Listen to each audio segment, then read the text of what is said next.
One with nature.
down!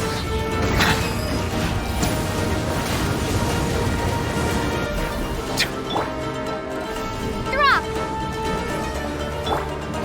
Floaty floaty!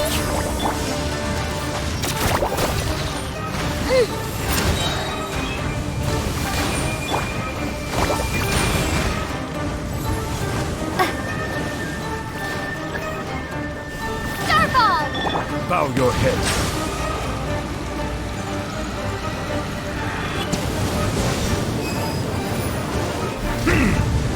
Let the mighty be humbled!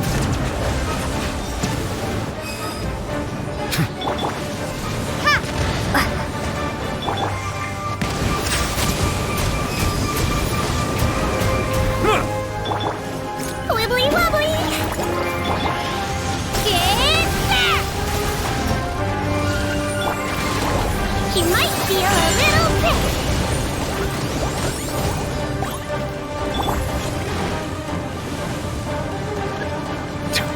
Silence!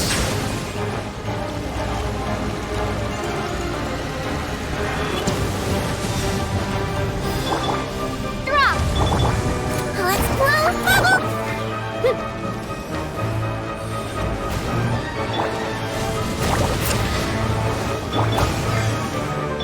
Japan!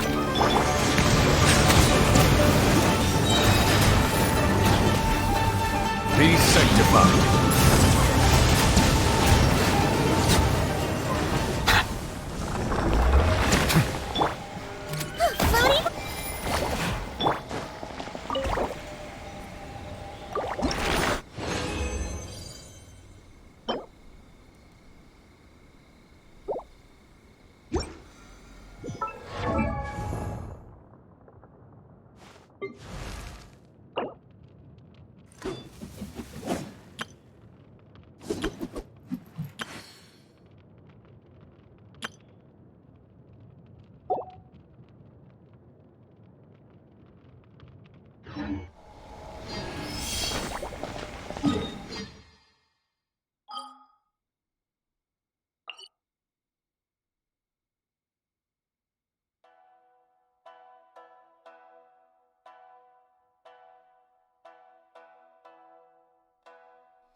Can I go catch up on my...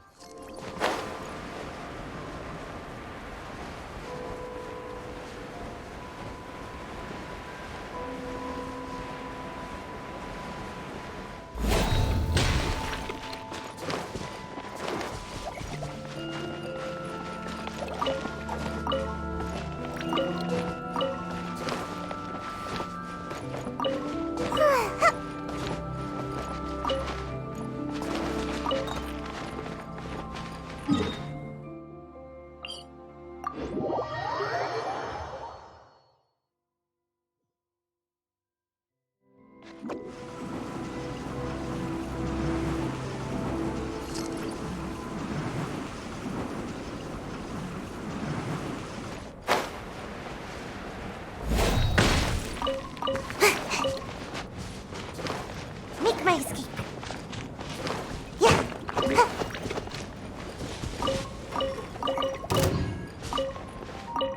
Make my escape.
Make my escape.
Make my escape.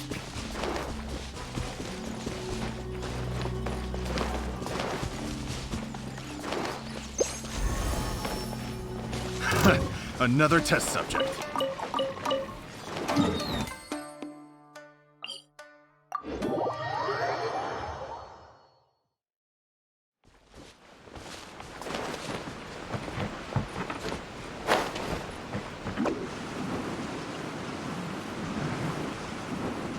Let's get down to business.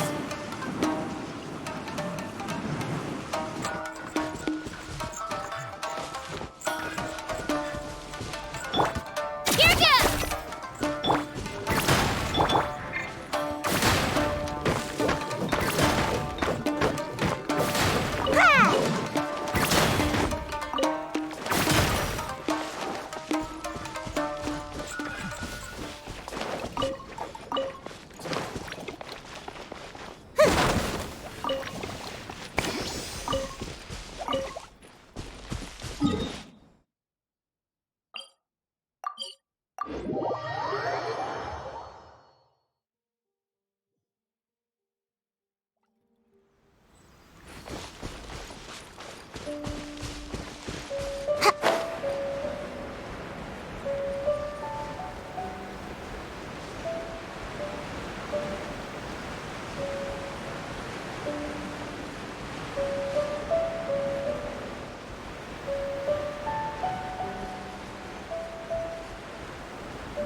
Don't slip and fall!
Make my escape.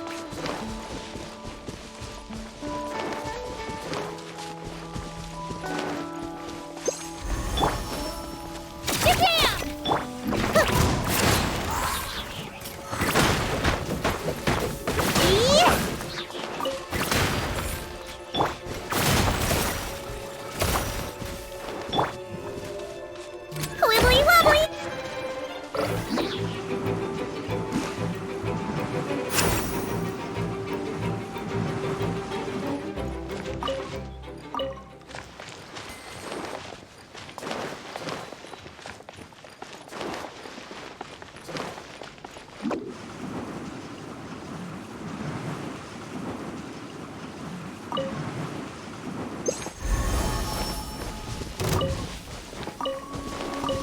Please remain seated.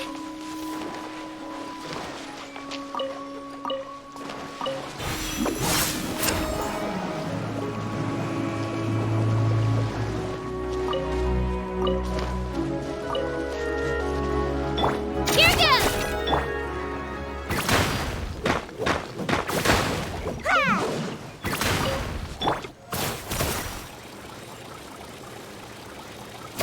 Ha! Yeah! And away I go! Ha! Ta!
There's still a long road ahead.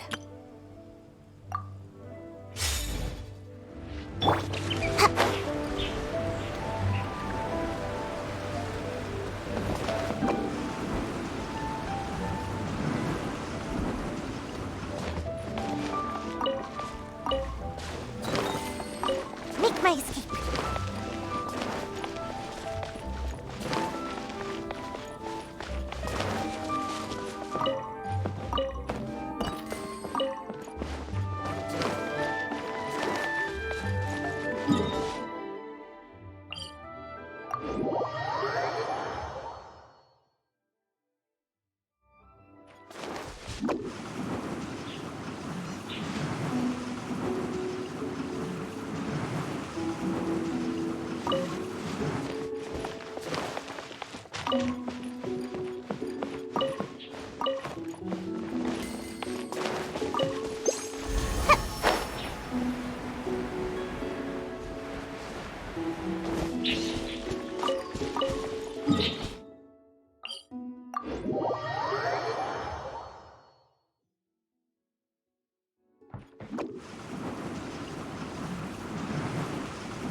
Make my escape.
Another test subject.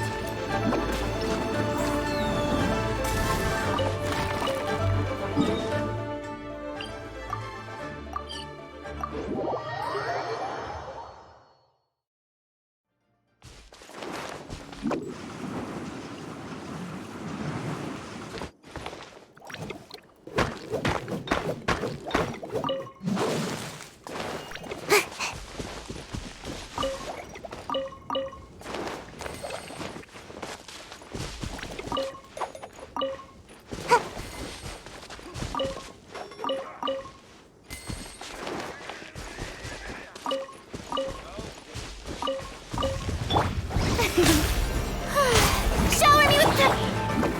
I'm out of here! Rise. Calm down!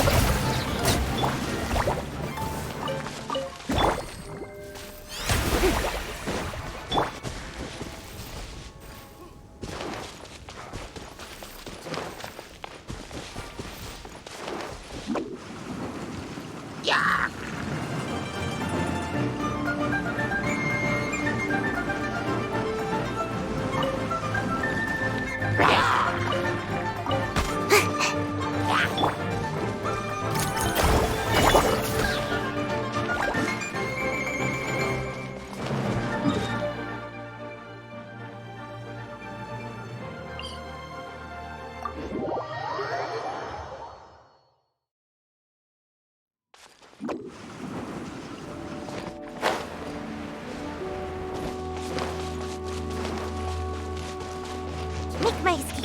Go.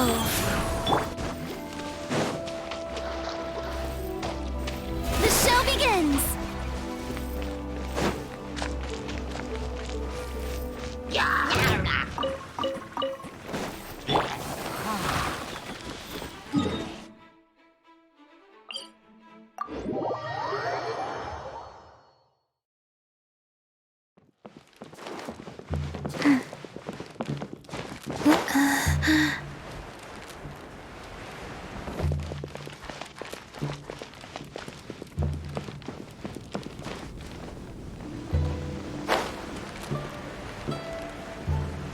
Like,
That tingle?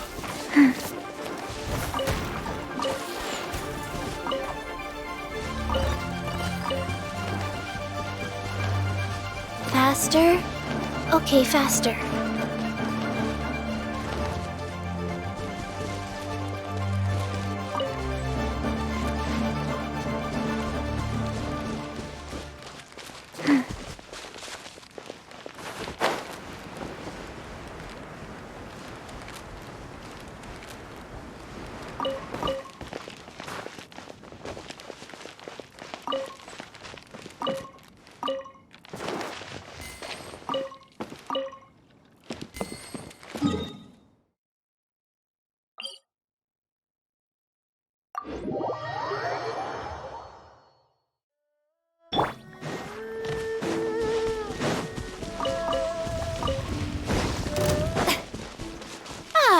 Yoo-hoo! Can't catch me! Wheel of life.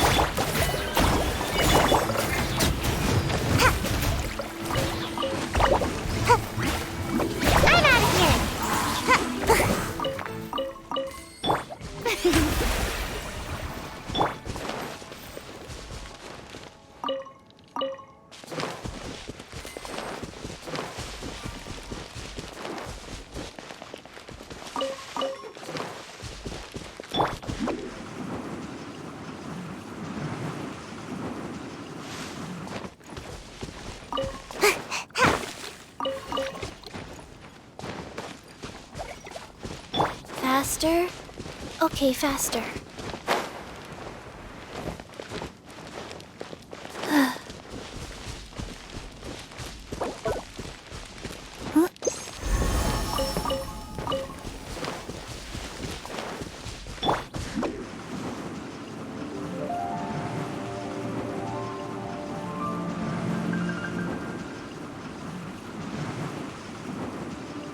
Can't catch me!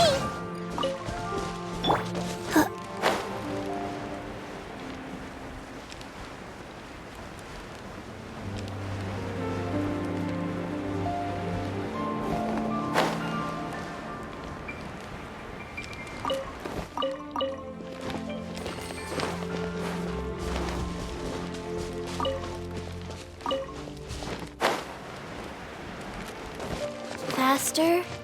Okay, faster.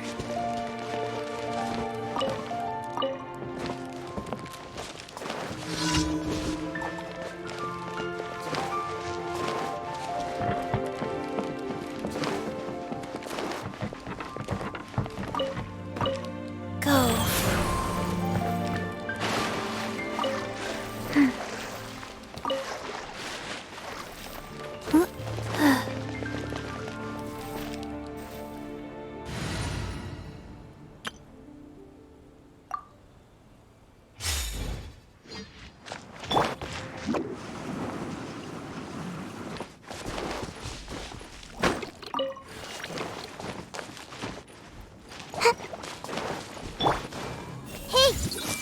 That was below par. And away I go! Shazam! Here's the good! Ha! Ha!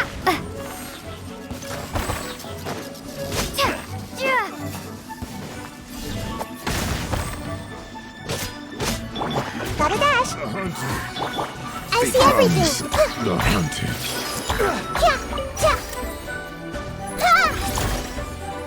This might hurt a little. You're more and fun!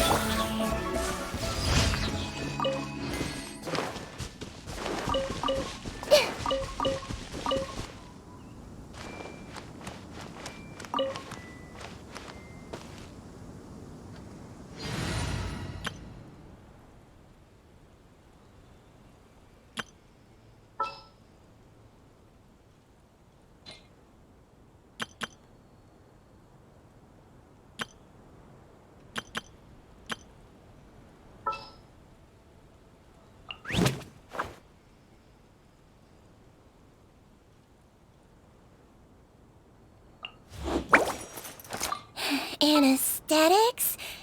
Check.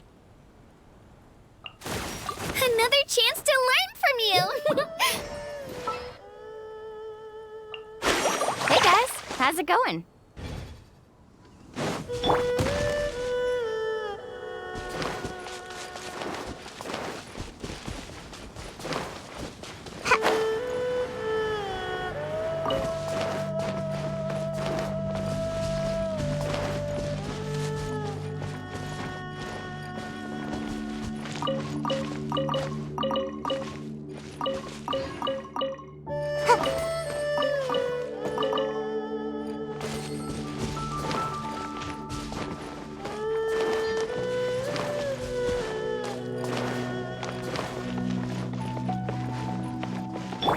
Let her rip!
Make my escape.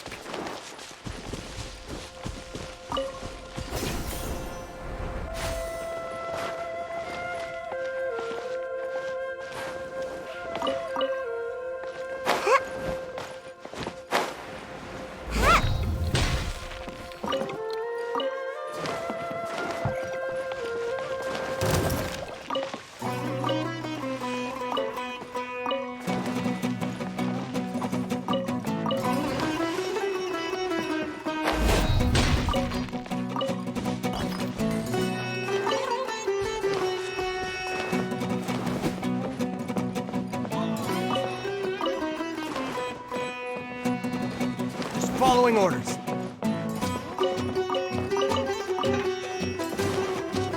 Where do you think you're going?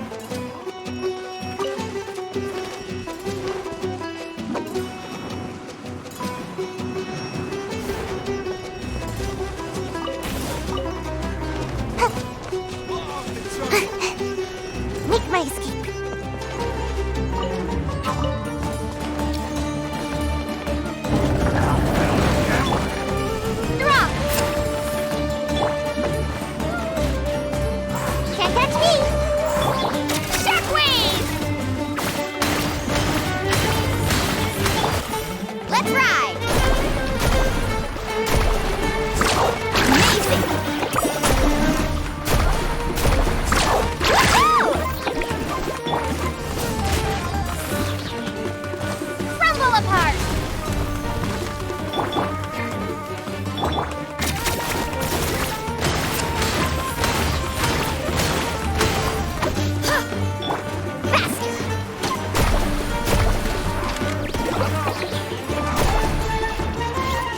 Need a circle. Where do you think you're going?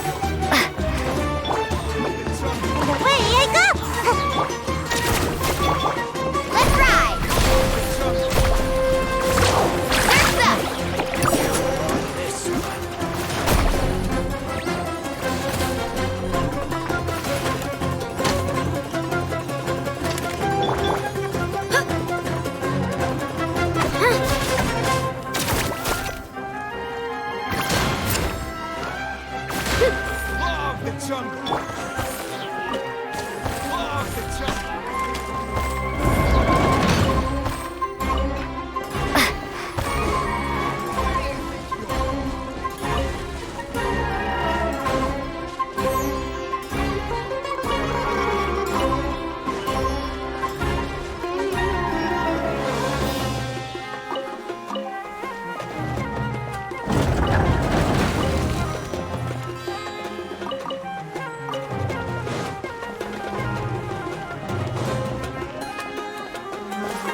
Show me your courage!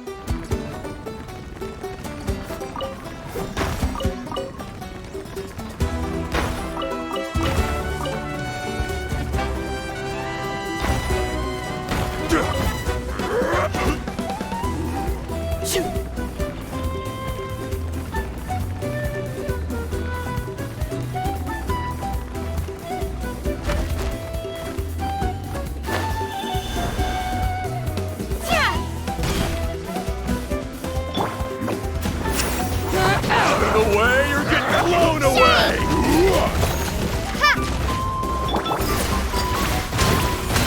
Drilling down! Carving waves! Amazing! Let's shred, Sharky! I'm out of here! Out of the way or get blown away! Here goes!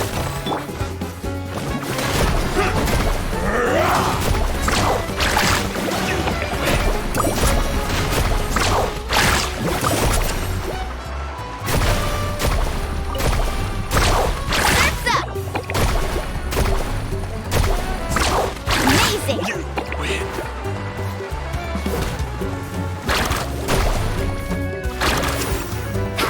Out of the way or get blown away! Right here! That was quick.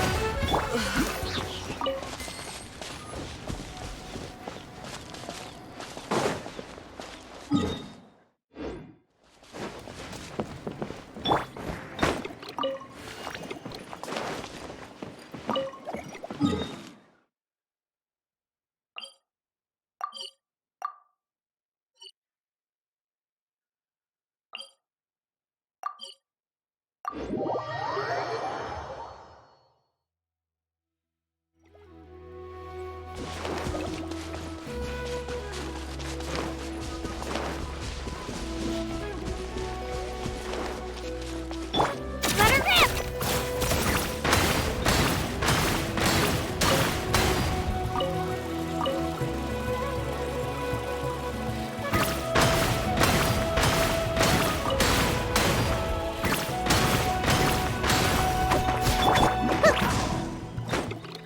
Make my escape.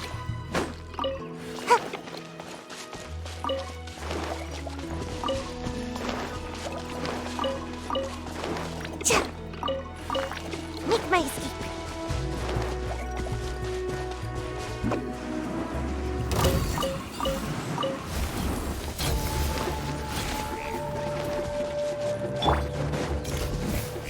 Starball!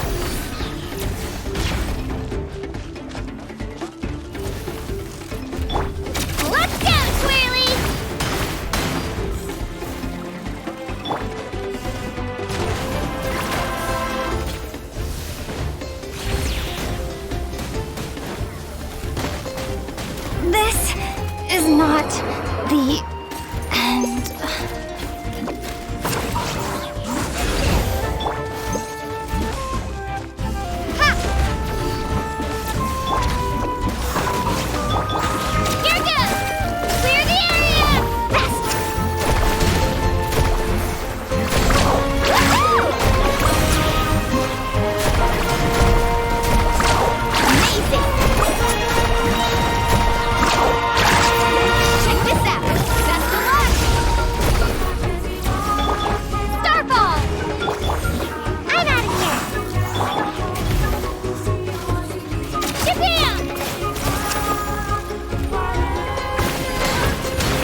Woohoo!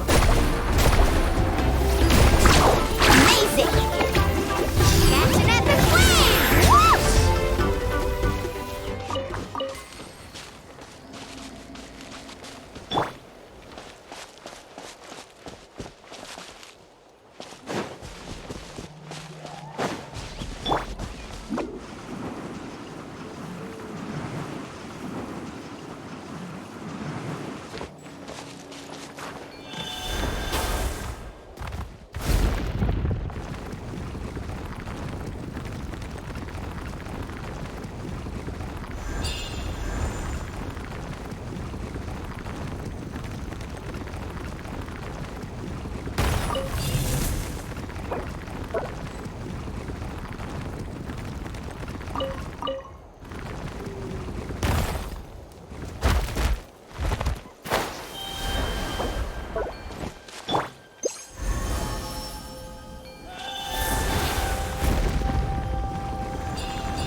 Let's finish Come on, this. do this! Show me your courage!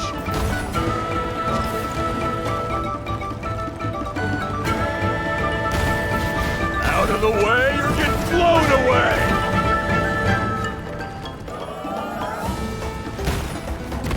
Strike like stone!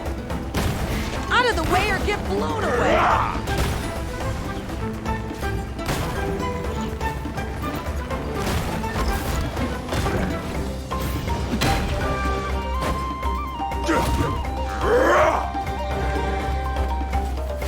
Out of the way or get blown away! Like stone! I'm out of here! Right here!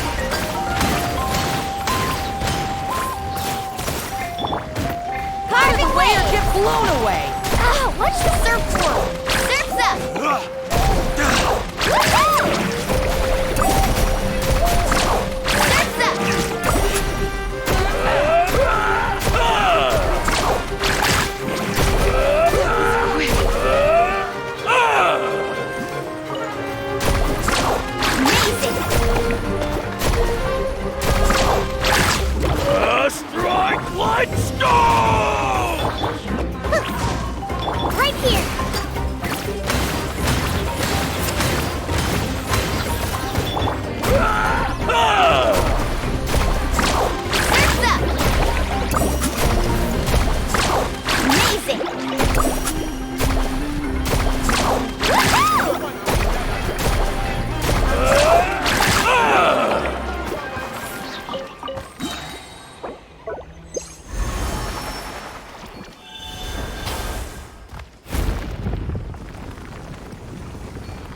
answer from this world?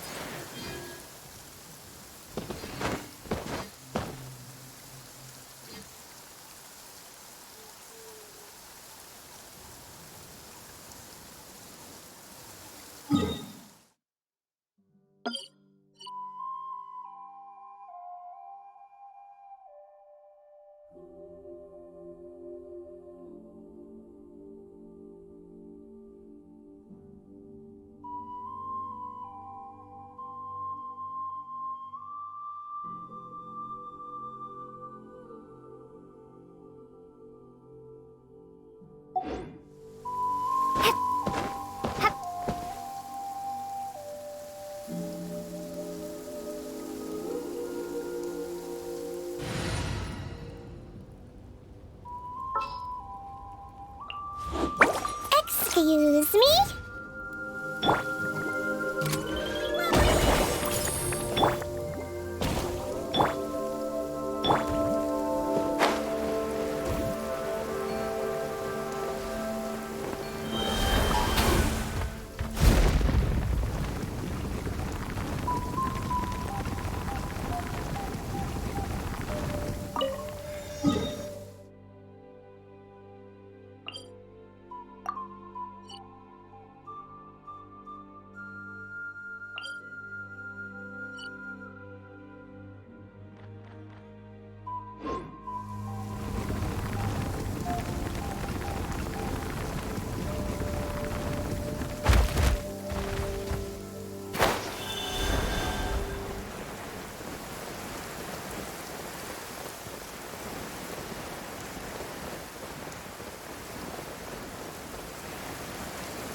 Come on, show me your courage!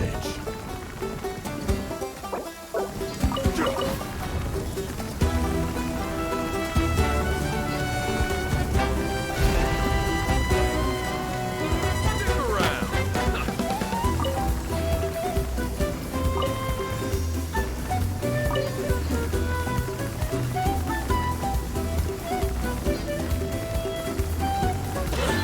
Let's do this then!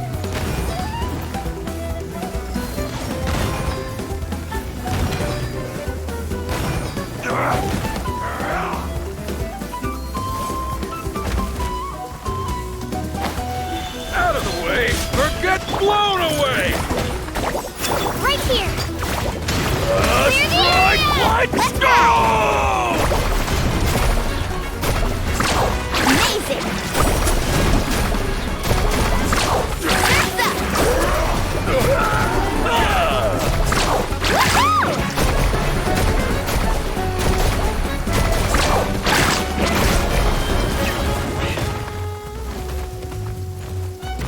Strike, let's go!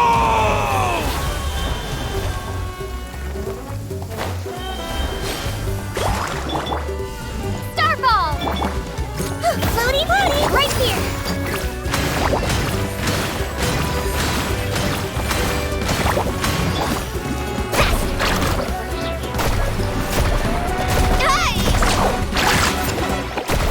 Strike, let's go! Wibbly wobbly! Runner grip! Woohoo!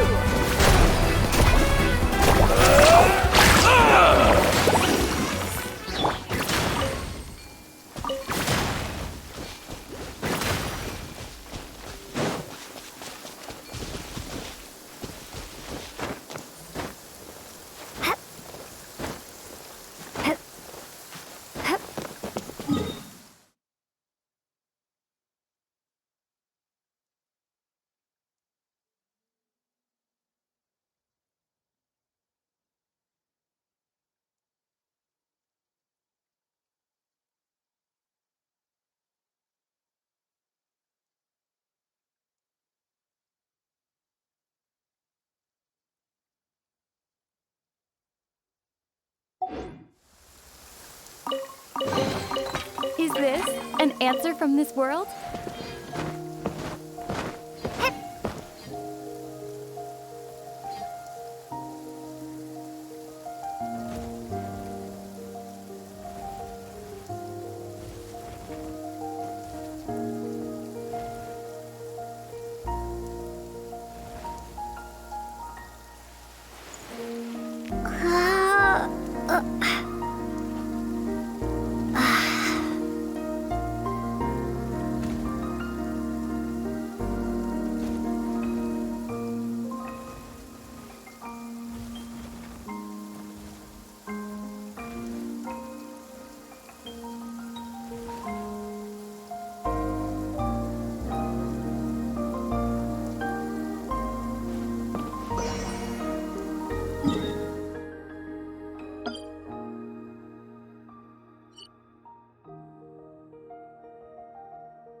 Alright, let's finish this fast.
Leave me alone and don't make any trouble.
All right, let's finish this fast.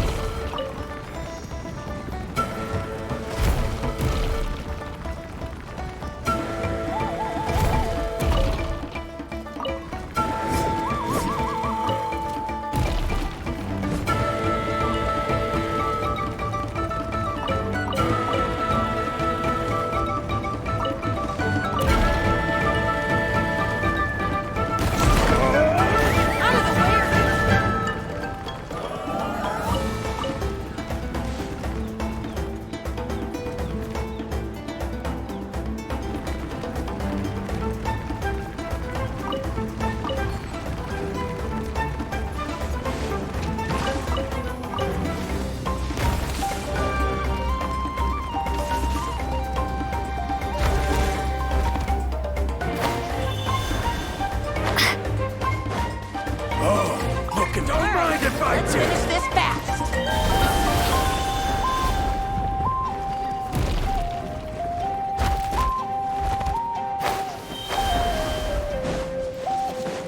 Out of the way or get blown away.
Word to the wise.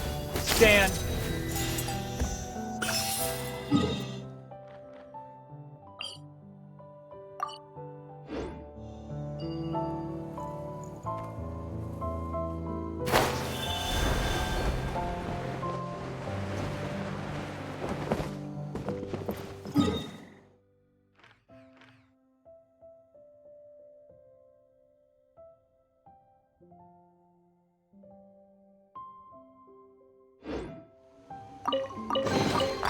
Is this an answer from this world?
Word to the wise.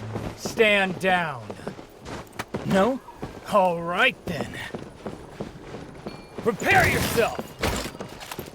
Gotcha.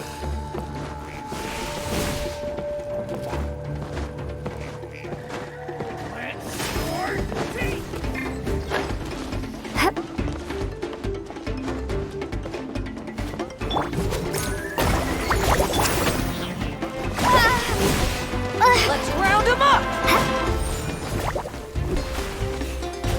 Let's round them up!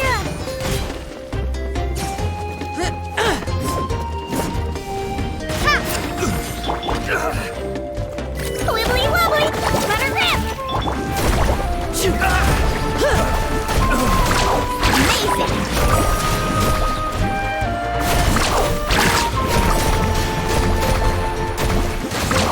Surf's up! Let's shred! Amazing! Woohoo! Ha! Let's go! Clear the area! Carving waves!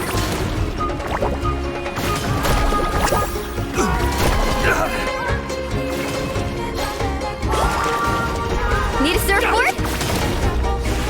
Faster!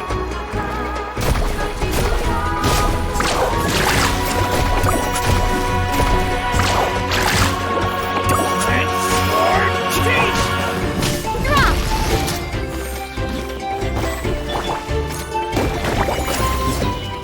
Here goes!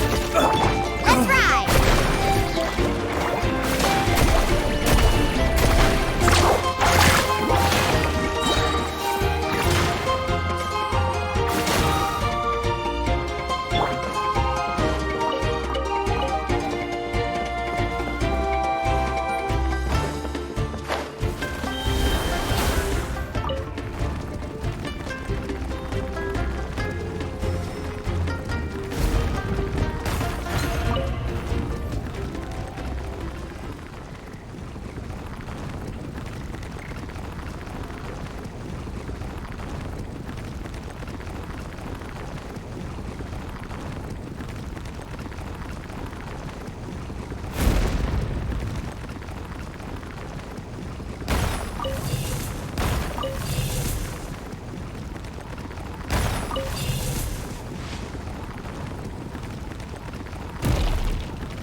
Finish this. Got something you want to say?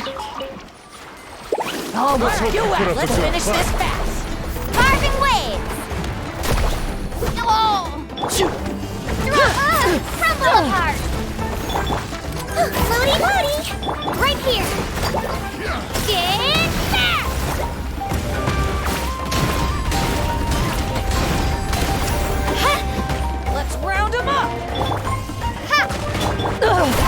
Catching at the flame!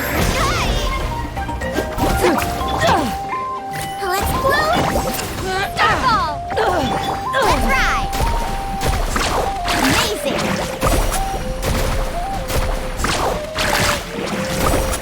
You can't hide! Drop! Let's round them up! Wibbly wobbly!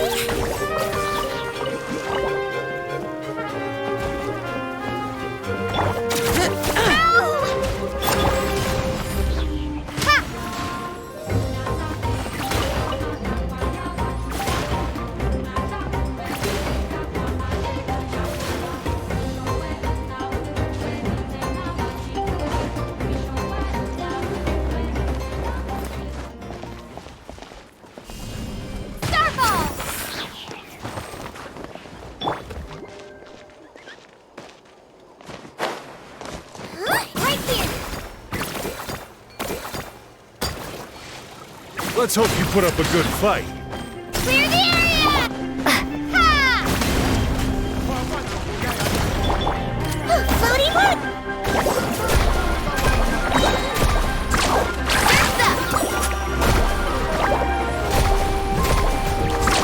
Amazing!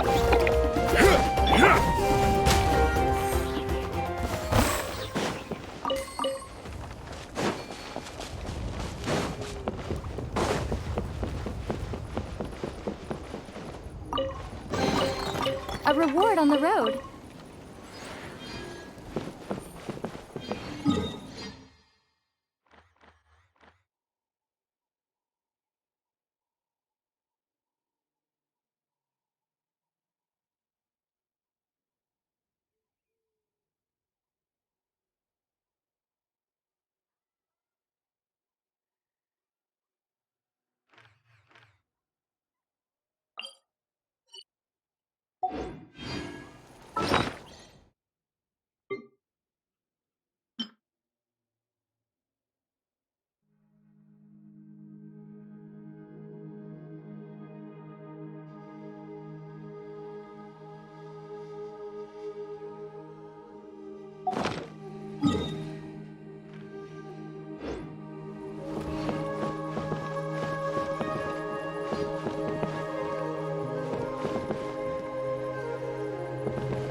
Let's Show finish your this courage.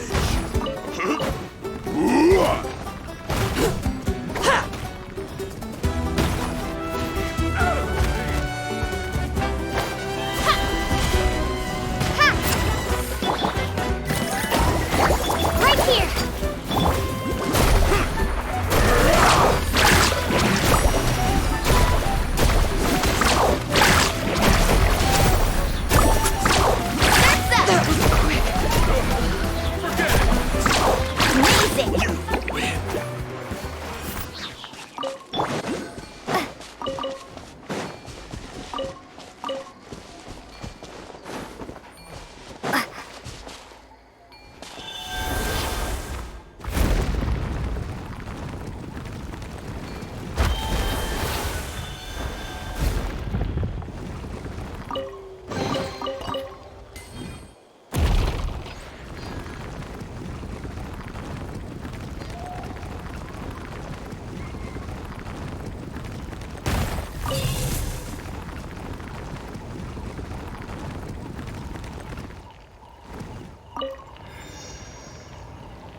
Come on! let's Show finish me your this then. courage! Drop. Let's blow bubbles.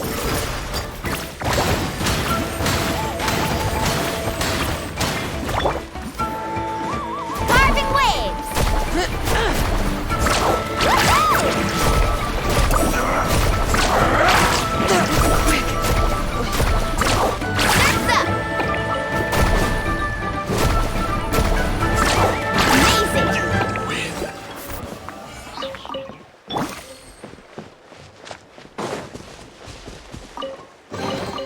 Is this an answer from this world?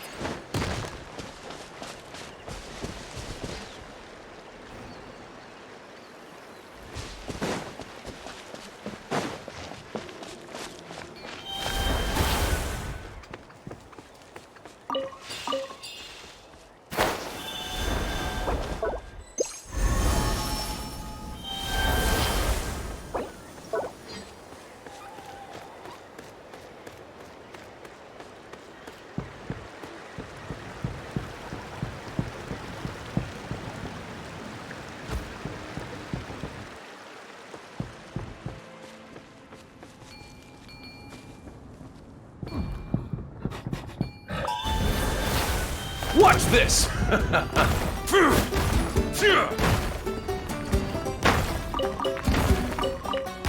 Stick around!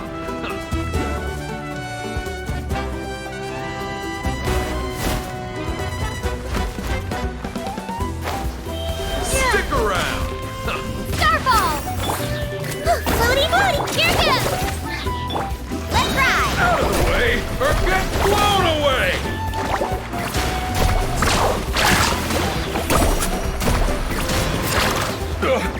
Forget it!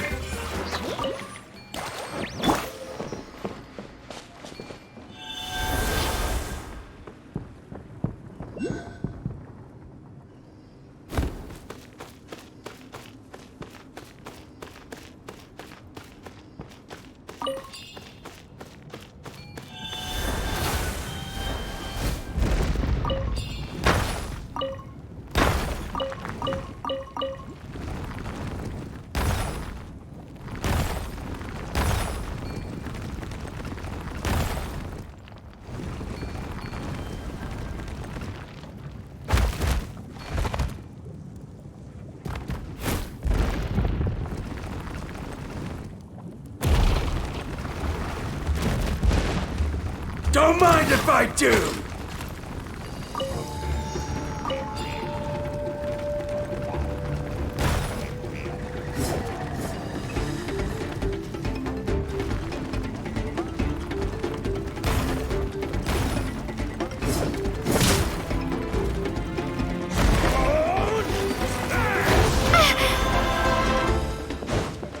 Drop! Let's blow bubbles. Spin to win!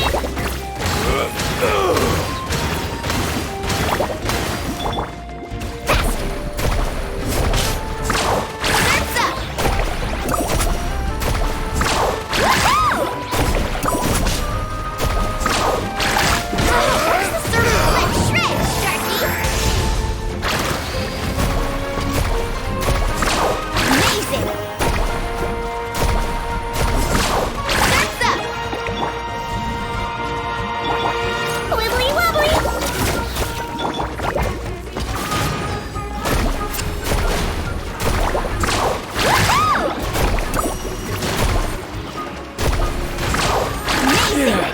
I'm good.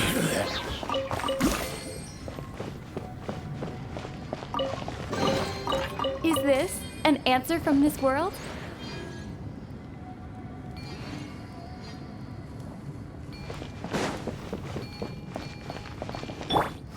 Carving waves!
Carving waves!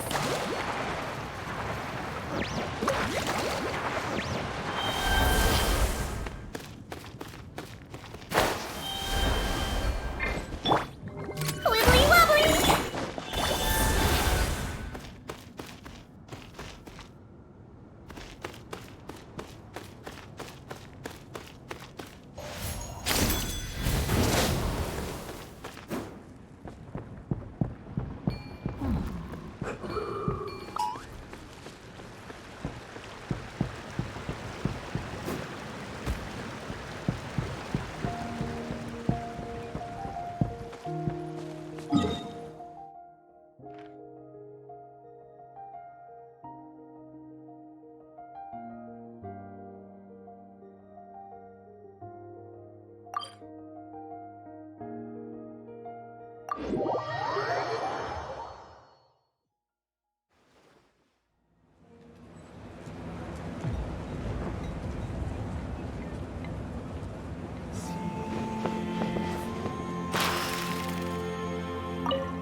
Yumkasaur sure isn't easy.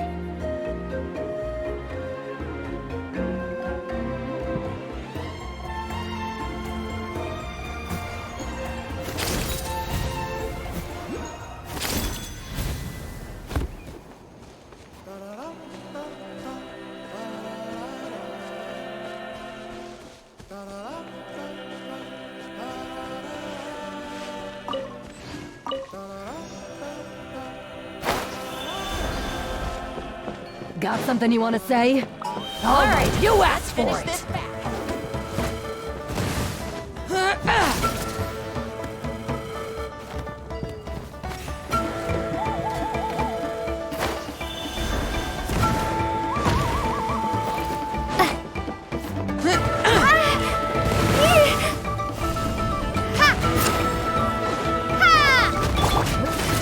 blow up!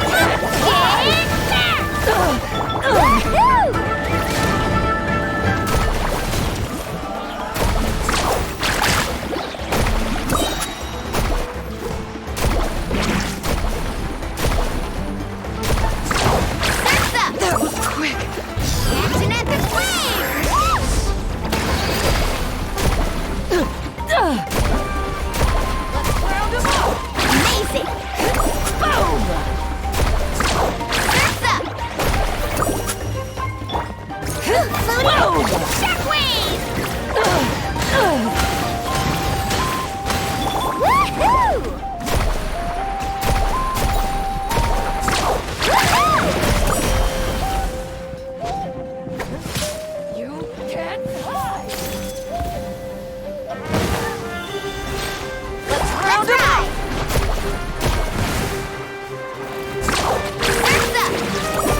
I'll keep this close.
Right here!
Carving waves!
Bubbles!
a reward on the road.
Come on! All right, Show me let's your finish courage. this fast.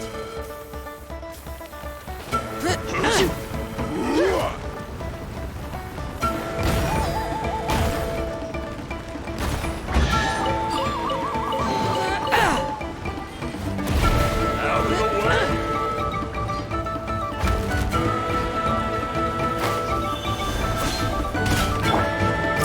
Floaty booty! Jade! Get back!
answer from this world?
keep this close.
A reward on the road.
This realm is truly beginning to thrive.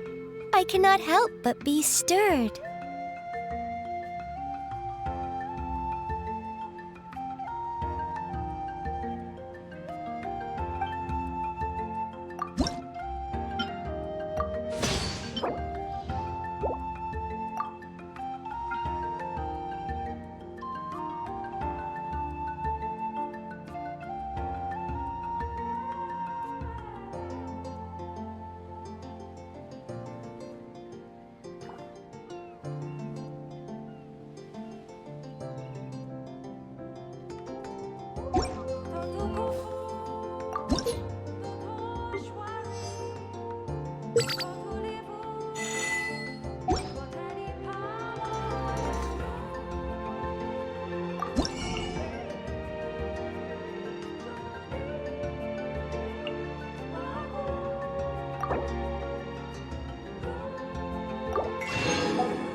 If you ever have any questions about the realm within, you may ask me.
The weather's great today.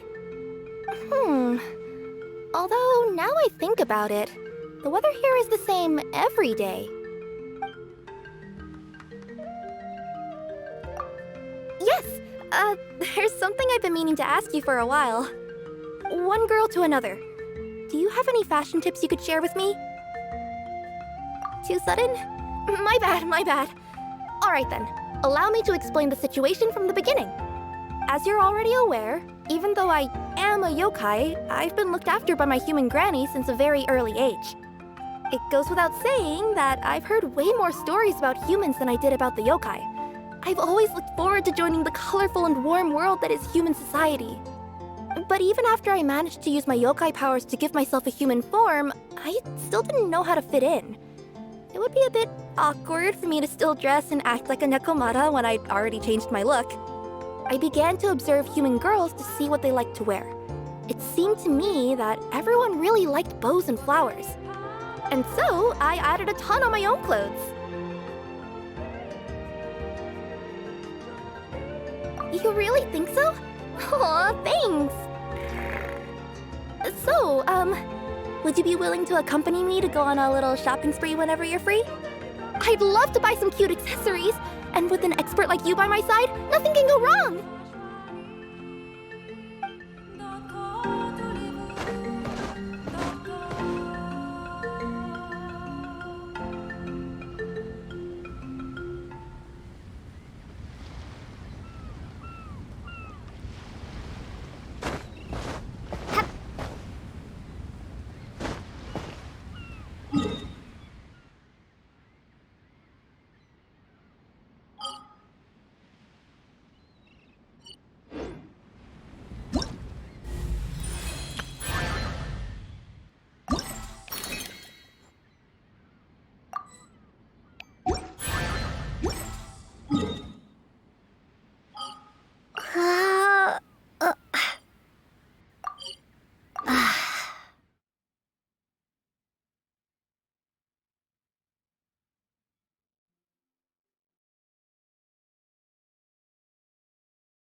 this an answer from this world?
Wow, what an amazing view! And we can even see some Koholasaurs here and there. Hey, why don't we try to get a picture with one or two of them in the wild? Well, they're so cute. They probably won't do that. Right? Huh? What's happening over there?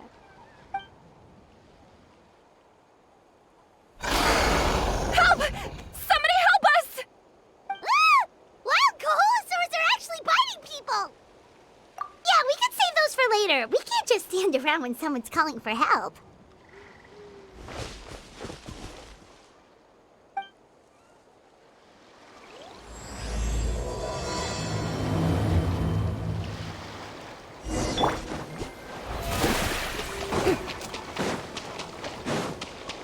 Get back!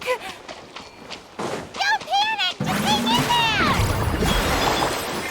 Finally! Someone's coming! Please help us!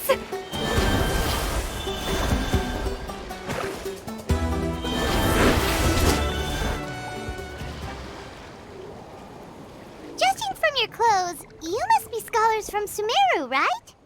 Yes, I'm Karya, and this is my senior Varamdra. Thank you so much for saving us. That was a little too close. Don't mention it! Handling these sort of things is practically second nature to us by now. Paimon is Paimon, and this is the Traveler! Still, it seems that all the Koholasaurs just ran off. We need to capture at least one alive. Capture one alive? Correct. Say, I can see you are very skilled at dealing with them. Do you think you could use me as live bait to help us capture one? I will pay you for the effort. Well... Apologies. Varamdra has been hyper-focused on his research. So please, don't be too hard on him. Oh, no worries. But why did you approach a whole group of wild Koholasaurs, and what's this talk about capturing them? Paimon's pretty sure that's not what they're trying to do. I'm sure we must look very silly. The fact of the matter is that we're searching for a mysterious island from a certain legend. It's said that a very important clue about the island can be found on Koholasaurs, so approaching them without the help of a guide from the people of the Springs was certainly an unwise choice on our part. A mysterious island? Yes. There There's a legend from the people of the Springs that mentions a mysterious island, and Vranja believes the key to his research can be found there. Are you certain you two won't consider my proposal to capture one? Some proposal? There's no way we'd be willing to use a person as live bait! Then I suppose discussing it any further will just be a waste of time. I must come up with another solution. Vranja. Oh, all right. You did rescue Karia and I just now, and I suppose I should express some gratitude. Thank you very much. A little awkward, but Paimon will take it. We should move on, Karia.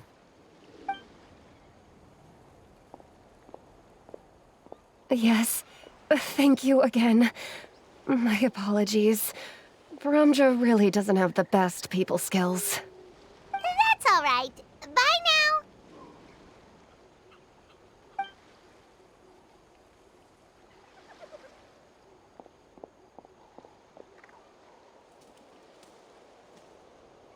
You really don't see a pair of adventurers like those two every day.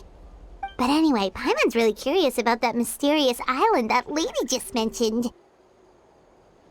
Yeah, who knows? There might be treasure! After all the amazing places we've explored during our adventures, finding some mysterious island should be a walk in the park for us. Oh, you're right.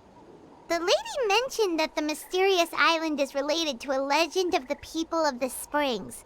So maybe we can start by asking some of them about it. Time's ticking, let's get started on our next adventure! But the real question is, who should we ask? That's an idea. If anyone, the chief of the tribe should know the details.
someone looking for me.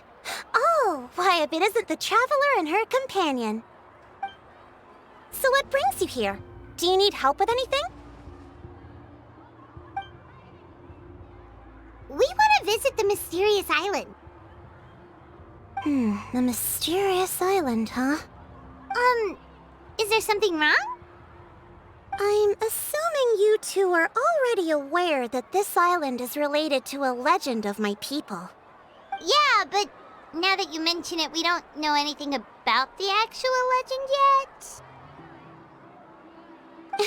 Then allow me to explain it to you two. It is said that the first chief of the people of the Springs was the most outstanding guide in all of Natlan.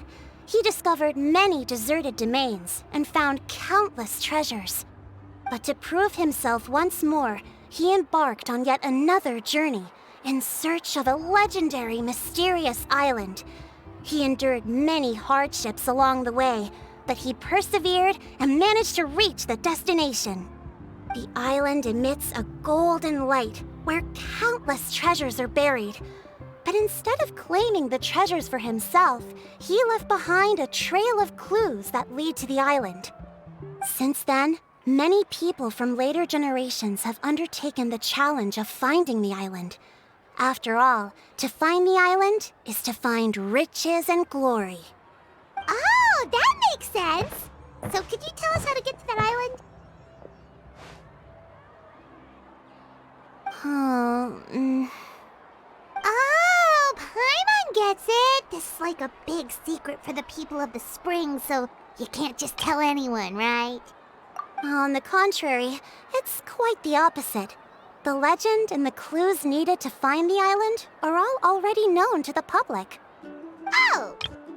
Well, then what's the problem? Well, I'm willing to answer your question in exchange for a favor. What do you think? Sure thing! Well, what do you need us to do? Then you have my thanks. Allow me to tell you some details. I'll be honest, there are some among the tribe who are of rather base character. Not long ago, I received a report that a few of them were working together to scam visitors.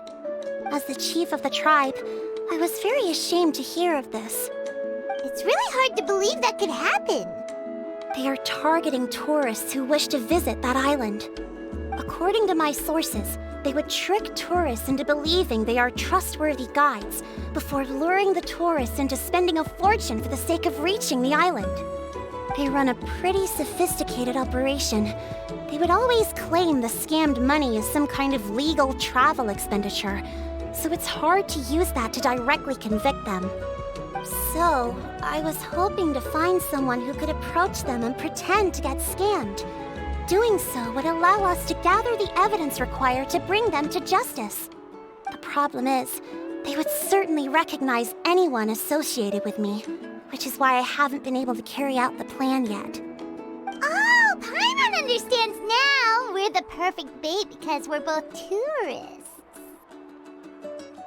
Exactly! And as far as I know, you two are no pushovers. No matter what nefarious schemes they may come up with, you'll be perfectly capable of protecting yourselves, right?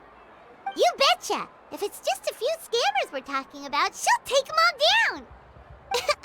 Wonderful! Then here, please take this.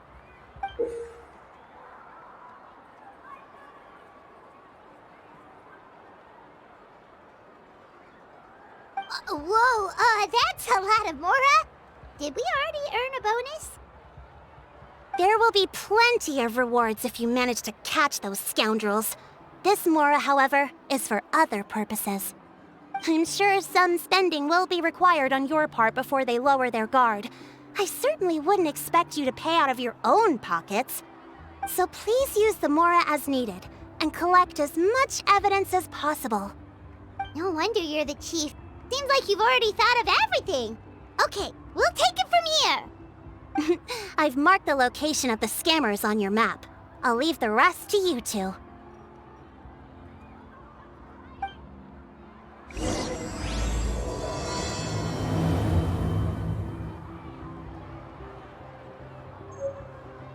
Spring is a harbor for the body and soul.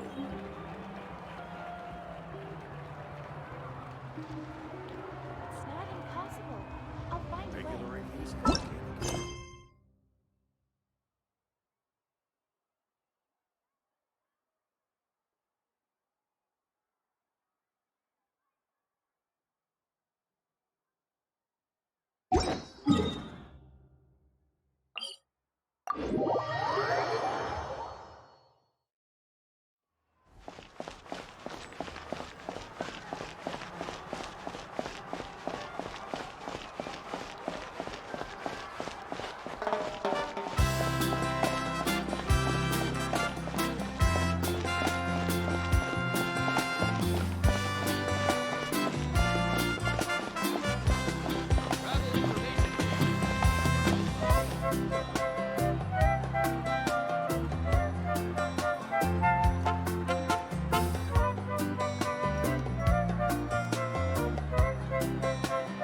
This should be the place. Now let's see if anyone around here looks like a scammer. Oh, right. We should pretend we are innocent tourists with no idea about what's going on. But how should we lure those scammers out? Good idea. Speaking of which, Paimon's dying to know what kind of treasures could be buried on the mysterious island. Wonder if anyone's ever really seen them before.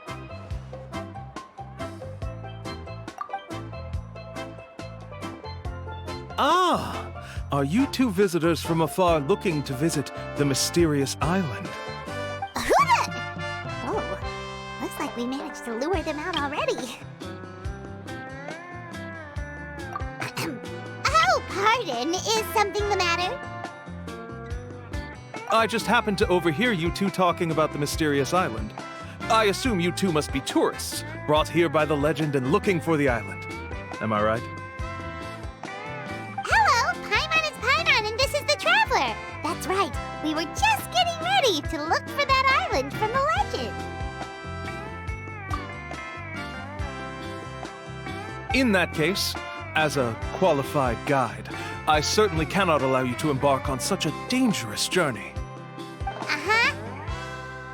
As the legend says, if you can manage to reach the mysterious island, riches and glory will be yours for the taking.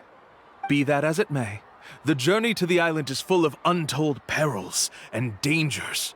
It would be nigh impossible for any average person to reach the island. But you are in luck. Allow me to tell you the purpose of our services.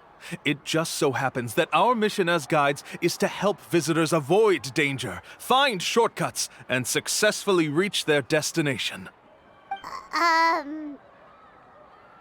Please, there's no need to worry. This was just one point I had to make perfectly clear. Although the legend and the clues to finding the island are known to everyone, the leads left behind by our ancestors are as enigmatic as riddles found on a lost treasure map. Only guides bestowed with the legacy of our ancestors can correctly decipher the clues. Tourists who rashly embark on their own often wind up lost and encounter unnecessary dangers. Huh. He actually sounds pretty convincing. But it seems like fate has brought us together. So, what say you to having me as your guide? So how much will you charge us? Not to worry. I don't intend to charge any fees. So you'd be working for free? For us, people of the Springs, guiding guests to the mysterious island is a great honor in and of itself, worth more than any amount of mora. Smooth. Paimon almost wants to believe him. All right, thank you. Then please, guide us onward. Of course. Please, follow me.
Are you two here to take pictures with the Koholasaurs?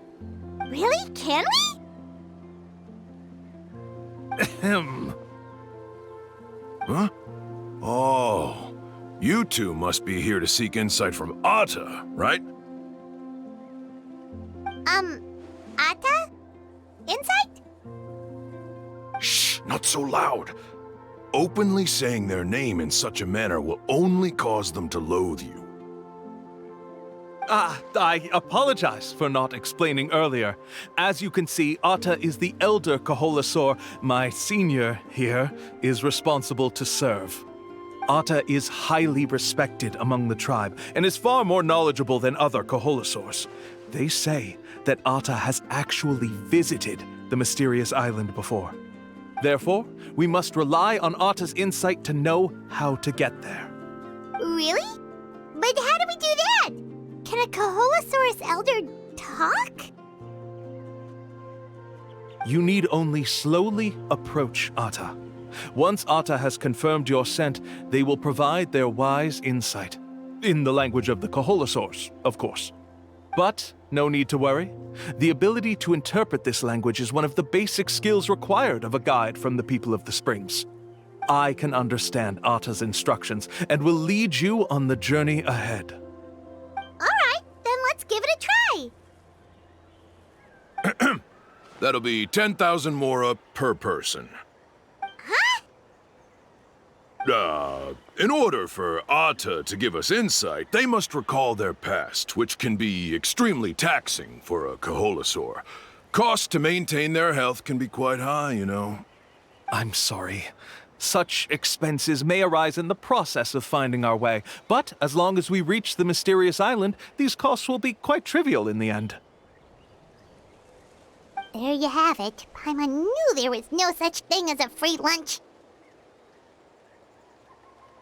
Oh, Paimon has an idea. She bets they've just made up all that stuff about the talking Koholasaur. But if we can get a receipt, that'll be proof that they're scamming tourists. With that kind of evidence, there'll be no doubt they're guilty. What's taking them so long? Well, what do you say? I'll even throw in a group photo of you two with Atta. You won't ever find another deal like this. Oh, that's an unexpected bonus. Quick, let's pay the man.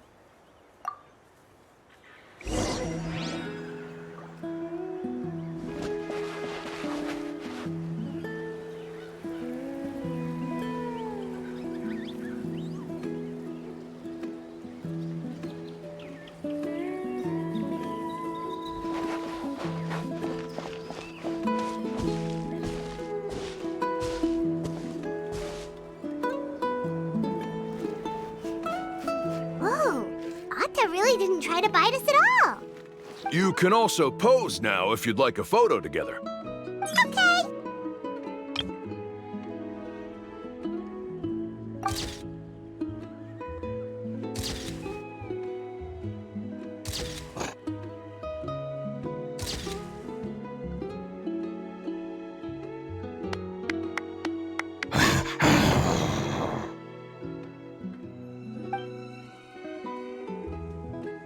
Oh, Atta is already speaking? Let me listen to what they have to say.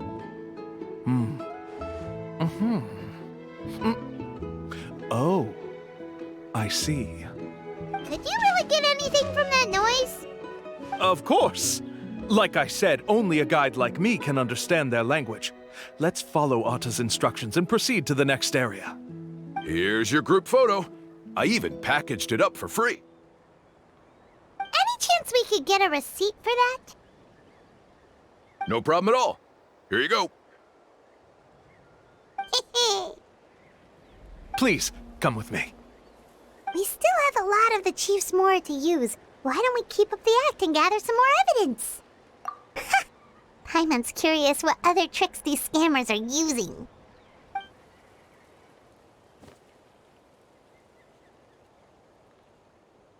These guys are going way too far. He keeps coming up with some far-fetched reasons to make us pay for everything. With all the evidence we have now, we could bring him straight to the chief and he'd definitely be convicted. But after handing over all that mora, Paimon kinda wants to see if he'll actually take us to the island or not. Sorry to keep you waiting.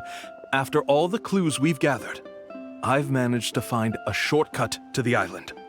Oh, alright, then let's get going!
This is the spot. The trails of sunlight will guide the way. Once you cross the rushing water, the light of the setting sun shall reveal everything. Atta's insights have already pointed us to the destination. It's just on the opposite bank. You mean, we're almost there? Huh. But there wasn't even anything exciting about this journey. As I said before, this is a shortcut. If I took you on some arduous path after all the mora you spent, that wouldn't make me look like a good guide, don't you think? Anyway, there's no time to lose. We need to get there before sunset.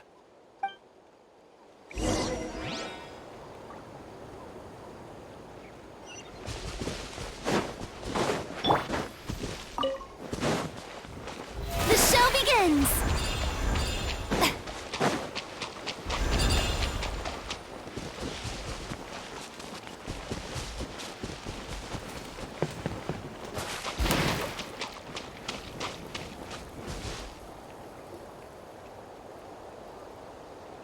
According to Atta's insights, this is the place. We're here. You mean the mysterious island?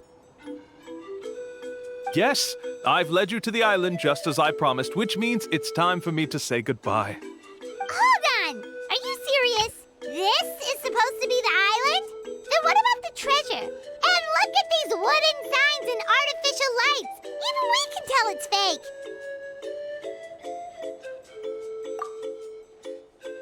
All that stuff about treasure is just part of the legend. I didn't make any promises about what you'd find. And who says a mysterious island can't look like this? Huh. Since you seem to have dropped the act, then there's no need for us to continue either. We were commissioned by the chief of the people of the Springs to gather evidence of your scamming activities. With these receipts, your scamming days are over.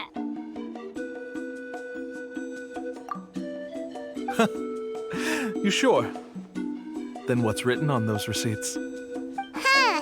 Let's see. Huh? Wait, all the writing has disappeared.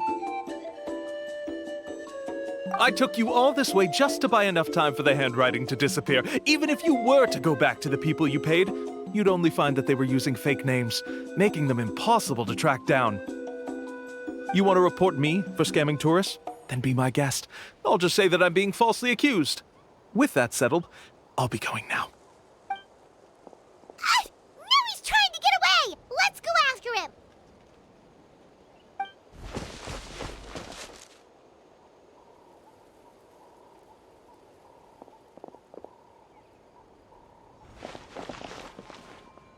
It's the chief! What's the chief doing here? I had dispatched others to secretly trail you. Thanks to you, we can finally convict him of scamming people. Convict me? How? They don't have any evidence against me. Even as the chief, you can't just level accusations without any evidence, right? Sorry to say it, but he got us. We lost all the evidence we had. Not to worry. Let's search him first. Hey, what are you doing? Keep your hands off me! That's my Mora!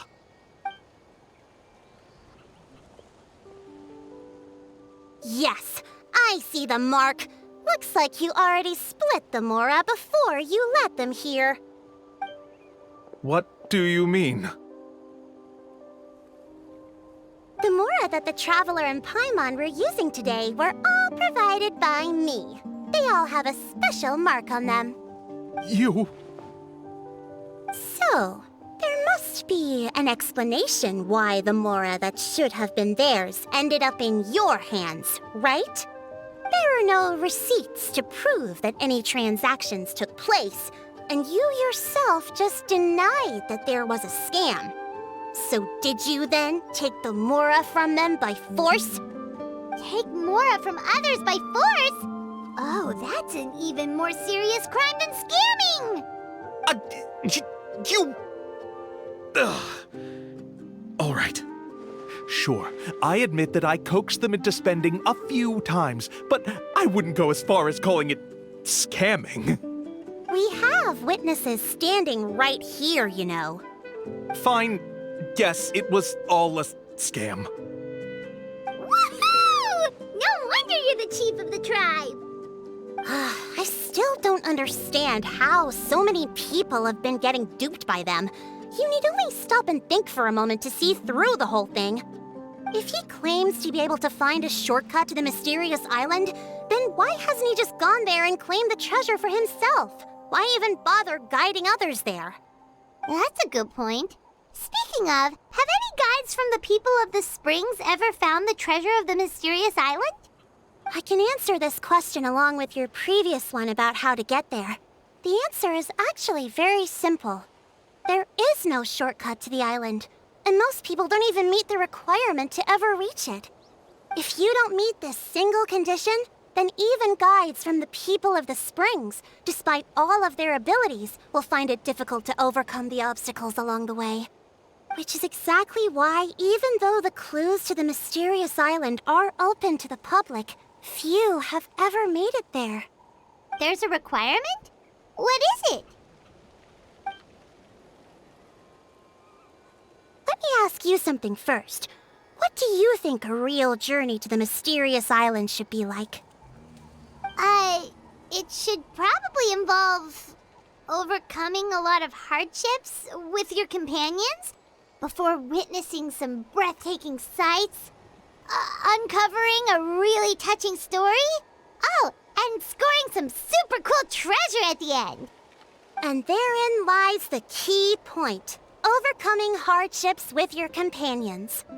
It's said that when the first chief set out to search for the island, the ones who accompanied him were not clients nor tourists, but his closest friends. The legend also mentioned that only those willing to entrust their lives to one another will be able to reach the island together. Therefore, the requirement to reach the island is journeying with your closest friends. The kind of friends you would trust with your life. So that's the key. From what I can see, you and Paimon are exactly those kinds of friends. The kind that would trust each other with anything. But unfortunately, neither of you are experienced guides. And if you were to hire someone else, then I'm afraid you could probably never place your lives in the hands of someone you met on a pure monetary basis. That's true. But don't feel discouraged. I believe that this beautiful land that I call my home will not disappoint you. Whether it's remote islands or ancient ruins, I'm sure they can also provide you with plenty of exciting adventures. And let me tell you a secret. The elders once told me that beneath these very ruins lies a way to reach the sky! Yeah, thanks for that. But knowing us, we don't give up so easily even when a place is supposedly impossible to visit. Oh, I can understand. I won't stop you if you're still interested in finding the island. I just recommend finding a guide first who you could trust with your lives. A guide we could trust with our lives? Oh, who knows when we'll meet someone like that around here? Yeah, Paimon has a good feeling about this. Then let's go check out some of the other places first. It appears you've already made up your minds. Then I'll be taking my leave. My assistants will pay you for all your help. Thanks again. Okay, bye-bye!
too many clothes.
Ad Astra Abyssosk. Welcome to the Adventurers Guild.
Propagate!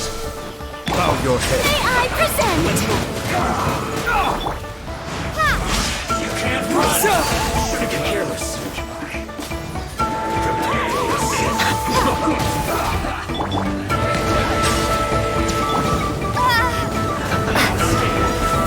Take this! The mighty be humble! Allow me to intervene.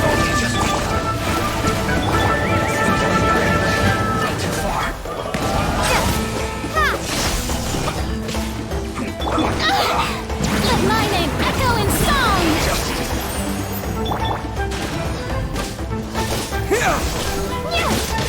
Take this! How dare you! The show begins! Terminate! Scatter!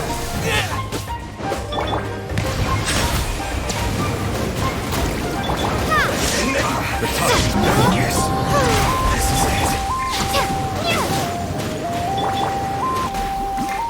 May I...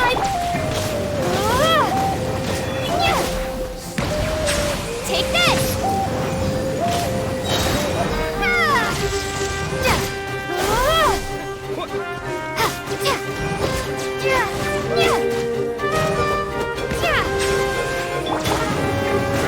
Let the world collide! Lightning flash!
Let's hope you put up a good... Watch this! Take a seat.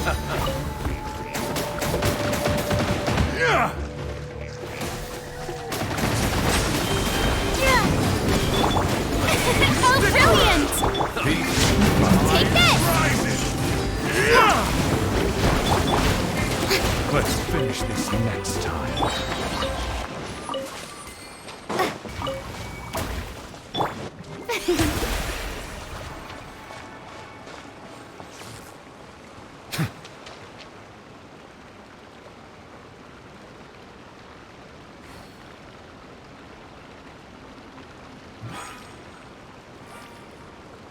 The show begins!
Time to shine!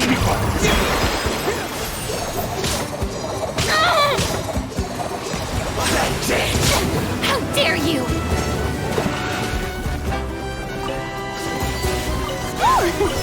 What a pleasant surprise!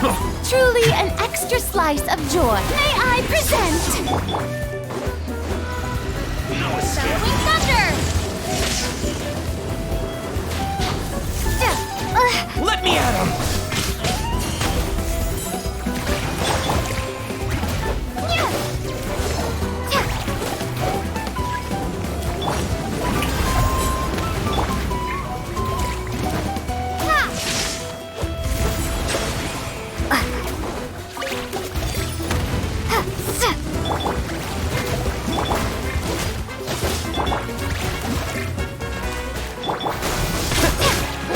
Take this!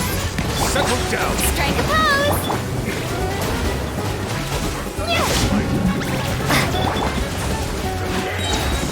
Let the world collide! So soon. Yet you are blind. Scatter!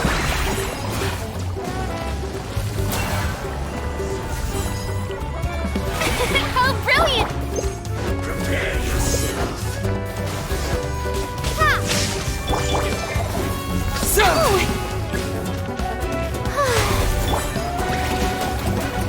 Allow me to intervene.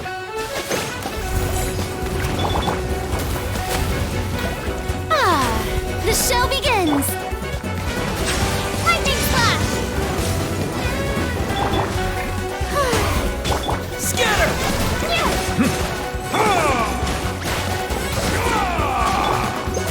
Settle down! Stop that! Time to shine! Am I... Yet you are blind. So soon. No escape.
Take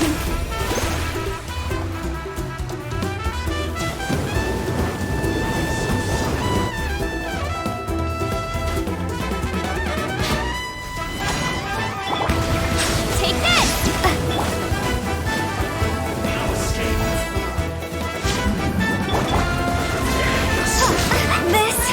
This is not the end.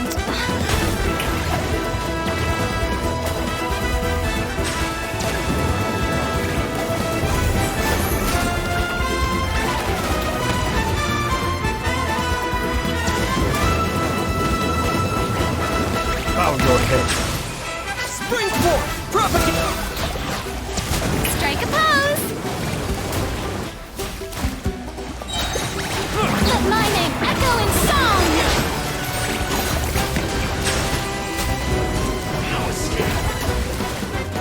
Ah!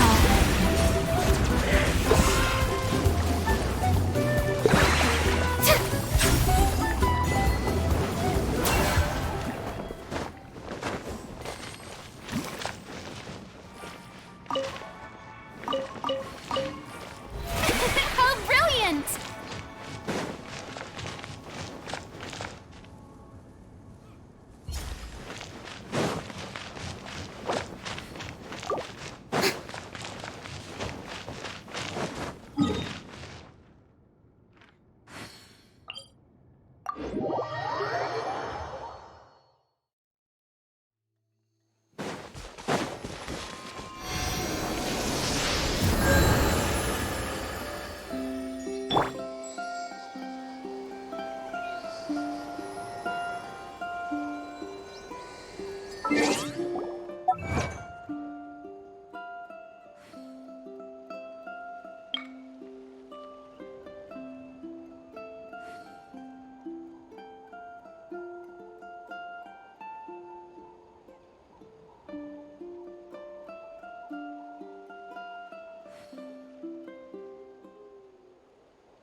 Let's have some fun, shall we?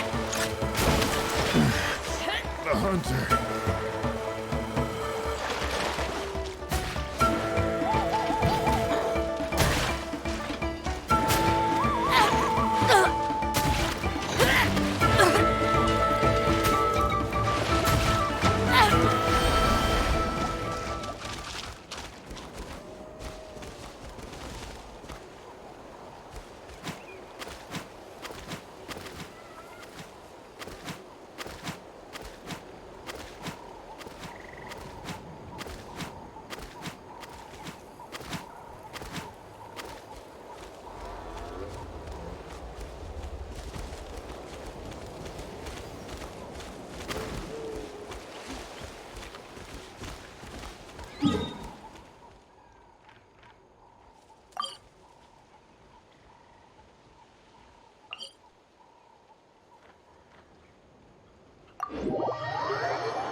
Here comes Time to shine!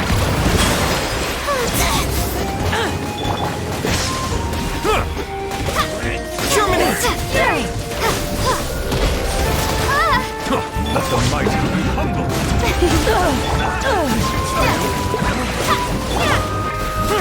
Silence!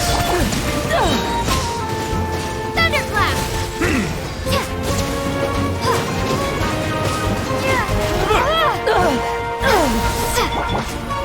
Bow your head.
Like a whole new Paimon after those 2 days in the hot springs.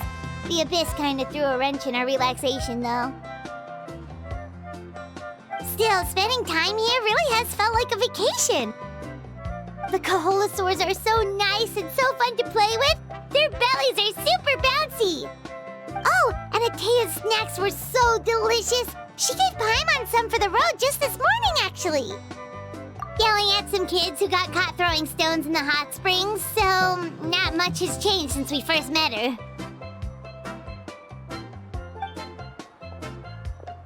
Hey, you guys. Sleep well last night? Yep, this area is so nice. Glad you like it. I was thinking of taking you guys out to do some sea fishing. Later tonight, we can eat whatever we catch. Fresh fish is absolutely delicious right off the grill. Hey, Mualani! Yeah? What do you need? The team sent out to fight in the Night Warden Wars has returned. And Kachina? Is she back as well? Kachina fell in battle. But don't worry, the team was victorious, so the Rite of Resurrection will be held in the stadium soon.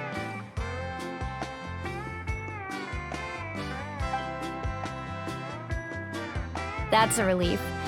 The Abyss is cunning, and it was her first time. Mistakes are bound to happen. Exactly. She deserves to hold her head up high. All right, thanks for letting me know. We'll head out in a bit. Jeez, she sounded a little anxious there. Had me thinking it was bad news for a moment. Mualani, you said the Abyss was cunning just now, but it seems like the Abyss just wants to destroy everything. Like, think about all those monsters that attacked your tribe. If there really was some sort of cunning plan, wouldn't it make more sense to send them to attack Kachina and her small team? Not that Paimon wants them to be in any more danger, it's just... Relax, I get it. The Abyss is difficult to understand, that's for sure. At a glance, it certainly seems like the only goal is total destruction. The Abyss isn't a living entity after all, so what capacity for logic or planning could it possibly possess? But through our long history of fighting the Abyss, we've realized things aren't quite so simple. 500 years ago, the Abyss invaded Teyvat. You know about that, right? That's right. Khaenri'ah suffered greatly during that time. But so did every other nation in Teyvat. And Natlan was the worst affected of all. It took the combined efforts of the then Pyro Archon and heroes from every tribe to finally repel the Abyss. Even so, the effects of the invasion lingered for hundreds of years, only able to be reversed little by little. Our tribe's waters were contaminated. The Children of Echo's territory was overrun by dangerous sludge surging from underground.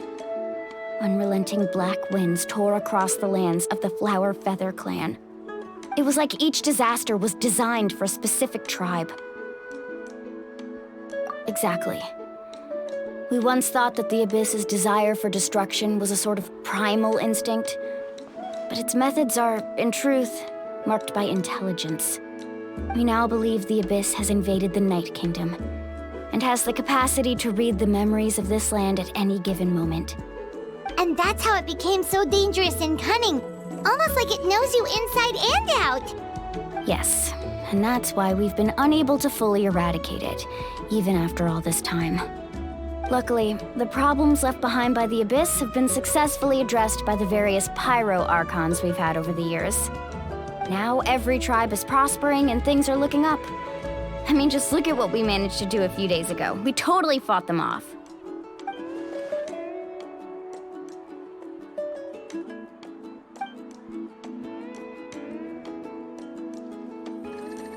You must have had to sacrifice a lot to get to this point. Every battle, every sacrifice is in pursuit of a future where we get to stop fighting. Responsibility, duty, unavoidable burden. Everyone in Natlan views the war differently. But I believe we will be rid of the Abyss one day, and the efforts of all who fought against them will become a story for the ages. To think that my name could survive in ballads passed down to future generations, it's kind of romantic. Everyone has something that drives them forward, you know?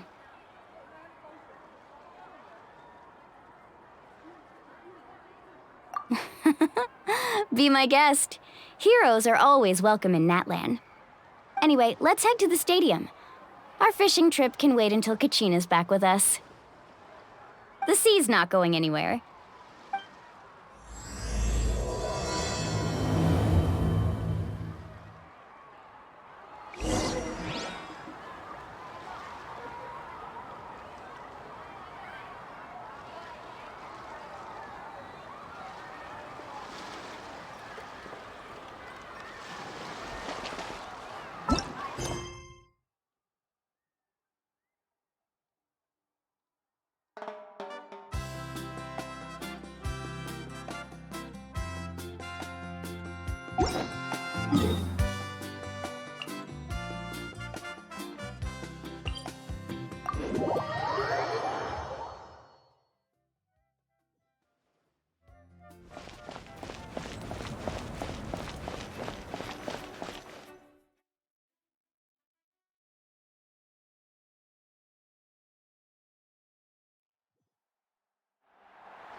Of course. No one's gonna miss out on the chance to welcome our heroes back from battle. It's their moment of glory. Kachina's gonna be so flustered. She's never had this many eyes on her before.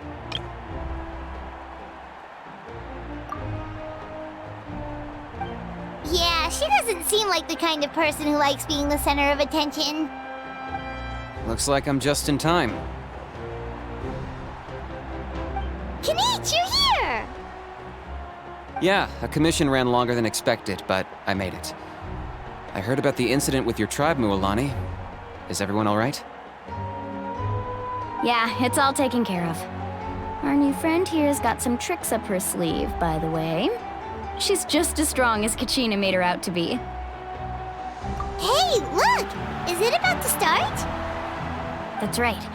Someone will come out and recite a eulogy, and then we'll sing the Ode of Resurrection together. Come on, let's find a spot with a good view. When the singing starts, just follow my lead and you'll be fine.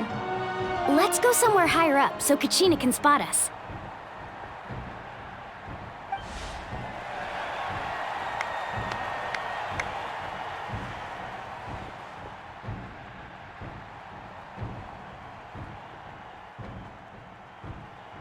Warriors of Natlan, heed the call of life. We are the inheritors of memory and legend. Those who grew alongside sun and wind. Those who forged our own destiny and future. That is Natlan's fire, the lifeblood of our nation.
I could not find Kachina within the Night Kingdom, or locate her ancient name.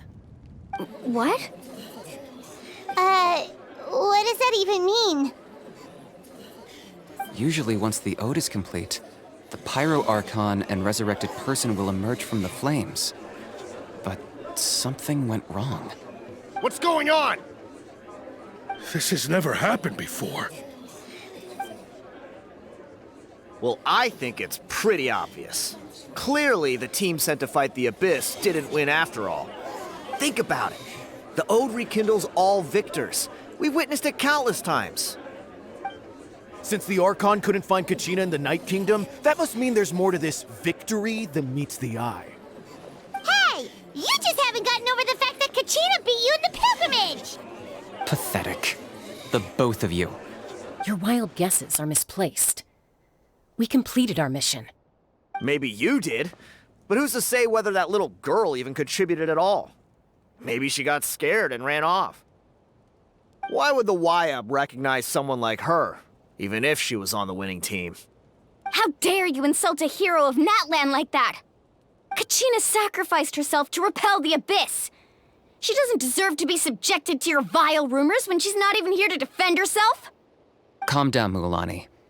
There's no point arguing with the likes of them. I can't just sit here and let them slander her like that. To insult a hero of Natlan, the person actually has to be a hero. You... Think about it, everyone. Who do you think is really at fault here? A girl who never should have even gone to war? Or the great Pyro Archon?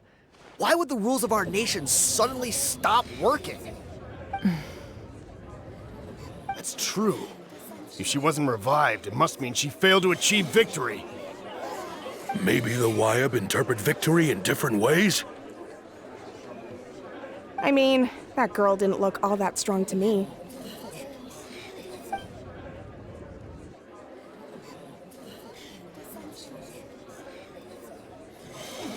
Kachina wouldn't have run! That's not like her at all! No! She's been waiting for this moment for too long. No matter how daunting the situation, no matter how scared she might feel, she's always the first person to stand up and face it head on. We don't even know what happened, so don't you dare try to use this as an excuse to vent your anger or slander her reputation. Fine. We'll find out what happens soon enough. Then, we'll see who truly deserves glory. That's enough. There is no doubt about today's victory, or Kachina's part in it. She is a hero worthy of our admiration and celebration. However, the failure of today's ceremony is undeniable. Kachina has not been rekindled, and I offer you all my deepest apologies as I continue to investigate this matter. To prevent further casualties, I have decided to suspend the pilgrimage until this matter is resolved. What? No one is all-knowing. No one is infallible, not even myself. But doubt is a means by which we seek the truth, not a weapon we wield against others. I didn't mean it that way, Archon. I just... If there are things you wish to clarify, then ask me directly. Doubt my answer if you wish, but now's your chance. You have concerns? State them. No, of course not. Even though I have said nothing to change your mind, then it would seem the truth never mattered to you at all. That guy doesn't even have the courage to answer the Pyro Archon's question. So much for all that glory talk earlier. I have a question, Archon. My friend Kachina. Do you have any idea where she is? It's extremely important to me. I know you said you were investigating the situation, but I'm sorry, that's not enough. I've already shared everything I know. If you want to learn the truth and rescue your friend sooner, you should join the investigation. So, what do you say? Of course I'll join. In that case, come see me in the speaker's chamber. We should join them. Oh, and if it's not too much trouble, could you drop by as well, Traveler? I'd like to have a chat. Rest assured, everyone, I'll keep the tribal chiefs informed on the progress of the investigation. Once again, I apologize for the outcome of this ceremony. If there are no further questions, let's part for now. Did she just ask us to come along? I believe she did. Let's go. I'd like to know what's going on myself.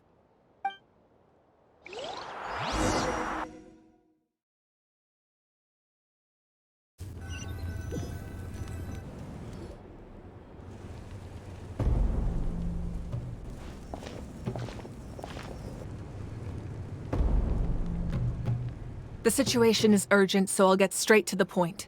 Kachina is undoubtedly a hero of Natlan, and I'm deeply sorry this happened to her. There's been unrest in the Night Kingdom, but I don't know what's causing it. As a result, I've been unable to track down her location. Until we find and address the cause of the unrest, the Ode of Resurrection will continue to be ineffective. And that means Kachina won't be able to come back? That's correct. Not until the problem with the Night Kingdom is resolved. How long will that take? It's hard to say. Kachina always dreamed of fighting the Abyss, of doing her part to defend Natlan. She wasn't afraid of death because she knew, if it came down to it, the Pyro Archon would be there to bring her back to life. Whenever we sat down together, exhausted from training, she would always hum the Ode of Resurrection. She was supposed to come back to us. We were supposed to hug her and celebrate with her and share her joy. We supported her every step of the way, but what are we supposed to do now? Sit peacefully and wait for her return? Lose ourselves in grief over her death? Tell me, are we her friends? Or her murderers? That's not fair, Mualani. It's all right. I understand your rage and your grief. Kachina's life means a great deal to me, Mualani. Believe me, I want to bring her back as soon as possible. I would give you that peace of mind if I could. But please, hear what I have to say so I can at least give you a broader picture of the issue we are now facing. Considering the recent attack on your tribe, I believe the Abyss has found a new means of undermining the rules of our nation. You mean... The Sacred Flame. The foundation of our resistance against the Abyss. If we continue to hold the pilgrimage and send teams to fight the Abyss, there will likely be more casualties. But if we stop altogether, the Sacred Flame will only grow weaker. The Abyss will scale up their attacks, and the tragedy we saw with the people of the Springs will only be the first of many. If we compare the two choices, the former seems to be the lesser of two evils. Sorry, I know that may sound harsh, but I bear the name Malipo. Weighing the costs is my duty. The raw truth can be cruel. But we need to understand it if we want to approach this rationally. But what would you say, Mualani? This is personal for you. And unlike Kinich, I dare say it's not a simple case of weighing up which course of action is less painful, is it? No. I can't choose between them, and I don't want to. Saying that one is preferable over the other is disrespectful to the people who suffered. You're saying it doesn't matter whether I suspend the pilgrimage. The consequences will be equally painful. Yes. What happened to Kachina breaks my heart. But I couldn't bring myself to sacrifice other people for her sake. And that is the crux of the problem. It's not simply a matter of choosing the lesser of two evils. Either way, there will be people who suffer. And the end result will be the same. Belief in the pilgrimage will waver. Once doubt has crept in, the people will no longer unite in battle against the Abyss. And that is exactly what the Abyss wants. Their ultimate goal isn't to break the rules that make the Ode of Resurrection work. It's to destroy the people's faith in them. To prevent what happened to Kachina from happening to anyone else, we need to suspend the pilgrimage. So that is my current plan. And in the meantime, I've made efforts to strengthen each tribe's defenses. Then, we have to find another way of strengthening the Sacred Flame to keep the Abyss at bay. This won't be easy. I'll need time to figure out the best approach. I understand your anger, Mualani, but I hope that provided some clarity at least. Wow. Paimon thought things were gonna get heated for a second, but the Pyro Archon took the time to explain everything so patiently. I owe you an apology, Archon. I let myself get carried away earlier, and I'm sorry. You're right. We need to focus on finding solutions. We could always hold the pilgrimage without sending a team to fight in the Night Warden Wars. That way, we would still be able to fuel the Sacred Flame. I've considered that, but the two events have nearly always been linked. Without the chance to fight the Abyss, pilgrimage rankings lose their prestige, and competitor numbers will drop. With fewer participants, the amount of contending fire produced will decrease, and the vicious cycle will continue indefinitely. So, essentially, the Abyss has taken Kachina hostage. You've learned about the concept of ley lines during your travels, yes? The Night Kingdom is something similar. Staying there for a short period of time shouldn't have an effect on the person. But with the Abyss in the picture, it's a different story. Your sense of self will be devoured until eventually you become one with the Sea of Souls. Imagine pouring a cup of water into a rushing river. You can try to scoop up another cup, but there's no chance it will be the same water you had before. I won't sugarcoat it. That is the danger Kachina is currently facing. Just like you said, Archon. Both of these problems need to be addressed. You can focus all your efforts on dealing with the Sacred Flame. I will go search for Kachina. The Abyss poses the same threat to you as it does to her. It is very possible you will not return. Knowing that, do you still choose to go? Kachina's waiting for us to rescue her. That's all that matters. I failed to protect her during our campaign, but I can make it up to her now. I choose to go as well. Traveler? What do you think? Understood. Then I'll support you in any way I can. The Masters of the Nightwind have a technique that can extract an ancient name from the ley lines. If we can find Kachina's ancient name, I can use the link between them to pinpoint her position within the Night Kingdom. Then comes the hard part. You need to visit the Night Kingdom in person and rescue her. But isn't the Night Kingdom a land of souls? Can we even go there? Under normal circumstances, only the consciousness can enter. But there is a way to go there in person. However, know that the Night Kingdom will attempt to repel you, and the Abyss certainly won't leave you be. That's fine by me. Same here. Fighting the Abyss is nothing new for me. So, Paimon's the only one who's scared? Well, if you're going, Traveler, Paimon's going too. Sitlali of the Masters of the Nightwind once created an artifact that can be used to communicate with the Wayob. We call it the Spirit Speaker Stone. It was originally used as a ceremonial artifact wielded by the tribal chiefs, but that spiritual quality also means it can be used to search for an ancient name. That was the artifact I delivered to the Scions of the Canopy a few days ago. Didn't think I'd be hearing about it again so soon. Thank you so much for your help, everyone. Your thanks are unnecessary. I will offer you whatever aid I can, but your fellowship and courage are what will truly decide the success of this operation. Besides, you're the ones helping me. I can only focus on one thing at a time, after all. Traveler, I certainly didn't expect our first conversation to be so serious.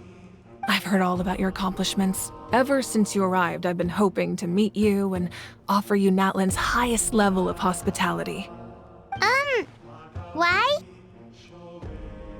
Why?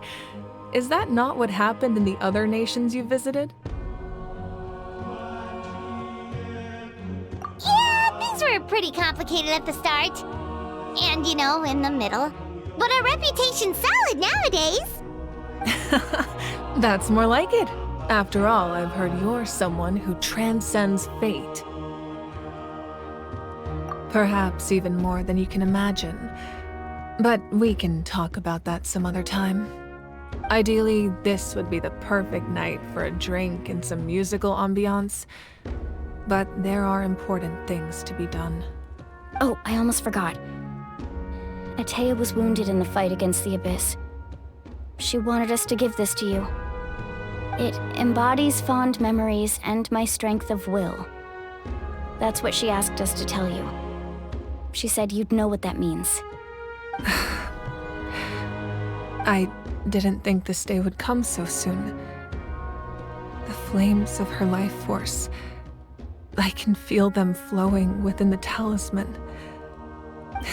If things were different, the two of us could have enjoyed the hot springs together while she gave this to me in person. We're supposed to be hot spring buddies after all. But don't worry. This talisman means a great deal to me. I'll take good care of it, And once this is all over, I'll pay Atea a visit.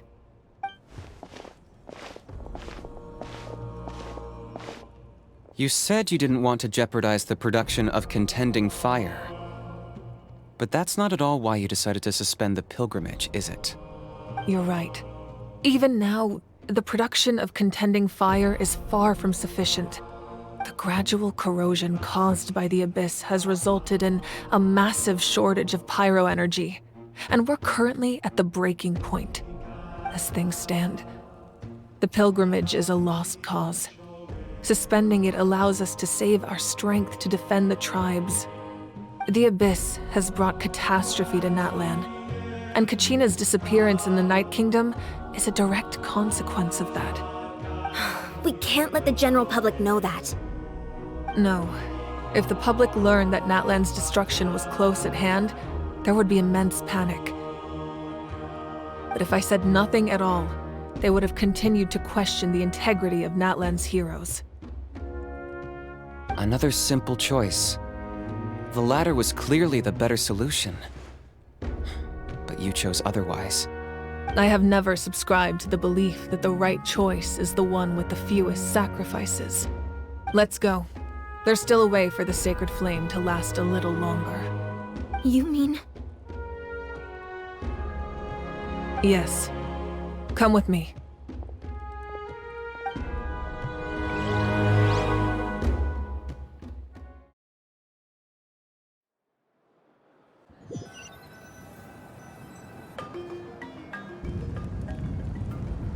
The sacred flame must never go out. Not only does it strike fear in the abyss, but it's also the pillar of Natlan's stability. So until our heroes are ready, I will sacrifice my power to keep it burning.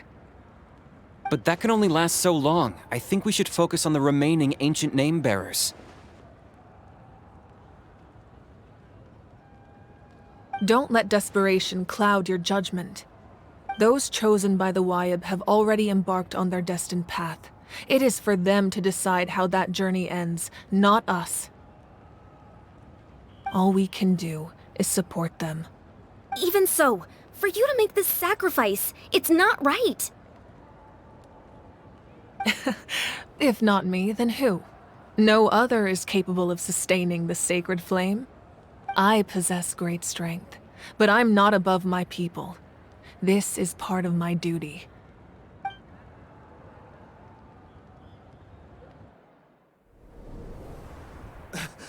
Archon, it's the Fatui!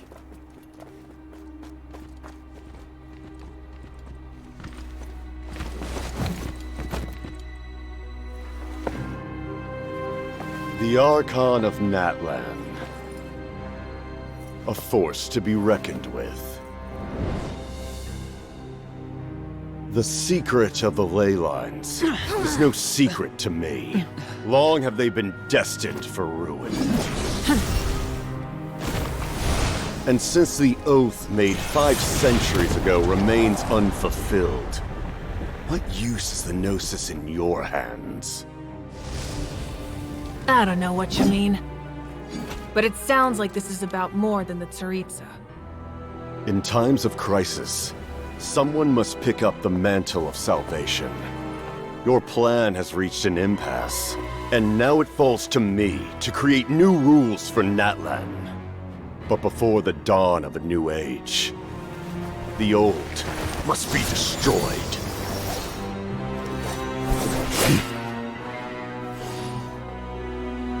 I assume that's the end of your speech? Good. People like us. Let our blades do the talking!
Masters of the Night Wind.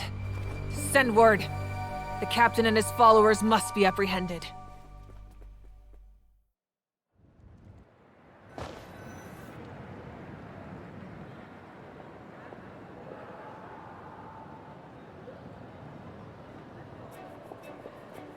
Are you alright, Archon? He was a formidable opponent. Exactly what I would expect from the first of the Fatui Harbingers. I never imagined someone could match you in combat. If the Tsaritsa sent him here, why would he bring up what happened 5 centuries ago? Yeah. And how much does he know about Natlan? The Harbingers are all driven by their own personal goals. The only purpose that unites them is collecting the Gnosis. But I'm sure the captain has his own reasons for being here as well. Whatever his motive, we should shift our focus to the Fatui. If they attack again, and we're not prepared, we're done for. No, we're running out of time. The wound I inflicted should hold him back and weaken him for the time being. Besides, I'm sure you noticed, the power that came to his rescue just now came from the Masters of the Night Wind. In other words, there are traitors among us. Not necessarily. This could prove to be a very valuable turn of events. When we exchanged final blows, I sensed an unusual presence within him. I'll need to investigate further. Kanich, go to the Masters of the Night Wind and look into who could have aided the captain. Speak to Sitlali. She should know. Of course, I'll head out right now. Do you still intend to... Yes, but fear not.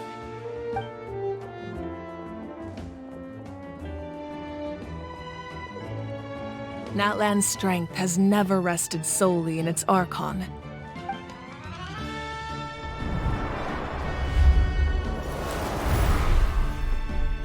Together we foresaw the only path that leads to our nation's future. We must trust in that vision now.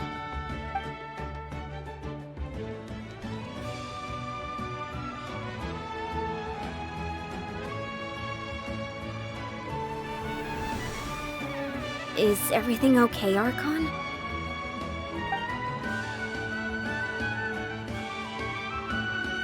Completely fine. Just lamenting the fact that I never got a picture when I could still turn my hair into flames. Too late now. I just hope the others have a safe journey.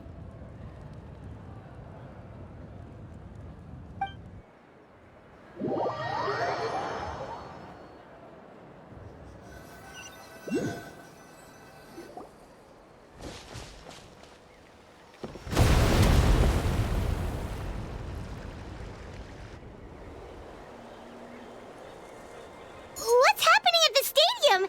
Did something explode? It feels like the Archon unleashed her power. She must be fighting a formidable opponent. Should we go back and check what's going on?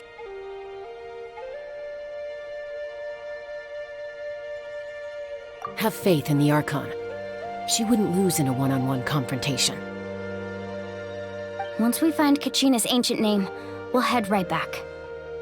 Okay, let's just keep climbing. Paimon really hopes nothing goes wrong.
That's Waina, the tribal chief.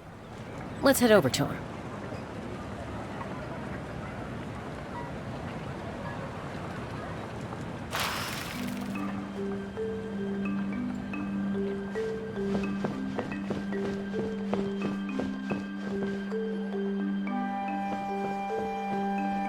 Chaska. Nice to see you again, Waina. I'm afraid we don't have time for pleasantries, so I'll get right to it. We're here for the Spirit Speaker Stone. Whoa, hold on a second. At least tell me why you need it first. My friend Kachina is trapped within the Night Kingdom. We need the stone to find her ancient name and rescue her. Rescue her? From the Night Kingdom? That's right. I'm sorry, but someone needs to tell you what you don't want to hear. Going there, a mature warrior would never make such a foolish decision.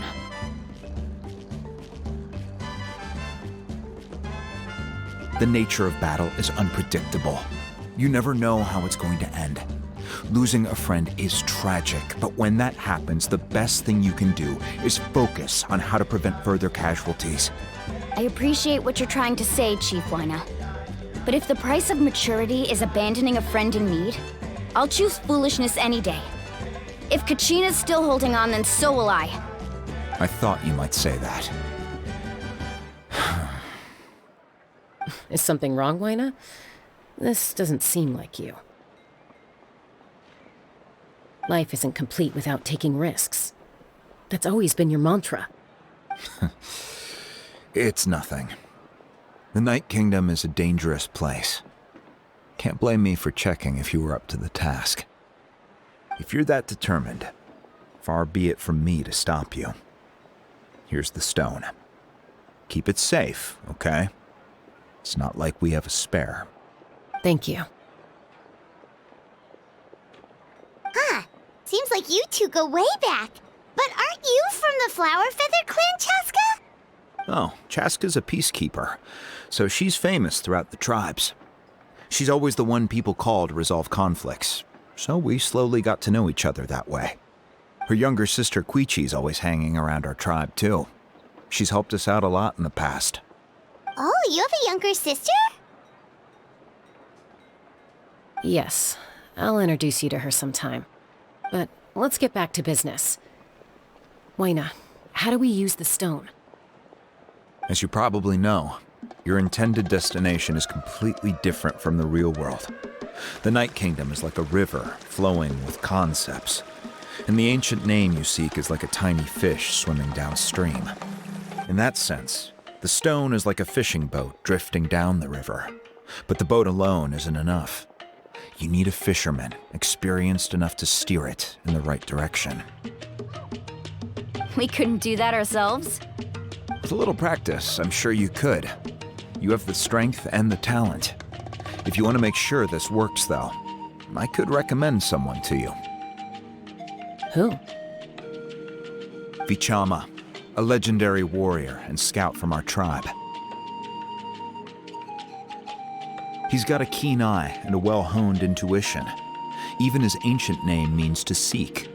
If you're fishing for a name, you're gonna want him on the boat. Vichama? Why does that name sound familiar? He's one of Auntie Atea's hot spring buddies. I've heard stories about him. Where can we find him? Ever since Malko passed, he spends most of his time gazing out at the scenery from the cliff tops. Follow the path that way, and I'm sure you'll find him. Thank you. We'll go look for him there. Good luck. I hope everything goes well.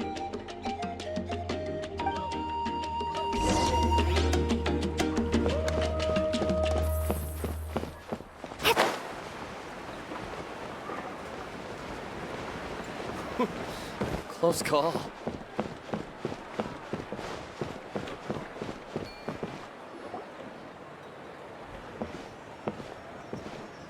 Someone admiring the scenery from the cliff tops. Ah! That must be him! Hello there, are you Vichama? That's me. Did you need something?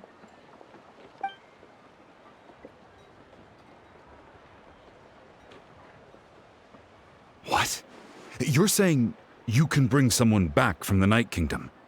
How is that even possible? No, if you really think about it, anything's possible in that kind of place. But that would mean... Are you okay? You don't look so good.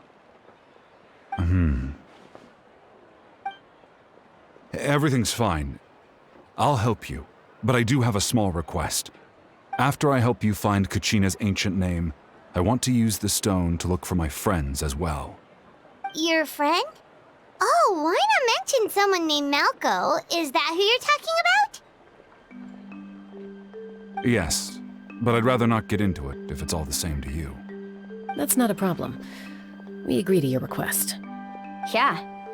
Since you're helping us find Kachina's ancient name, it's only right that we return the favor. Then we're agreed. Can I have a look at the stone?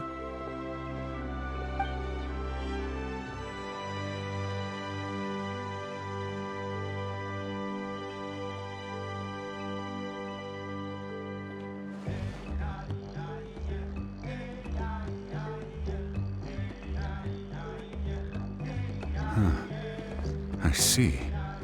From what I can tell, it functions almost like an abyssal pylon. Both connect the Night Kingdom to the living world. Once the connection is established, the abyss will come surging through the opening like a predator honing in on the scent of blood.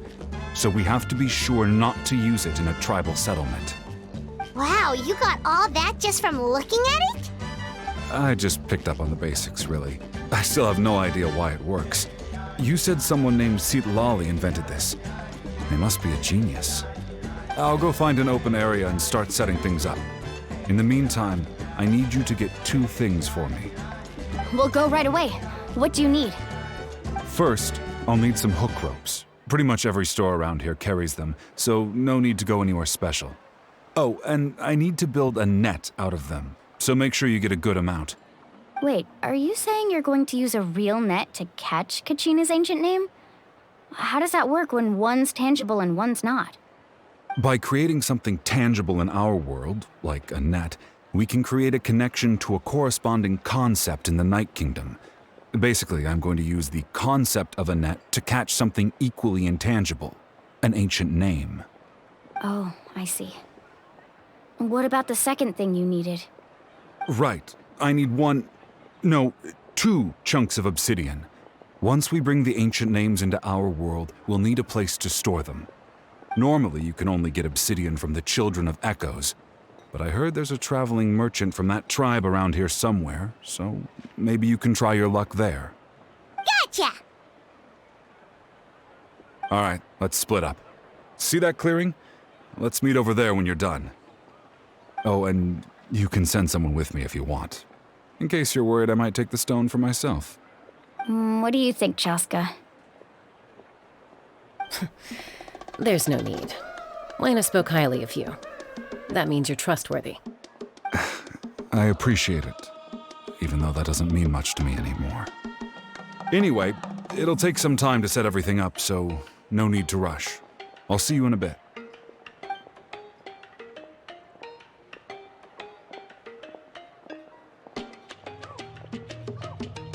What an odd guy. He seems so defeated, but also really invested in the stone at the same time. I don't have any more insight than you, Paimon. Let's just focus on the preparations for now. Hang on, Kachina. We're coming for you.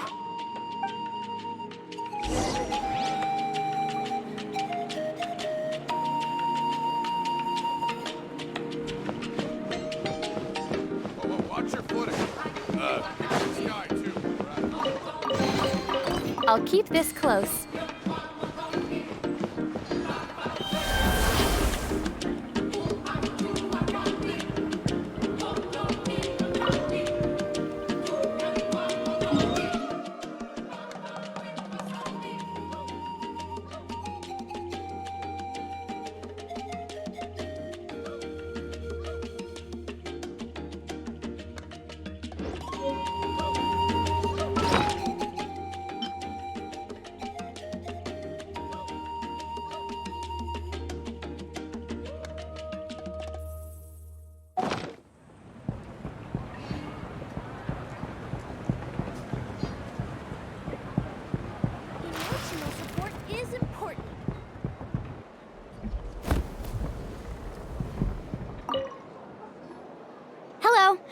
you have any hook ropes for sale? Hook ropes? As in rock climbing equipment? Yes. How much for your whole stock? Oh, the whole thing? Let me see. That would be 30,000 mora in total. Deal? Deal. Wait, really? What, you want me to drive down the price? We just need these as fast as possible. Thanks. Oh, no problem at all. I'll even pass along some information on the house. These ropes are usually used by rock climbing enthusiasts. If you want to learn, Roka's the person you want to ask.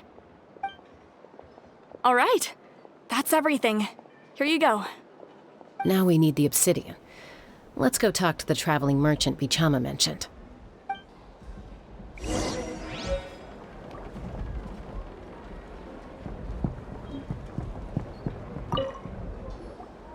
Excuse me, do you sell obsidian? Why, yes. I've got a chunk for sale right over there. Perfect. Is that the only one, though? We actually need two. That might be tough. Tell you what, I'll take a look through these boxes over here and we'll see what we can find. Thank you so much. We'll wait here.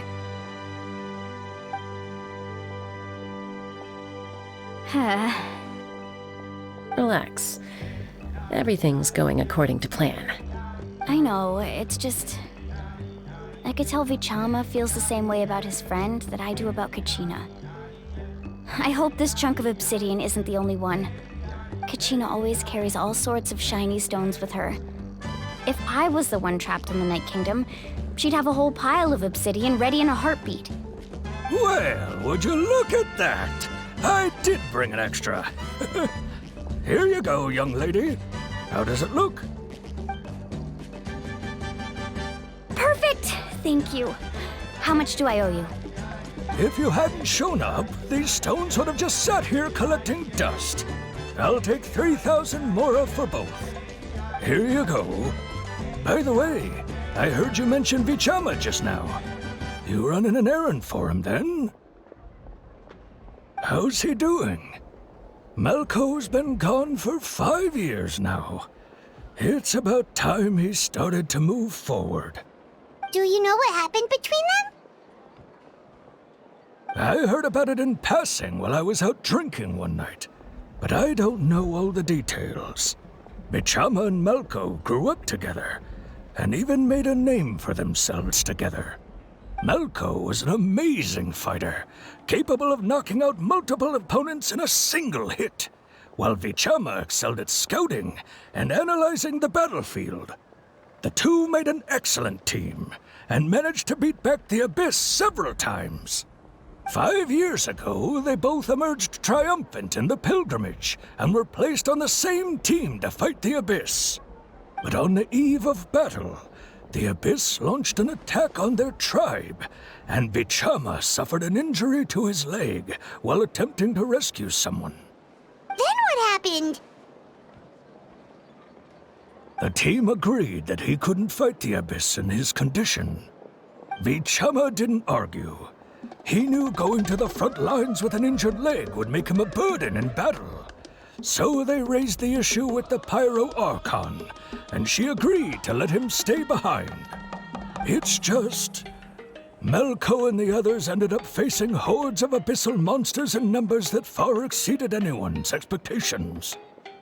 The team made an error in judgment, and they fell to the onslaught. Vichama went into a deep depression after that. He blames himself for everything.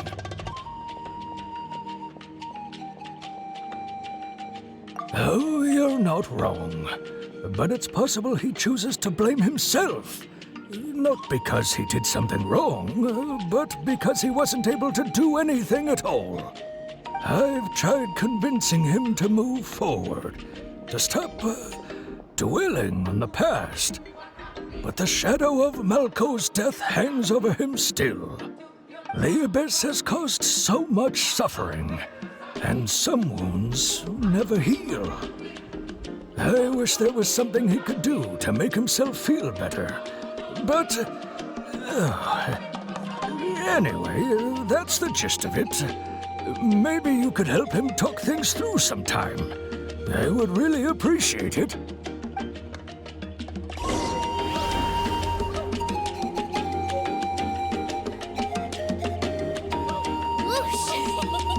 No one can catch me.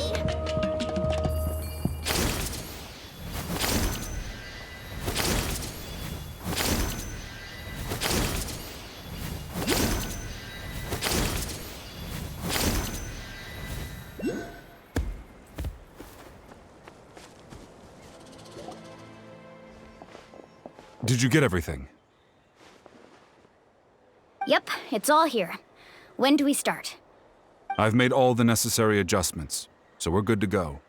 As agreed, I'll help you find Kachina's ancient name, and then you return the favor.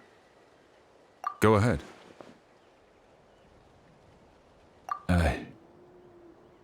Yes. After Malko fell, I scoured the battlefield to see what happened. It turned out he wasn't bested by some impossibly powerful foe. He was dragged to his grave by the sheer number of enemies. If I had been there, I would have been able to sense the danger. I could have warned them not to advance. I've always blamed myself for what happened. But when you told me about Kachina, I realized there's a chance Malko might also be alive, fighting for survival in the Night Kingdom. But that happened several years ago, right?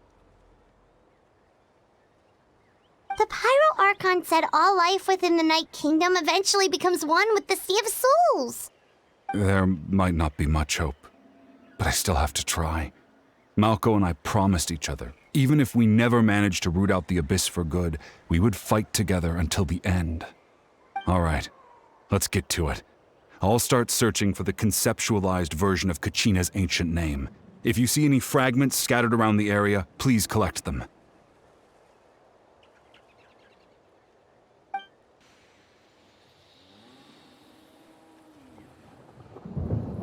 Make sure you prepare yourselves for battle. As I said, the stone will link the mortal realm to the Night Kingdom. The Abyss will likely emerge in response. Look at that golden thing. It must be one of those fragments Vichama mentioned. Let's get closer.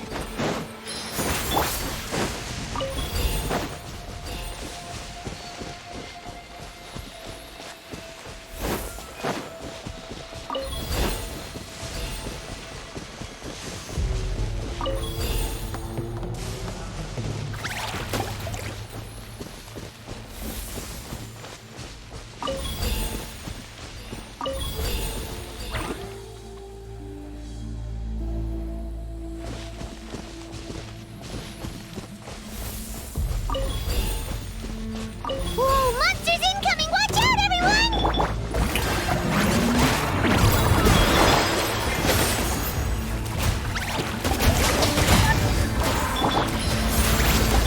Ha! Yeah! Ha! I swear by my sword! Go as well! This'll brighten up the place! Shower me with praise! Take this!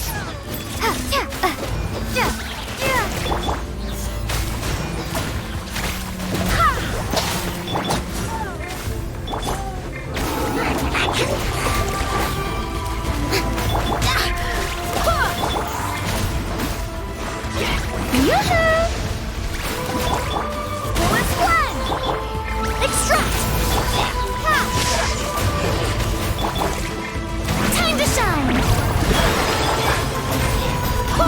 Wait, hear me. A little ambiance. Bellowing thunder! Take this! How much longer, Vichama? Not long! We're getting close!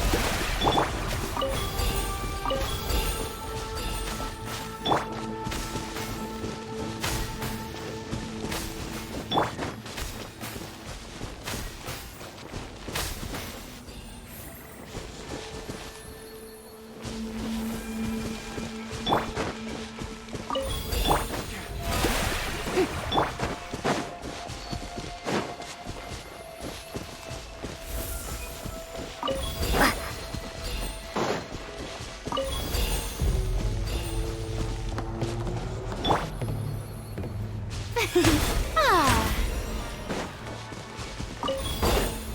I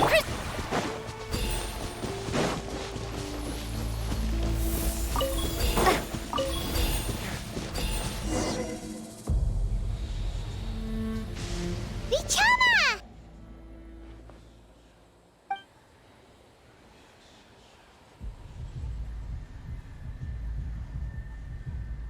Quick! Take it!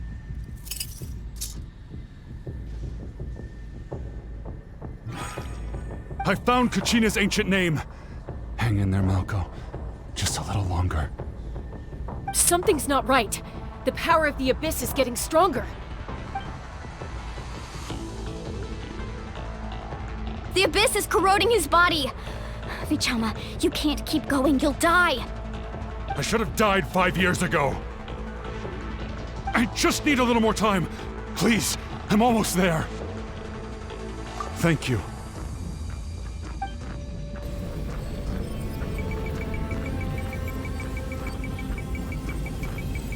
Whoa, watch out! The power of the Abyss is strong.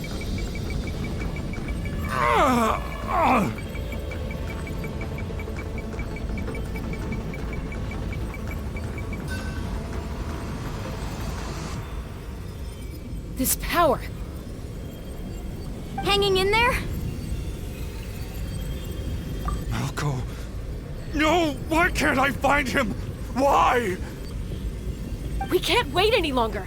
Pull him away from the stone, Mualani. I already tried, but the power of the Abyss has him in a chokehold. It's like he's tied to the stone with an invisible rope. In that case, we have no choice. I'm sorry, Seed Lolly. Get back! Chaska, wait!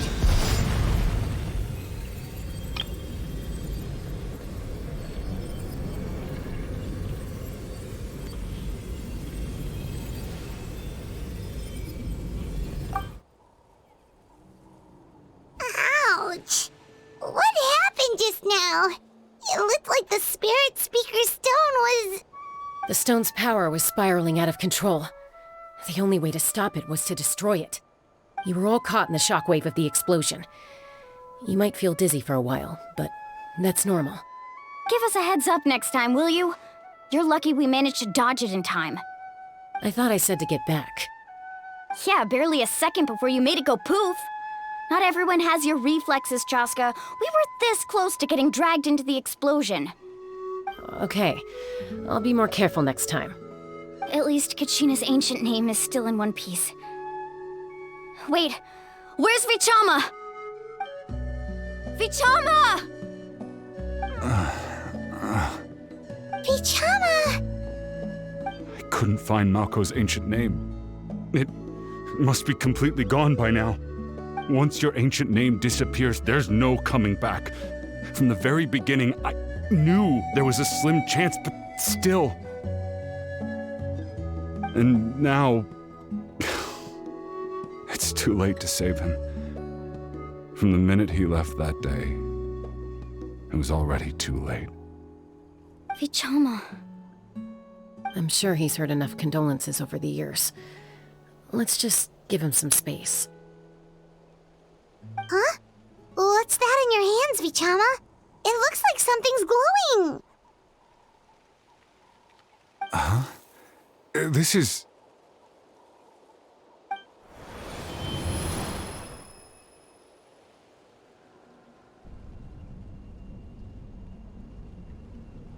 Hey, Malko.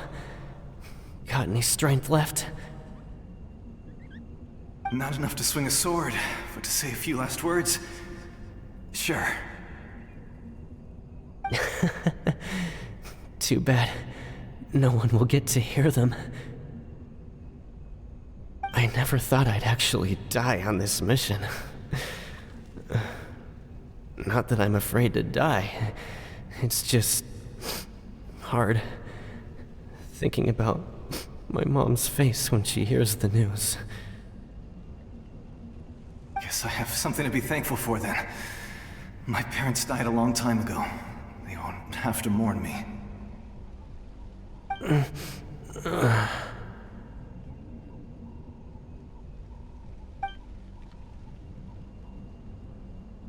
Pisak. Always had to beat me at everything, didn't you? Right to the end, you were never one for goodbyes. Maybe you're right. Maybe no one will get to hear our last words. But just in case... Vichama, I'm so glad you didn't come with us. Don't be sad. Just keep on living. For the both of us.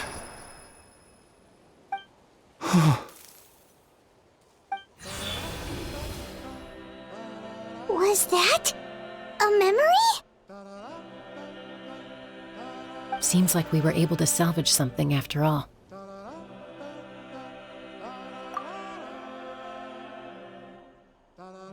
Of course. Seeing him, hearing his voice again, it makes me unbelievably happy. But it also brings with it an even deeper pain. A deeper pain? Why? Malco was always the type to put on a brave face. But in that memory just now, his hands were shaking, and his smile was forced. For all these years, I regretted not being able to fight alongside him to the end. And now I know, at the end of his life, he was thinking the same thing. Vichama. I'm fine. Actually, I heard Chief Wyna wasn't really on board with your plan to go to the Night Kingdom. When you asked for my help, I hesitated too. I knew helping you find your friend's ancient name meant leading you one step closer to danger. But I also understood why you had to try. Everyone has regrets in life, but not everyone gets the chance to make up for them. Once allowed to fester, guilt strips us of our most valuable qualities as warriors. In that sense, we might as well choose the braver path from the very beginning. If I could do it all over again, I would have followed Malco to the front lines no matter what. Even with an injured leg, there were still things I could have done. That way, even if the outcome stayed the same, I still would have fought alongside him to the end. There are critical junctures in life, and if you don't seize the chance to act, there's no going back. That's something I had to learn in hindsight. But you're still at the crossroads of your journey, so I hope you can walk away without regrets. Thank you, Vichama. I feel even more determined now. Kachina will come back to us. I'll make sure of it. I promised I would find her, and I intend to keep that promise. That's good to hear. Strange. My body, it's... Once abyssal corrosion enters the body, a portion will fuse itself to your internal organs. Even though the Traveler possesses powers of purification, the corrosion can never be fully eradicated. Thanks to her, though, you are only briefly exposed. Slowing your breathing and controlling your emotions should help you keep the symptoms in check.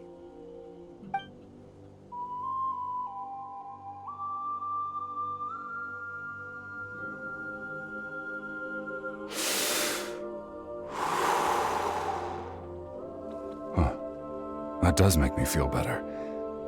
You seem very knowledgeable about all this. Just speaking from experience, that's all. Anyway, we've recovered Kachina's ancient name, so we're off to a great start. Let's get Vichama back to his tribe and tell Wyna the good news. Oh, and apologize for destroying the Spirit Speaker Stone. We had no choice, though, so he'll probably understand.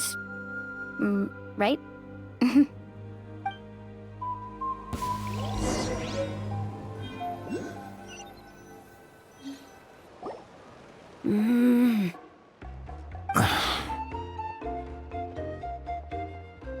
Koichi, are you really gonna just stand there like that?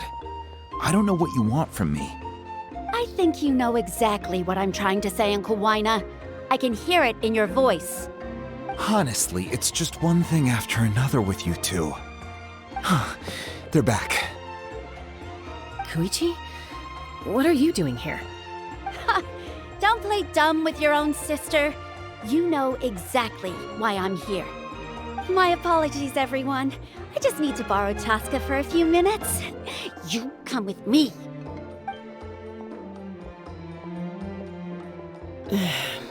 I'll be just a moment. Who is that? Qispi, Chaska's younger sister. Although the two aren't actually related by blood, it's kind of a long story. It's not really my story to tell, but I guess it's not a secret. You see, Chaska was actually raised by Koholasaurs. She was afflicted with a rare disease when she was a child, and abandoned in the wild as a result. The Abyss found her out there, all on her own, and tried to devour her. But in the end, all that did was trigger her will to live. That strength of will pushed her to survive. But it also planted a seed of conflict within her. Eventually, she was adopted by the Koholasaurs. Wherever they went, she followed, getting into fights right and left. For some reason, Paimon can totally imagine that. Well, when Chaska finally returned to human society, it was Qispi's parents who adopted her. At the time, Chaska still had a habit of getting into fights, so Qispi was always taking her around, apologizing to everyone. Ah, I remember those days. One of those fights was definitely with me. But, you know, kids. You're fighting one minute and your friend's the next. Eventually, she found a way to rein in that desire to fight. And now she's who people call to resolve conflicts. She's known as the Peacemaker. It sounds like she still argues with Qispi, though. Don't siblings usually stop fighting when they get older? That's partly my fault. Qispi asked me to stop Chaska from doing anything dangerous, but you probably know by now, once Chaska makes up her mind, there's no changing it. Oh, I get it. No wonder you tried to talk us out of going to the Night Kingdom. Chaska even said that wasn't like you. I'm all for your adventure. You need to take risks when you're young, because by the time you're my age, you couldn't attempt something like that even if you wanted to. Better try now than live with regrets later. That's what I say. Still, I can understand where Qispi's coming from. In the end, nobody wants to sit back and let a loved one put their life on the line.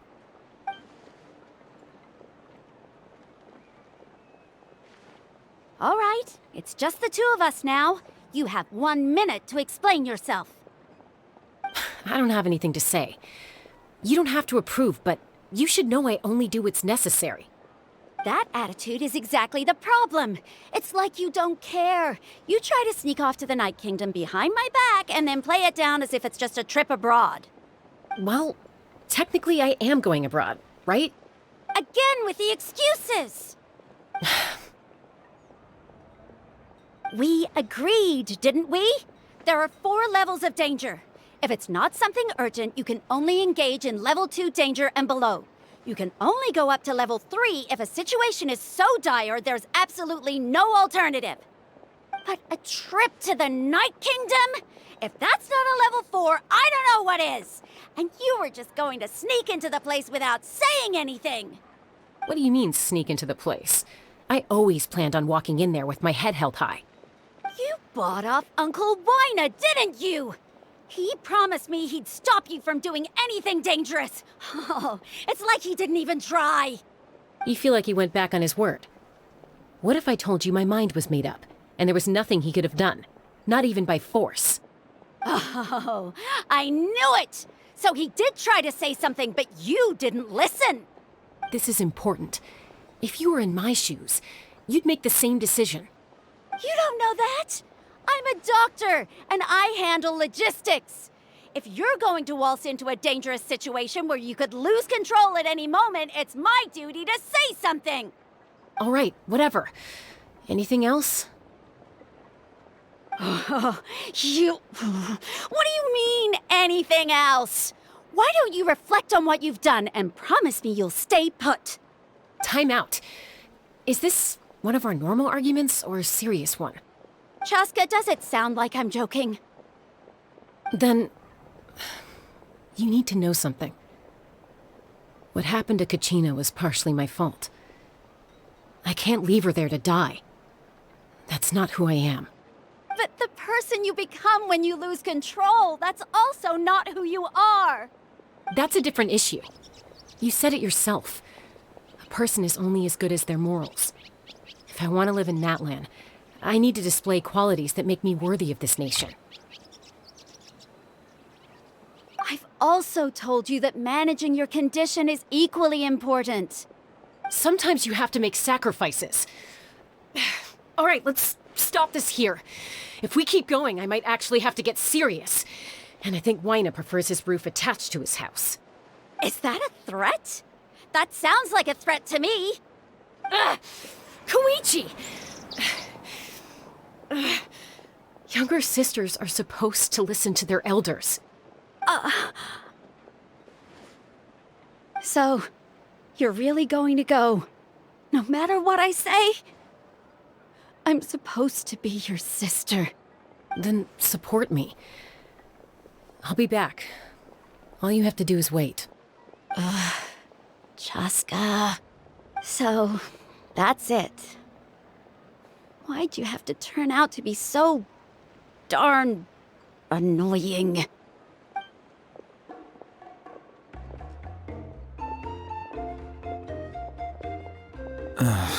You two are something else. Something you wanted to say?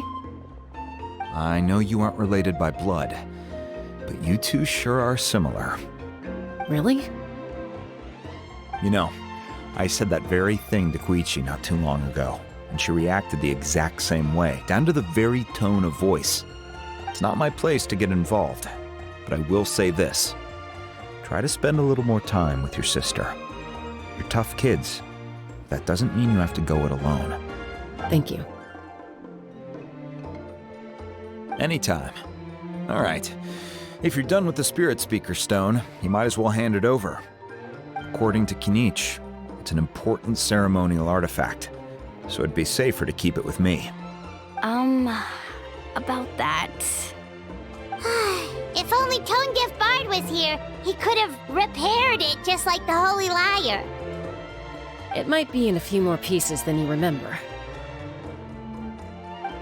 Huh?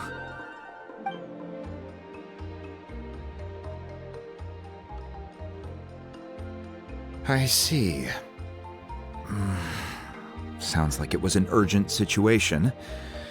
If someone's life was on the line, then you had no choice. Still, Citlali's going to be a nightmare to deal with now that you've broken her stuff. I'll explain everything to her later.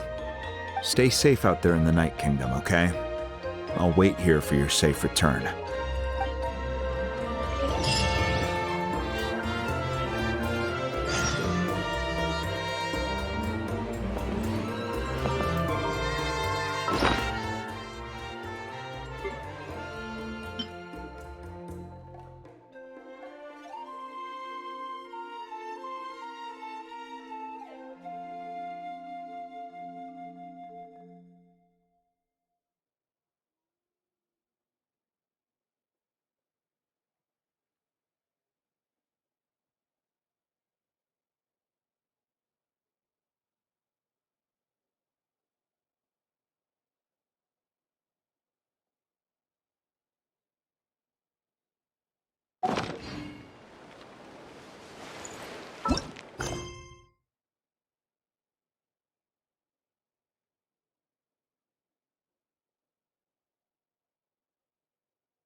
The show begins!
Kachina's ancient name, too! Well, it's fairly complicated. Let me give you the condensed version. The Fatui again? We can't go anywhere without them causing trouble. But what if the Fatui finds out you've lost your power? Won't they try to take advantage of the situation? That's why it has to be our little secret. No one else can know, or we're asking for trouble. Look, I wish I could offer you some sort of consolation, but I won't lie to you. With multiple factions closing in, there's nothing comforting about the situation we're facing. Still, all you need to do is focus on your goal. You can leave the complicated matters to me. I can also step in on the Pyro Archon's behalf. There's a limit to what I can accomplish, but I'll help you however I can. There's no need to be so modest, Yan-san. Your incredible strength has long been a well-known fact. You're the pride of your tribe. Archon, I'm sorry about before. You have so much on your plate, so much that you have to worry about. But all I could do was focus on my own feelings. You have nothing to be sorry about. We all get overwhelmed by our emotions, myself included. Your reaction to Kachina's disappearance, I understand that feeling very well. Well, now that we have Kachina's ancient name, let's go track her down. Follow me.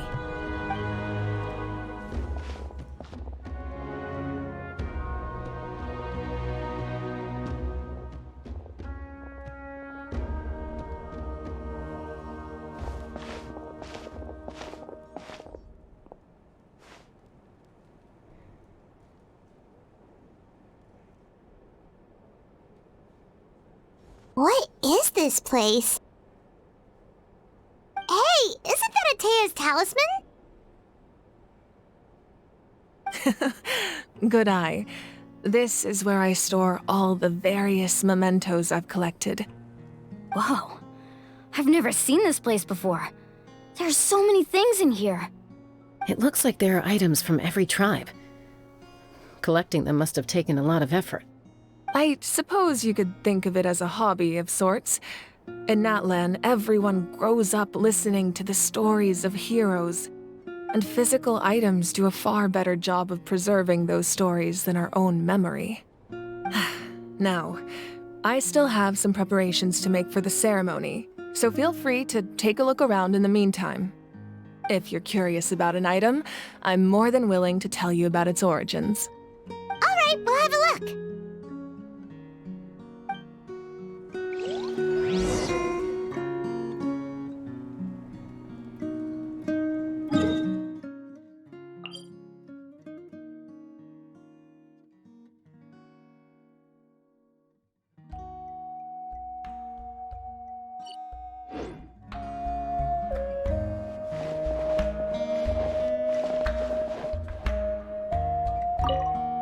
Make sure to handle everything with care. This cup, for example, it's heavier than it looks.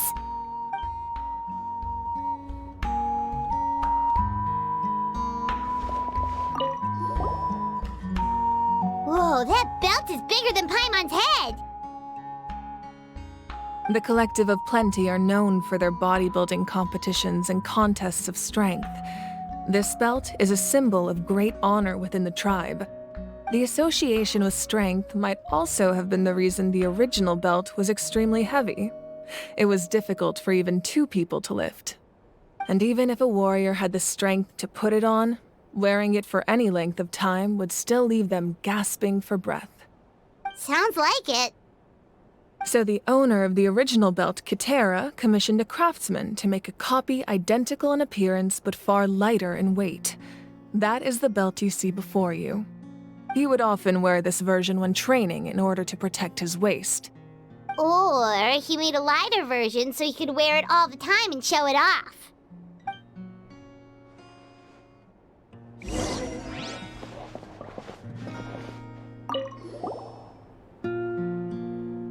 There are so many jars and potions around here. Do they have anything to do with alchemy? No, those belong to the Masters of the Night Wind. They're ceremonial tools used to amplify the ability to communicate with the Night Kingdom and the Wayob. Yamaya is an expert in this field, and she taught me a lot. Even though she appears stoic and serious, she actually has a keen sense of humor. The tools you see here are quite traditional. Her students found them outdated, so she passed them on to me. The contents of the jars aren't all that special. Oh, except the big jar in the middle. That's what she really wanted to give me. Ooh, must be something really cool. What's inside? Grape juice. Huh? It's quite tasty, although probably expired by now.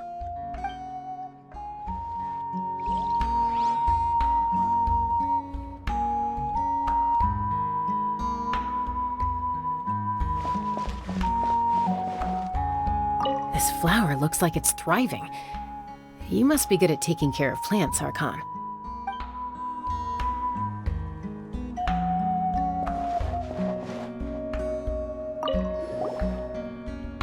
Hey, there's a fishing rod here. It must have belonged to the people of the springs. That's right. It belongs to a legendary fisherman named Matavaru. I have his entire set of fishing equipment, actually. He and I met in a tavern. He told me about a particular kind of giant fish and his meticulous plan to catch it. In his eyes, I saw a hunger and a strong fighting spirit. To him, the sea was the battlefield upon which he staked his honor. So, did he do it? The next time I saw him, he was covered in scars. It turned out the fish he sought had been corroded by the abyss. He managed to kill the fish, but sustained a serious injury in the process, which meant he could never go deep-sea fishing again. Can a fisherman claim victory if he fails to bring back his catch? That's what he asked me in the end. Well, Paimon thinks he won. That was my answer as well. The experience was far more valuable than the prize itself. In the end, he didn't want his tools to go to waste, so he gave them to me. Wait, that means you also know how to fish. Maybe we can go head-to-head sometime.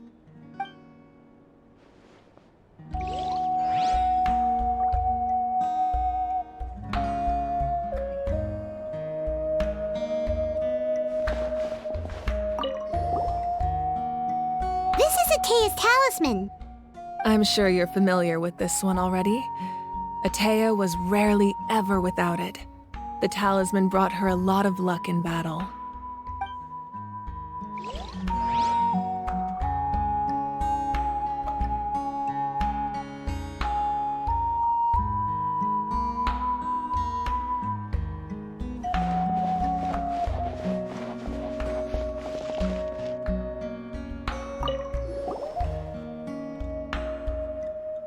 The powder still needs some time to settle, so let's wait a little longer. Well, what do you think of my collection? Do you feel like you have a better understanding of Natlan's culture now? Yeah! If each item represents a different story, seems like Natlan's really been through a lot. Does every item hold a special memory, just like Atea's talisman? That's right. The items in my collection actually serve a similar purpose to the ancient names passed down among the tribes. They demonstrate the true shape of time. The shape of time?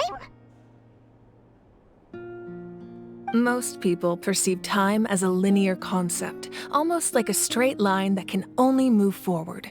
We cannot change the past or predict the future. But there's also a different theory, one that I believe to be closer to the truth. Namely, that the past, present, and future all exist at once. At once? Paimon's not sure she understands. Let's say your journey ended right now. Thinking back on your experience in each nation, which one would you say was the most important?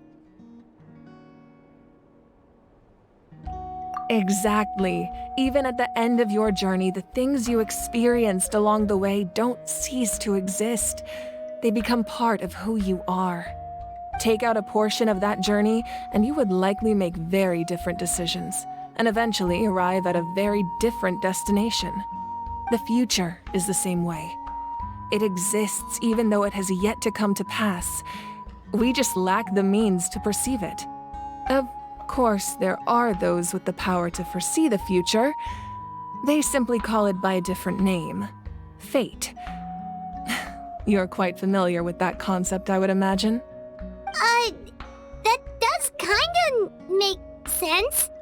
The future hasn't happened, but already exists. Humanity excels at living in the present, but too often we forget the past and neglect the future. While the pilgrimage and the Night Warden Wars lead us to a better future. Only by uniting the people of Natlan across countless eras can we fight back against an enemy as formidable as the Abyss. To come up with such a set of rules, the first Pyro Archon must have possessed a level of insight I can only imagine. That's correct. At first, he was a mortal man with no special power. After he ascended to the Divine Throne, he used it to borrow power from the heavens and establish the rules of Natlan, namely a framework through which ordinary people can ascend to Archonhood. By holding the pilgrimage, we're able to determine the strongest among us, and when that person ascends to the Divine Throne, their inner flame will awaken. In addition, the sacred flame will grant them significant knowledge and memory of this land. After all, that's how I came to know everything I just told you. So, it all comes down to the power of the Divine Throne and the rules. Wait, is that a family portrait? Yes, that's my mother, father, younger sister, and the little Saurians we raised. I turned a piece of my dad's leather armor into a canvas and commissioned a famous artist to paint our likeness. Your sister is so cute! It looks like the two of you are really close. Paimon was having a hard time thinking of an Archon as an ordinary person, but seeing this portrait, it kinda makes sense now. It really doesn't look like there was anything special about you before. Oh, wait, is Paimon allowed to say that? A little late for that question, don't you think?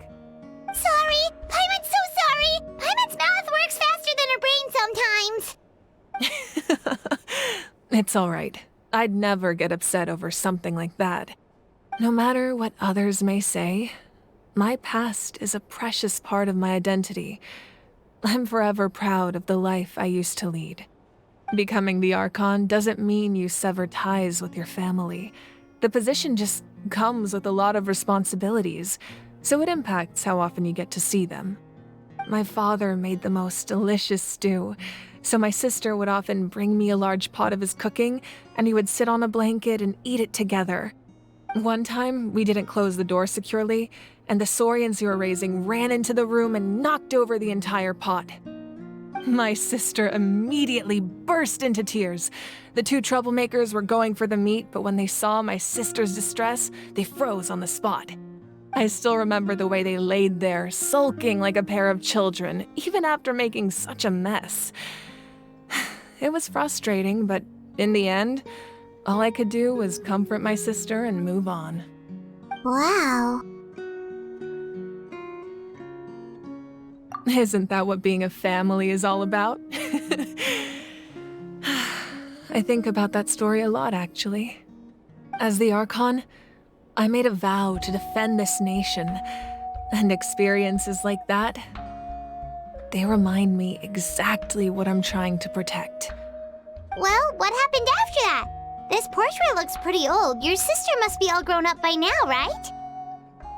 I believe she ended up working as an architect and artist.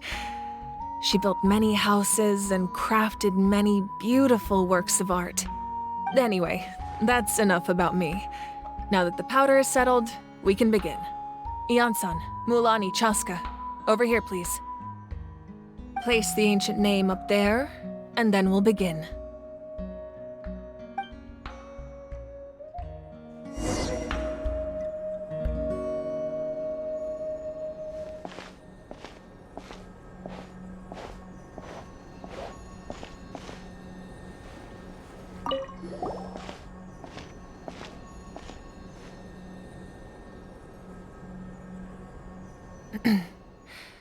Surely as the echoes of life resound through heaven and earth, so too shall our stories remain eternal. Ancient name, take us to your fated bearer. Allow her to answer our call.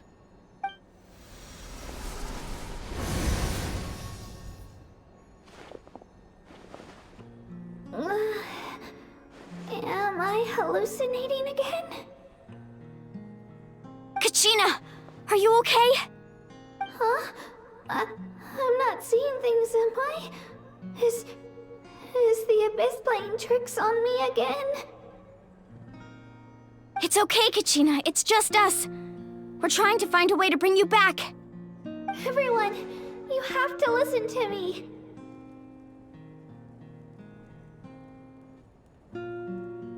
I've been investigating the Night Kingdom this entire time, and I figured out what's wrong. The Wayob is being affected by the Abyss.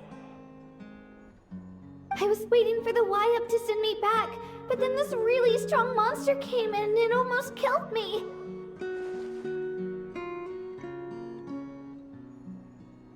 The Wayob saved me, even though its power is weakening, so I've been hiding from the monsters while trying to find a way to help. The Night Kingdom has become a huge mess, though. I keep hearing these awful sounds and seeing really horrible things. Don't listen to those sounds, Kachina. The Abyss is trying to strip you of your sanity. All you need to do is stay safe and wait for us. We'll be there shortly. It's okay. I feel so much better now that I've had the chance to talk to you guys. You don't need to worry about me. I've never been strong or special at all, really. So I don't blame anyone for forgetting about me or leaving me behind. Just knowing you care is more than enough. I'll find a way back. You don't have to put yourselves in danger to come rescue me. You're always like this, Kachina. Now's not the time to act tough. We're coming for you, and that's final. I don't know what lies the Abyss has been feeding you, but I'll tell you something right now. Nobody here sees you as a burden. You're a victor of the Night Warden Wars, a hero of Natlan. All you need to do is wait for us to rescue you, and you'll get all the applause and recognition you deserve.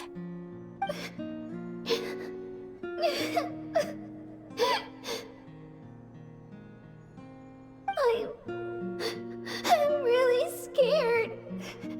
Everything's so dark and creepy here. And I want to go home. Still, I don't want you to put yourselves in danger because of me. I don't want to hold anyone back ever again.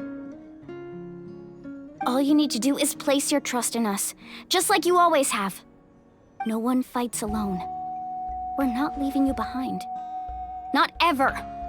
Yeah, we're so close. We can't call it quits now. Thank you. Be careful. Looks like we've lost contact. Now comes the most dangerous part. You have to traverse the Night Kingdom in your physical form.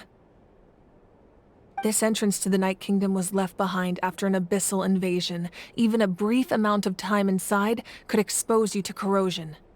I know. I'm prepared for that possibility. All right, then I wish you all the best. I'll tell Koichi to be ready just in case. She's very experienced in dealing with abyssal corruption. That face you just made. Don't tell me you two got into another argument.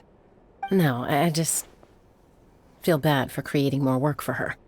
I'll go with them too, Archon. The more people, the stronger the party. Thank you so much for your help, everyone. It really means a lot that you're willing to brave these dangers with me. There's no time to lose, so let's get going. Now that I've lost my power, I won't be able to provide much practical support. But I can still keep an eye on the situation from here. Eon-san, I know it's unlikely, but if you encounter a situation you can't handle...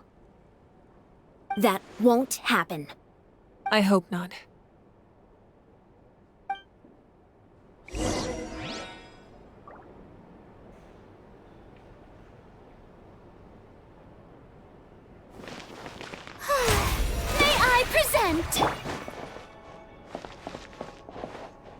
Be careful out there. I'll observe the situation from here.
A reward on the road.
You want me on your team?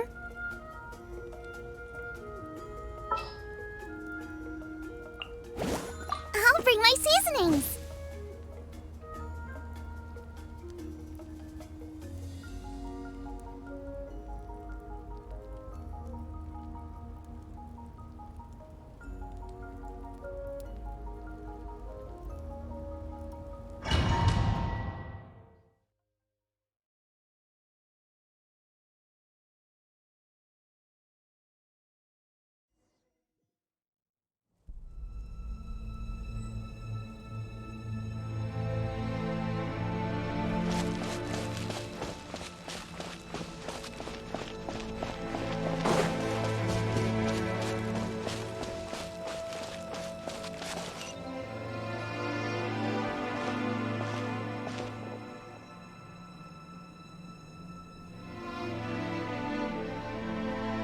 So we're underneath Natlan right now? It looks nothing like Paimon was imagining.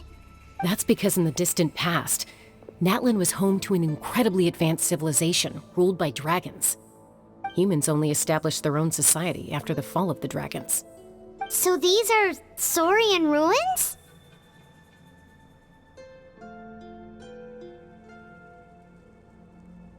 Wait, you mean like the elemental sovereigns? They had their own advanced civilization? Yes, a really long time ago. Very few records have survived until now, so no one really knows what the devices here are for. These ruins have been abandoned for a long time, but with the recent increase in Abyss activity, the installations around here have somehow been activated again. So what you're saying is, we're not in for an easy trip to the Night Kingdom. No, it's going to be obstacle after obstacle from here on out.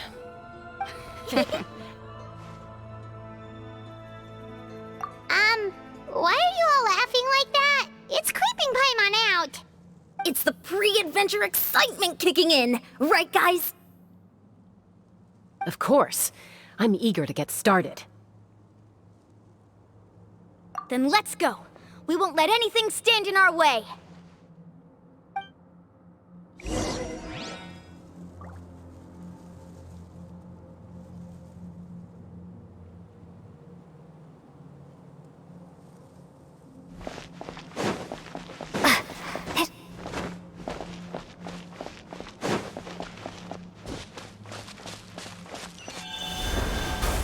Seems like the road ends here. How should we get across? As a professional trainer, I think you could stand to build up your endurance, Paimon. Professional trainer? Paimon thought you were a warrior from the Collective of Planning. Well, that goes without saying. But I actually work as a sports coach. I provide professional guidance for many of Natlan's popular sports. And I don't just mean physical training. I design nutrition plans as well. Ah, so basically no sugar, no soft drinks, no grilled meat. Yeah, we'll be here all day if you list them out one by one. It's much faster to just focus on what's good for you. Such as? Vegetable juice. Want some? You know, Ian-san, Paimon feels like the two of us might not see eye to eye.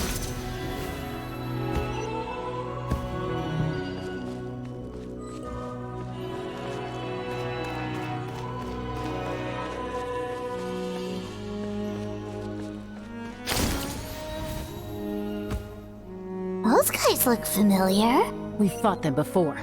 Let's go. Show no mercy.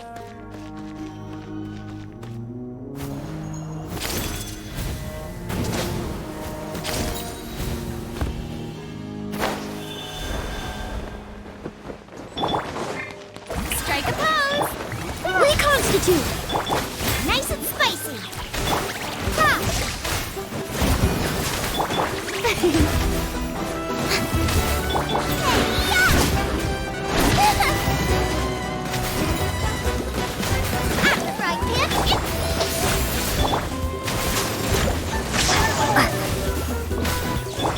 The show begins! Boba, get them! Take this!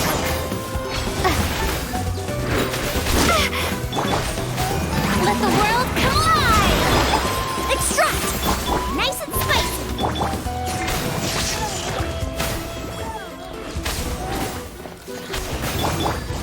Russian floral! May I present... Boba, get them! Ah.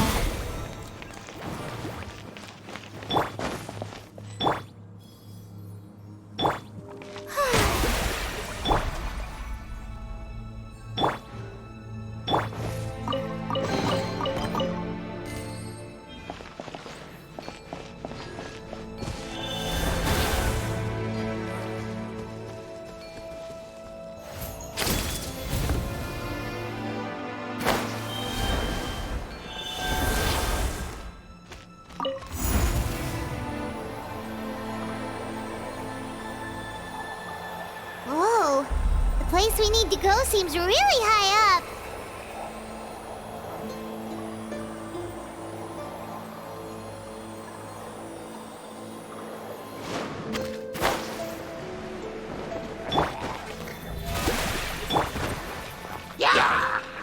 Neutralize!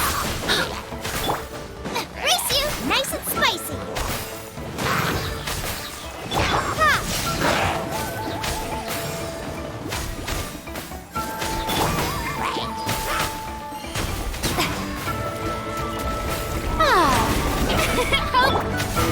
Reconstitute! Eat this! Boba, get them! Thunderclap! Lightning Slash!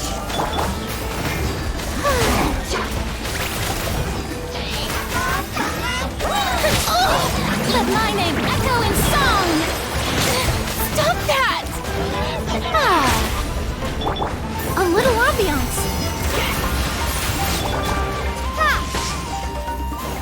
Nice and spicy!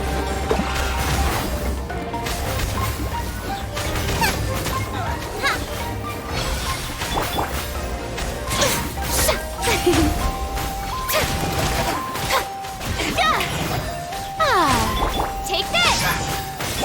Neutralize!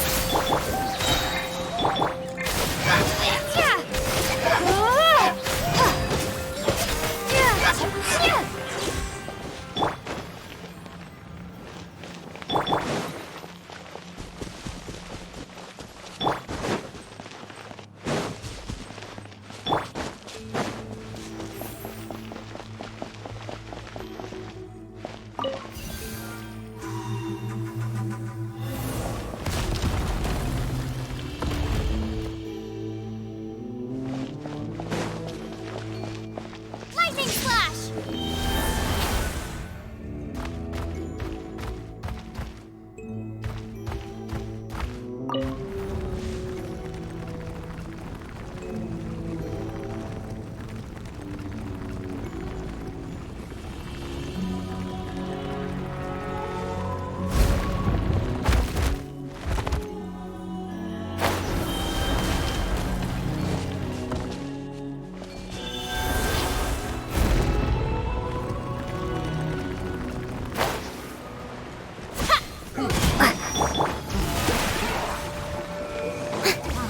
Extract!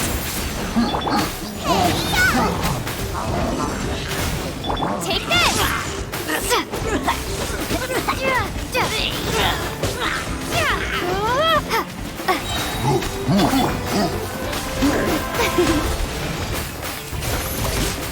Neutralize!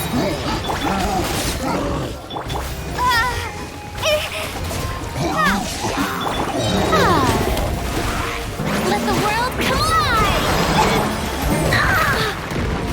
Fresh and floral! Fragment into the bucket!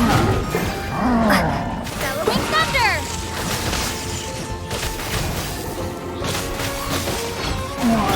You're toast! May I present!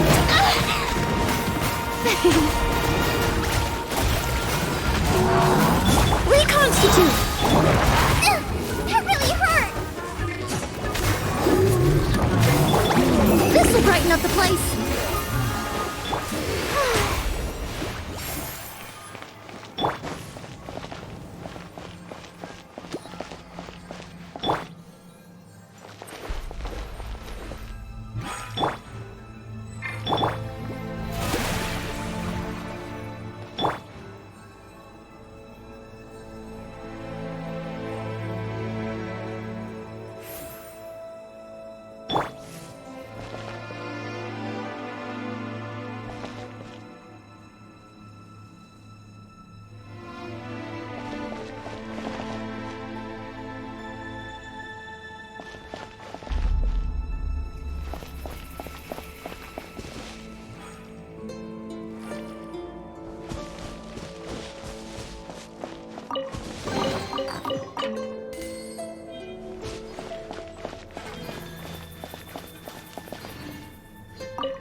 This is the final stretch. We just need to climb up, and we'll be there. Nothing to it. Easy for you to say.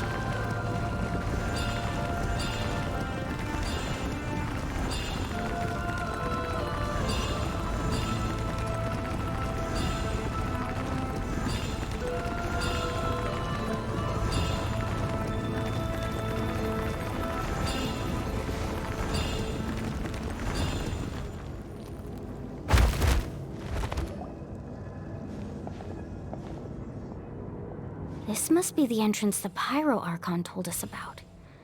The one ripped open by the Abyss. Yes. There's something in the depths of this place that feels familiar, yet also foreign. We actually have to go in there? Okay, Paimon just needs to psych herself up. Don't push her through before she's ready.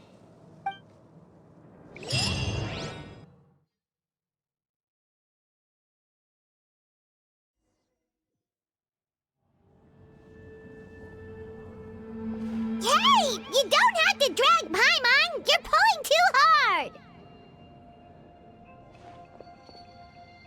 Looks like we made it. This is the Night Kingdom.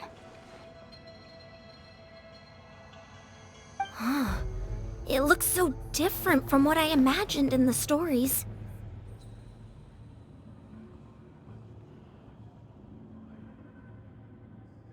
That overflow of energy is probably what trapped Kachina here in the first place. From this point forward, everything we know about the real world no longer applies. Anything can happen here. Paimon's more worried about how we're gonna make it out. We obviously can't go back the way we came. Do you see that patch of light on the ground? It's shining down from that fissure in the sky. Oh yeah, right in front of us. So that's coming from up there? Oh, it's so high up. Did we really fall that far down? Just like I said, our real-world knowledge doesn't apply here. We fell all this way, yet came out completely unscathed. If this was the real world, we'd have to climb our way back up to the entrance. But here, all we have to do is stand underneath the light and offer a prayer. That's it? Right. We still got a job to do. So that means all we need to do is find Kachina and bring her to this location. Exactly. This light is streaming in from the real world. It's a link between the two realms. The terrain looks difficult to navigate, and the visibility's not great either. How are we supposed to find Kachina in these conditions? Yeah, these floating black things don't look super friendly either. Those are all manifestations of abyssal power. Be careful. Ghost! A talking ghost!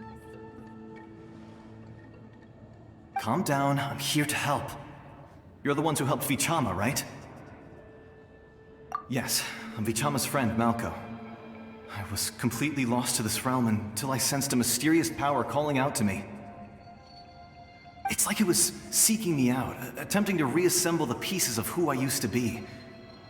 Of course, it could only do so much. I'm sorry I can only appear before you in this imperfect form. No, we should be the ones apologizing. If the Spirit Speaker Stone hadn't become corrupted by the Abyss, we could have done much more. But we had to destroy it. Otherwise, Vichama and his tribe would have been in danger. Of course. Thank you for protecting him. I never imagined that, even after all these years, he'd still take such a risk for me. Under the power of the stone, it felt like our souls were connected. Turns out even our regrets were exactly the same. Whether in triumph or death, you want your best friend by your side. Exactly. That may not be in the cards for us, but it's not too late for you. You're looking for a young girl from the Children of Echoes, right? She's being chased by an embodiment of abyssal power. I'd like to help her while I'm still in this form, so follow me. Be careful. This place has been severely corroded by the Abyss. Paimon didn't realize it had gotten this bad. It's like a seething volcano ready to engulf our world at any moment. Ouch! Quick, get back here! Can't go wandering off. Stick close to me. My power will be able to ward off attacks for the time being.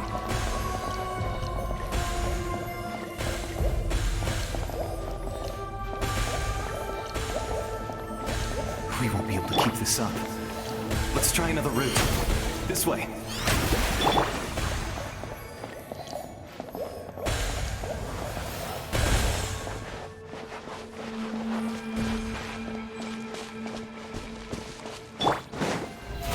How brilliant!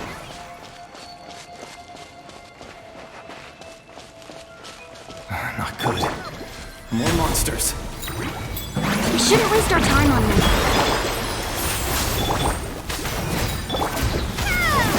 Lightning flash!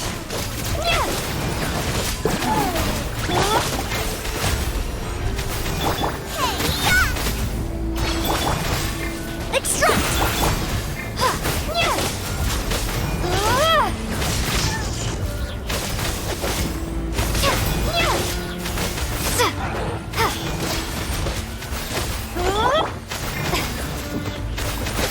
The shall begin! Reconstitute! A little ambiance! Nice and spicy! Take this!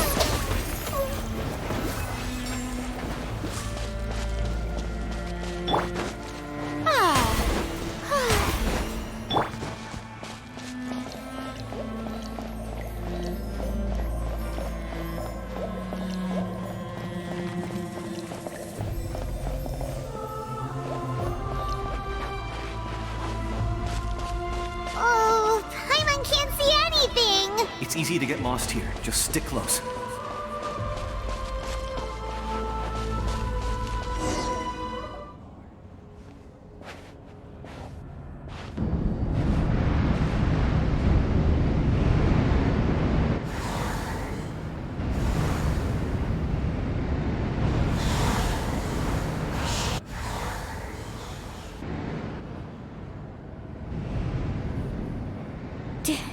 Did you hear that?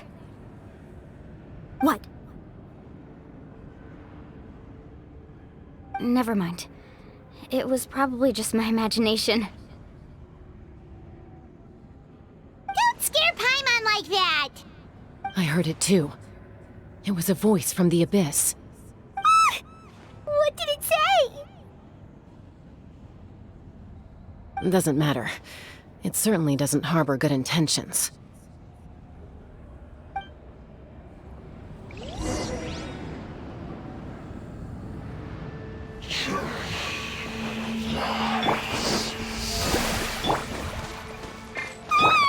Paimon just heard it too! Let's keep going. Paimon wants to get out of this place!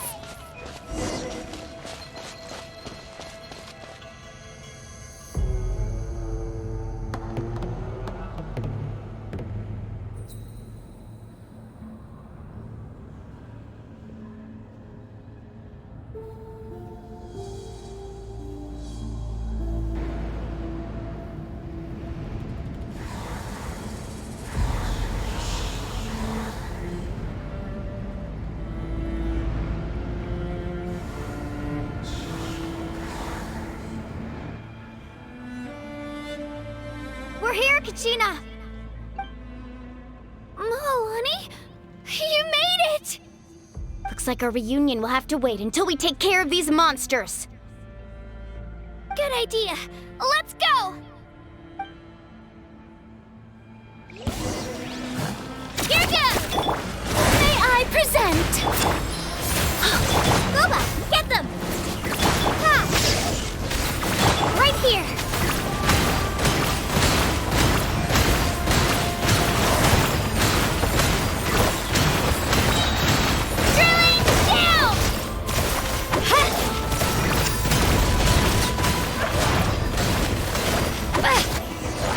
How brilliant! You're here. You're finally here. Thank you so much. That monster can appear from anywhere. It almost caught me a bunch of times. The Wayob's power helped keep me hidden, so I just tried to stay out of sight until you got here. Atta girl. You did so well. And most importantly, you weren't hurt. Should we start heading back then? Actually, I have a request. Will you come visit the Wayob with me? I can't exactly put it into words, but something's wrong with the Ode of Resurrection.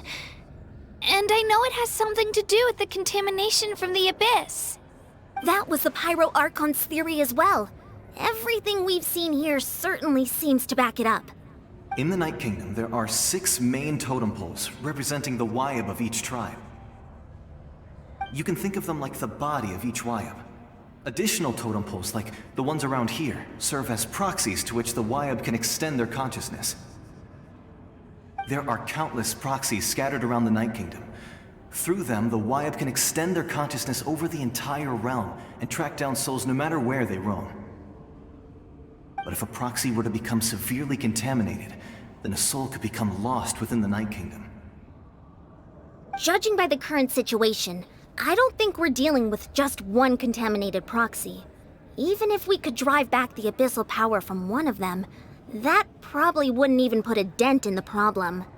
Still, we can't just leave the Wayob to suffer. It's protected me this whole time. I agree. We might even manage to draw out the monster that's been hunting Kachina. Getting rid of the monster might slow down the deterioration of the Night Kingdom. Kachina? What's wrong? Nothing. Just a headache. And that voice again, telling me to abandon the Wayob and leave this place. Maybe we really should leave. Kachina's already been here for too long. No, I'm fine. I don't plan on listening to that nonsense. I can hold on just up ahead. I'll lead the way. Besides, I can still fight, so please, help me out a little longer. Listen to me, Kachina. We'll come with you, but that's because we want to help the Wayob, not because we have something to prove. You don't have anything to prove either. It's okay if you reach your limit. We'll be there for you. All right, the sooner we get this done, the better. We've already come all this way, so we might as well try to get to the bottom of this. Let's go. This way. I'll stay here and try to stall the Abyss monster. All by yourself? That's too dangerous! It's all right. I may not be as strong as that monster, but I'm definitely more familiar with the area. Besides, I don't have much time left. If you're anything like my friend, I'm sure you're not particularly fond of goodbyes. So go. Achieve your goal, and return to the world where you belong. Thank you for everything. You're a true hero. Thank you. No one fights alone.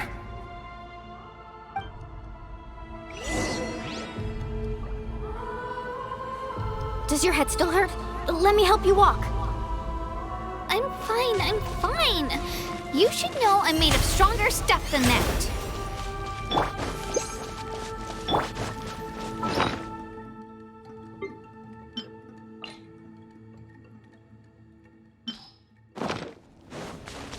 May I present?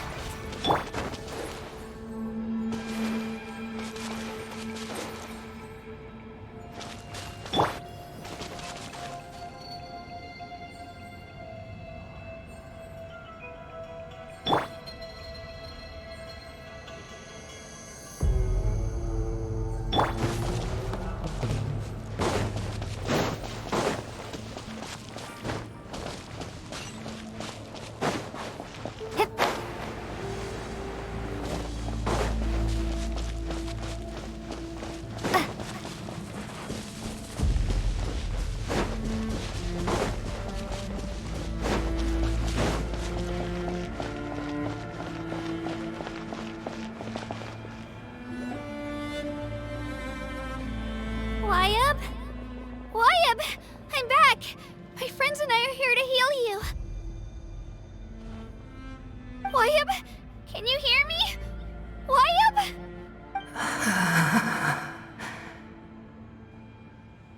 So we were right. The contamination is already too severe. It's preventing the Wayob from answering our calls. All right, get ready, everyone. Time to purge the abyssal energy from this place! Careful. We've got company. Already? You really think that puny soul could slow me down? Courage in the face of futility is pure folly. He tried to get in my way, so I disposed of him. You killed Malco? He would have dispersed with or without me. Rather than worrying about him, I would urge you to focus on yourself. You may have defeated others of my kind in the past, but underestimate me now, and it will be to your peril. No, the power of the Abyss is intoxicating. The destruction it seeks captivates like a masterful work of art. I strive only for the opportunity to see it up close. I thought this naive little girl was an exception, but it turns out humanity is full of lambs willing to offer themselves up to the slaughter. That is the tragedy of your short lives. You understand nothing of all-encompassing power. Ancient names, pride, friendship, all empty ideas invented to give you a false sense of self-worth. They possess no power at all. The Pyro Archon created those grandiose ideals out of pure selfishness. Anything to avoid sharing power.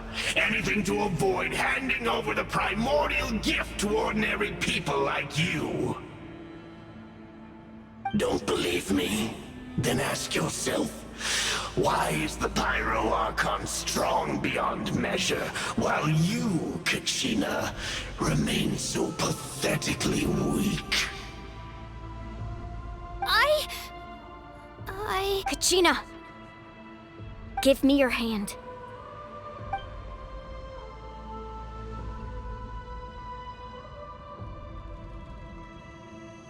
Feel that?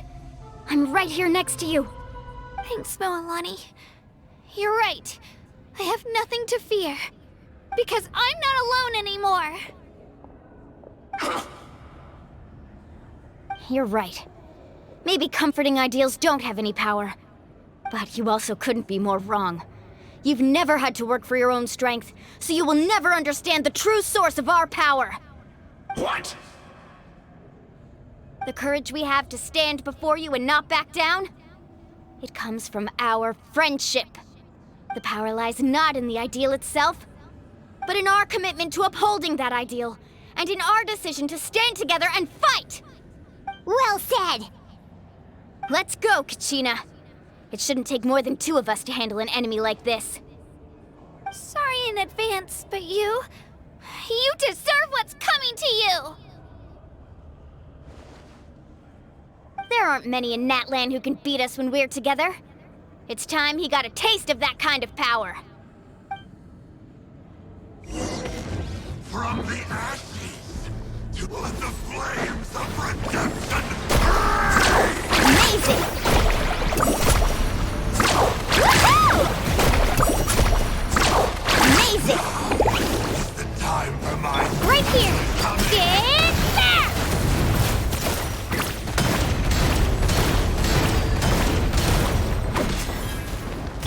Carving wave! Surf's up! Catch an epic wave! Right here!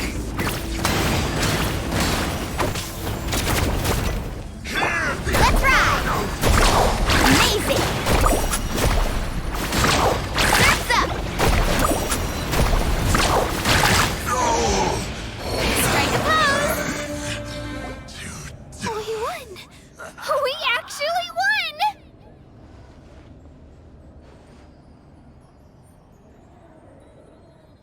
That's what he gets for underestimating you two. Fantastic work, Kachina! Absolutely fantastic! This makes me so... unbelievably happy. I'm happy too, Mualani. Together we really are unstoppable!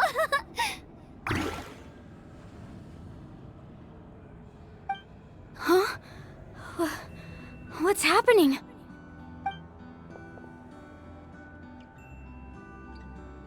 My ancient name is glowing? But I thought I didn't bring it with me. It's probably a projection from the real world. But that doesn't explain why it's glowing all of a sudden. Wait, does that mean you're...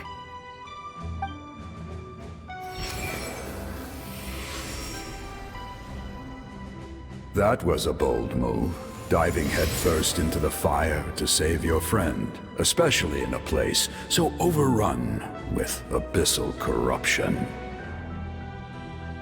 Still, seeing you pull it off was really something. Everything you said was exactly right. As isolated individuals, we stand no chance against the power of the Abyss. It took years' worth of scars and lots of unnecessary suffering for me to understand that for myself. The Pyro Archon's plan will unite us as one. Everyone has a part to play. Only then will we have the power to defeat the strongest of foes. Who are you? Tupac, a warrior from the people of the Springs. I fought against the Abyss during the invasion 500 years ago. I've heard that name before. You were the giant who saved all of Natlan. Since you were able to awaken my words from your ancient name, that means you have fully embodied the aspirations of the Wayob. Under the name Umoja, you shall unite the tribes and save Natlan from its impending doom. Me? As long as blood still runs through your veins, even the tiniest spark of steel against stone can ignite a flame. Its blaze will become one with our vision for Natlan. Even amid everlasting darkness, our bonds remain eternal.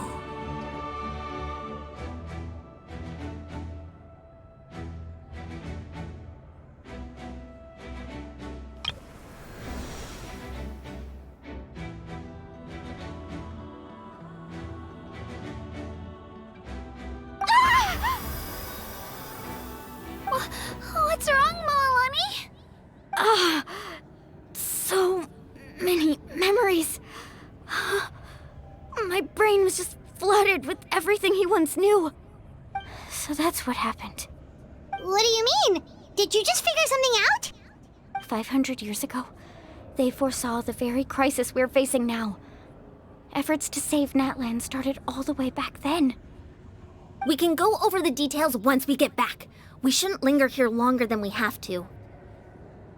I know bits and pieces, but I had no idea Mualani was also part of the plan. This sounds like something that's going to need a lot of explaining.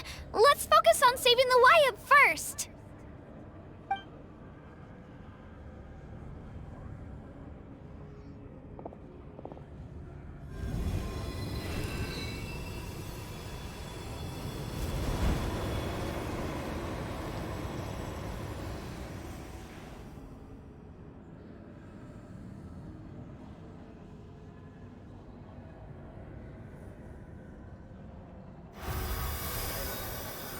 Okay, that should be enough. Wayob? Wayob? Can you hear me? I hear your voice, Kachina, my dear child. Great. Well then, I'm afraid it's time to say goodbye. I just wanted to make sure you were okay before we leave, but we can't afford to stay here any longer. I was going to ask why you bestowed an ancient name upon someone like me, but it's okay. I'll keep searching within myself for the answer. I'll never stop trying to improve my strength. One day, I'll live up to the hero you saw in me. You are already an outstanding child in my eyes, Kachina. No matter what happens. Huh? You are all my most beloved children. It has always been my honor to protect and nurture you. Your ancient name is just that. A name. Much like your parents chose to name you Kachina, I also gave you a name, but it need not define you. Focus on who you want to be. You are already worthy of your name. Now, you need only devote yourself to becoming a better you. The story of your ancient name is for you to continue. Just like your parents, my love for you will never change, no matter what the future holds.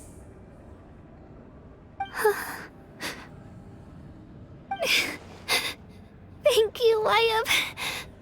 It gladdens me to see the Pyro Archon's plan move another step towards completion, but it is time for you to leave this place. The situation here is getting worse. Go now, my children. Save Natlan on behalf of all you hold dear. I know we've never met before, Wayob, but I just wanted to say thank you for encouraging Kachina. It was exactly what she needed to hear. Whoa! What's going on? An earthquake? We're out of time. It's the power of the Abyss. Quick, we need to run!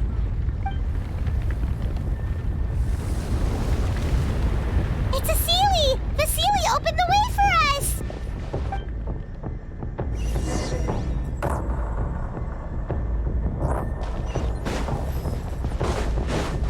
Lightning Slash!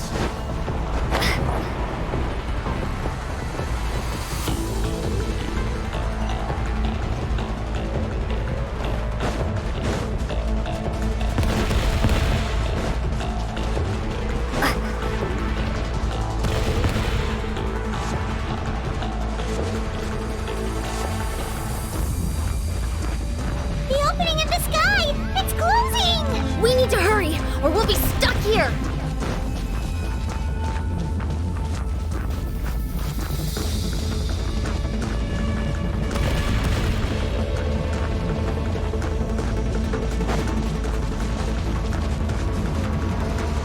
Watch out for the falling rocks! Quick, through the middle!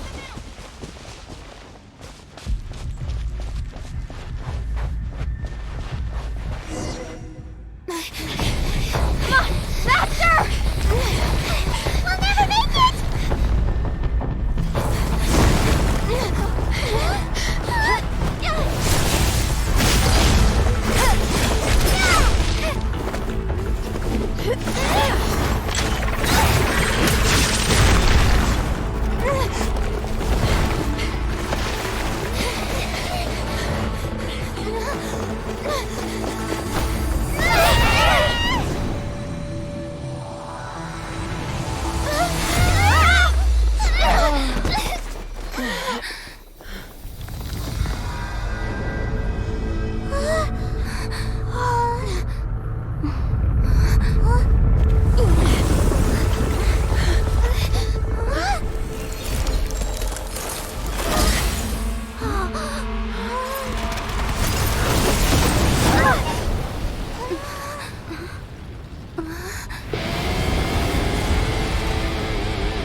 You've done well. Now come home.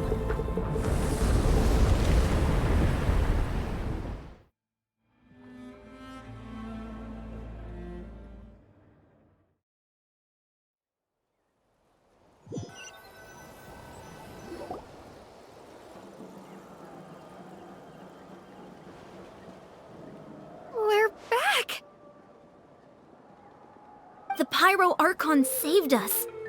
But she's not here. Yeah, didn't she say she used it all up? She's still in the Speaker's Chamber. What we saw in the Night Kingdom was just her consciousness. So you're saying her consciousness did all that? Every great display of power comes at a price.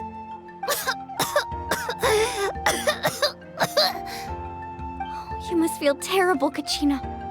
Just hold on. We'll get you to a doctor soon. Let's get back to the stadium. The Pyro Archon said she'd have a doctor waiting for us. I recommend getting a full checkup, just to make sure no damage gets left behind. Paimon feels okay. What about you, Traveler? Right. You always seem to do pretty well against the Abyss. Let's get going. We need to share what we learned in the Night Kingdom as well. Right. The Wayob mentioned something about the Pyro Archon's plan. What is it exactly? I'll let her explain everything. We're all a part of the plan now. Every move we make from here on out will decide Natlan's ultimate fate.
There's a lot less stuff here than before.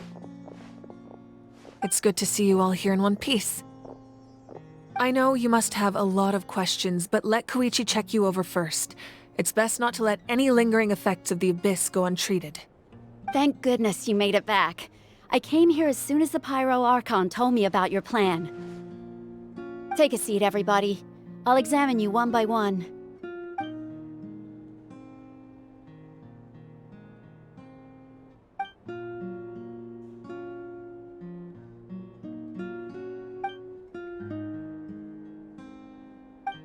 All right, that should do it for now. But just to be safe, I'll perform another checkup in a couple of days.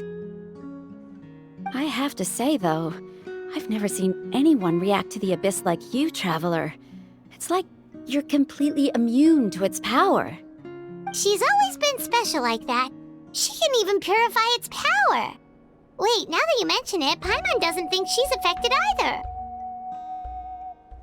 Given the current situation, that ability will likely play a great role in the events to come.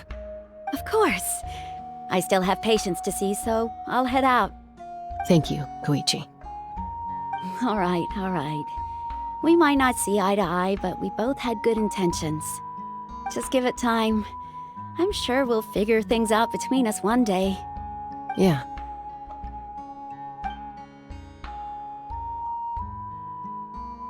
All right. There's so much to discuss, I don't even know where to begin. You've seen it for yourselves now. The devastation in the Night Kingdom. I'll get straight to the point. Natlan is on the verge of destruction. It's very possible our nation has less than a year before total devastation. Huh? No. That can't be true, can it? That's right. But I've only ever disclosed that fact to the handful of people working with me to save this nation. Our looming destruction is not a recent development, but the inevitable conclusion of the disaster the Abyss initiated 500 years ago. Mualani told us a little bit about that. 500 years ago, all the nations of Teyvat were invaded by the Abyss. Unlike the other nations, Natlan never had stable and deep-rooted ley lines, so we suffered the worst of the invasion. The battle against the Abyss was exceedingly long and brutal. In the end, victory came at the cost of our civilization and countless lives. Even then, it took centuries of solving the disasters caused by the Abyss to finally achieve the peace we know today.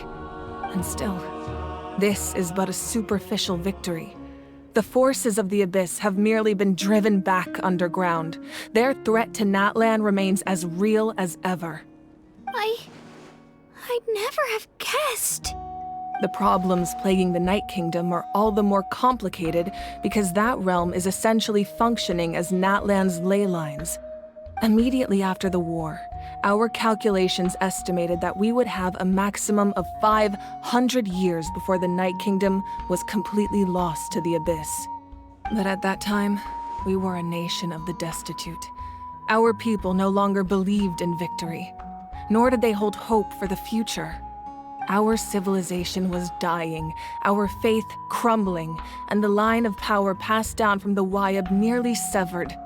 If we didn't bring the nation back together, it would be foolish to even dream of defeating the Abyss in the future. So, the Archon had a long and involved discussion with the heroes of each tribe, and finally came up with a 500-year-long plan to save Natlan. So that's what happened. After finding Kachina, I encountered a strange figure who gave me a series of new memories. Since the plan was mentioned in those memories, I guess I've been chosen to play an important role in it. But there's still something I don't understand. Those memories showed me the Pyro Archon from back then. And it was you. Huh? But that doesn't make any sense. The Pyro Archon is supposed to be human. It's impossible for a human to live that long. That's right. The hardest thing for humans to overcome has always been time. Or rather, the natural limitations of our lifespan. A god can extend a human's life by using a certain amount of divine power, or subjecting them to a curse. But, as we all know, Natlan doesn't have gods like that. We can only rely on our own methods. A human life is like a flame destined to be extinguished. 500 years ago, I placed my life within the sacred flame. Only by dying before my time could I have the chance to wake up again. So, in other words, this is your second life? Yes. We only managed to defeat the Abyss all those years ago because the tribes came together as one. If the Natlan of the future was to have a fighting chance, the Pyro Archons that came after the war had to rebuild the decimated tribes. The goal was to reunite the people and restore the strength of each tribe's Wayob. Once a tribe was back to its full strength, the tribe's Wayob would select a hero, indicating the tribe was once again ready for war. The Chosen would then stand by my side in defense of our nation, just like great heroes of old 500 years ago. So that means I'm one of the Chosen? That's right. You bear the ancient name Umoja, the same one held by the hero from your tribe 500 years ago. It means unity. After your adventure in the Night Kingdom, I trust you've come to fully understand the meaning of that name. So in other words, you always knew who the Wayob were going to pick from each tribe? Yes. According to the plan, each tribe was supposed to have been fully restored by the time I awoke. But something went wrong along the way. The 6 heroes successfully inherited the ancient names from 500 years ago, but the intel regarding the plan wasn't passed on to them. Once again, it comes down to the deterioration of the Night Kingdom. Communication between the Sacred Flame and the Wayob has been blocked. Just like how the Ode of Resurrection failed to bring Kachina back. Exactly. It's just another tactic the Abyss is using against us. The Abyss may not possess intelligence, but its methods certainly aren't easy to counter. If we want to unblock that information from being passed on, my presence alone isn't enough. The ancient name-bearer must establish a greater connection to their name. So, I've tried my best to help them from the sidelines. Currently, Shalonin of the Children of Echoes, Kinich of the Scions of the Canopy, and Iansan of the Collective of Plenty have all been acknowledged by their names. During your adventure, you too earned the acknowledgement of your Wayob Mualani. In the process, you gained the memories stored within your name. Well, we have less than a year! Yes, but we have no choice. We cannot start the plan until all the heroes have been gathered. That's also why I haven't been able to take action despite the urgency of the situation. But if you knew this whole time, why didn't you just tell me about my role in all this? Wouldn't that make everything go a lot faster? Perhaps, but the opposite could also be true. Knowing your destiny too early could mean failing to realize your full potential. Just like your determination to save Kachina, I hope your commitment to this endeavor comes from your own strength of will, rather than a sense of obligation. So I suppose you're not going to tell us who the final 2 heroes are then? That's right. Their time is yet to come. Putting pressure on them beforehand will only hinder their development. I can only trust in the judgment of the Wayob. I have never believed I could solve this crisis alone. In fact, it was precisely because I chose to trust and rely on others that we managed to get this far. Natlan's salvation lies not in its Archon or any singular individual, but in us all. You're quite perceptive, aren't you? I thought I might get away with avoiding the topic. Huh? Oh, right! All the stuff you stored here before, where did it all go? Even though I sacrificed my power, I still needed a contingency plan to ensure you would make it back from the Night Kingdom. After all, I was the one who allowed you to take that risk, and Mualani has an important role to play in my plan. In addition to their sentimental value, the items I stored here held a much more important purpose: fuel. Fuel? So back then, that's why you... Yes. The stories embodied by those items are certainly important, but there's an even more significant trait they all share. Every item belonged to a hero of Natlan. Over time, they became imbued with a certain amount of contending fire from being carried in battle. On their own, each item's power is limited, but together their combined effect can prove quite useful in a dire situation. By burning those items, I was able to activate the contending fire stored within them to open the boundary between the 2 worlds. It was a rather crude approach, so all their power was depleted in an instant, as you can see. But weren't they all precious treasures? What about their stories? That's exactly why I dragged you all here. No matter what, I never wanted the Pyro Archon to have to use that power. Oh, I'm so sorry. You have nothing to be sorry for. You all deserve my thanks, actually. If you hadn't saved the totem pole, that area of the Night Kingdom would have been forever lost to the abyss. And then, it would only be a matter of time before the Children of Echoes was met with disaster. Besides, when those heroes entrusted their belongings to me, or the Pyro Archon of their time, it was out of a desire to contribute to Natlan's survival.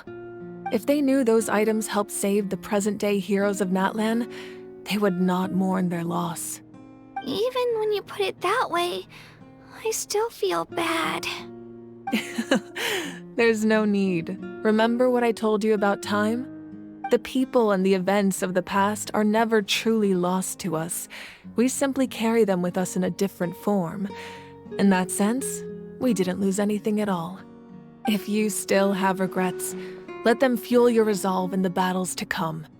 Your deeds will become new legends and nurture new forms of power just like the items once stored here. Well, we'd still like to return the favor. Well, if that's the case, just treat me to a drink sometime.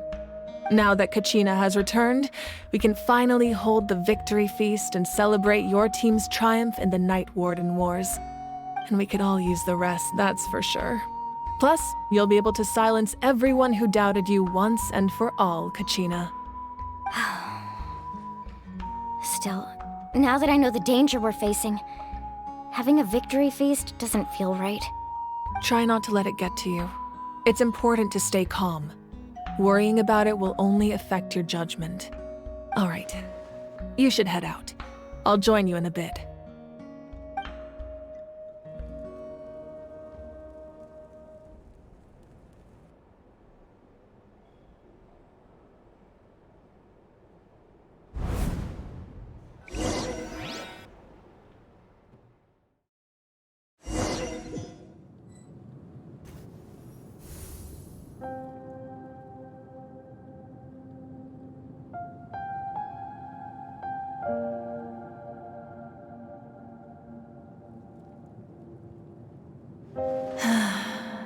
When I was young, I used to sit by the hot springs and listen to the stories of warriors from all over Natlan.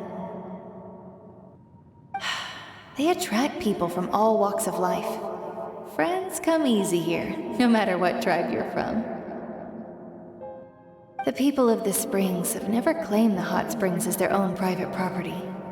They are there to bring all hot spring buddies together. It's been really nice, seeing the children of my tribe get older.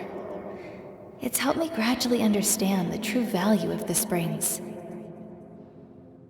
I've witnessed their energy, their determination, their absolute passion for life. Even when they cause trouble, I never managed to hold on to my anger for long. It's unbelievable how quickly they worm their way back into my good graces. I'm certain Mualani will become a great warrior when she grows up. She possesses infinite potential. I can see it. One day, when I'm no longer in fighting form, I'll come here and tell stories to all the children, just like those warriors did for me. So, you better get busy, Pyro Archon, or I'll end up running out of stories.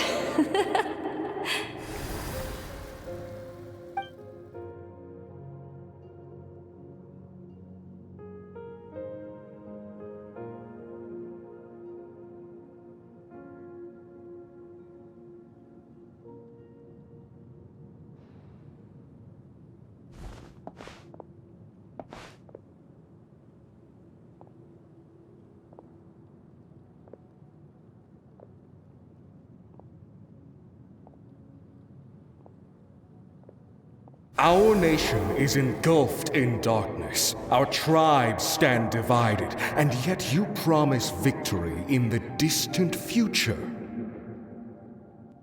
The Abyss is a cunning enemy, one that I faced in battle many times. Were that not the case, I would never understand exercising this degree of caution. My rage will never know absolution, and my power will no longer aid you in victory. But you came to me because you knew you could convince me with just a single sentence. I understand your choice. The heroes of today will forge the path ahead with blood and fire. Just remember to earn us the victory we are owed. Otherwise, rest assured, I'll find a way to collect the debt. For Natlan.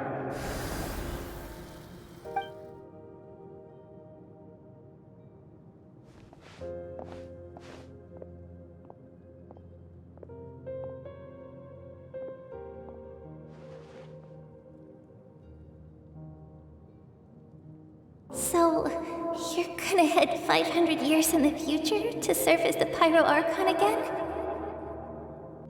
But what about the you from right now? You're just gonna die?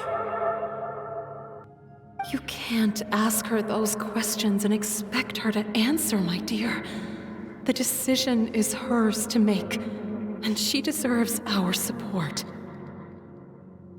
We will do everything we can to rebuild the tribes. Don't you worry. Even across time, we will all do our part to fight for Natlan's future.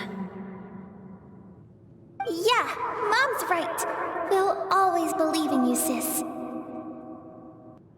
Oh, seriously though, Dad should be here. Where is he?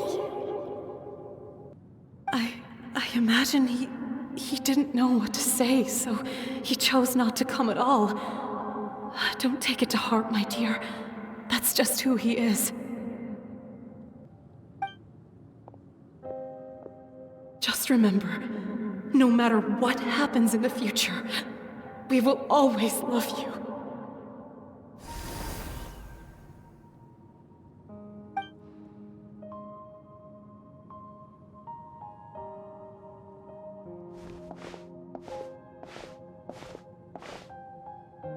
I'll come find you one day.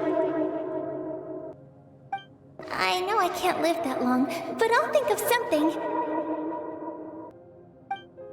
There has to be a way for us to meet again one day. If there's an answer out there somewhere, I'm gonna find it. So, don't forget about me.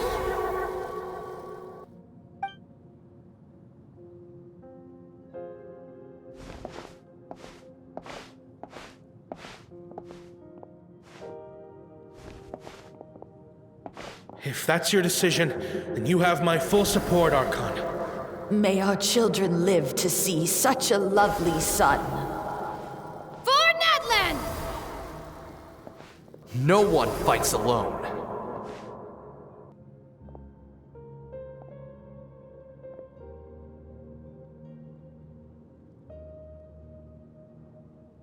The rules are my legacy.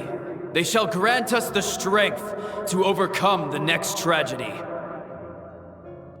War forged the 6 tribes, taught us how to fight, instilled in us what it means to love. Who will be the one to bring this to an end?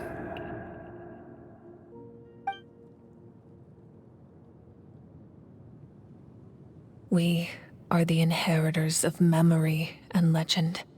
Those who grew alongside sun and wind.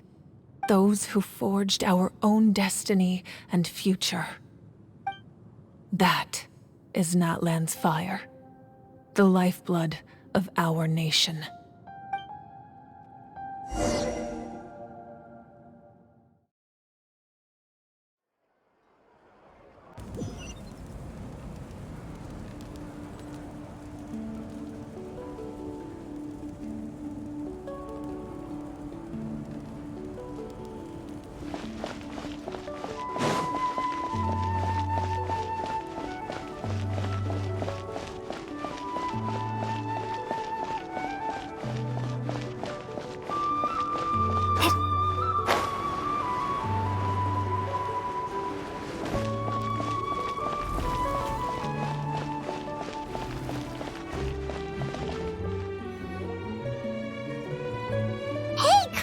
Hey, you here for the victory feast too? Oh, no. I knew Chaska would be here, so I just came to deliver some medicine. I was about to leave, actually. It's not that I don't want to celebrate Kachina and the others. I'm so glad she made it back. It's just...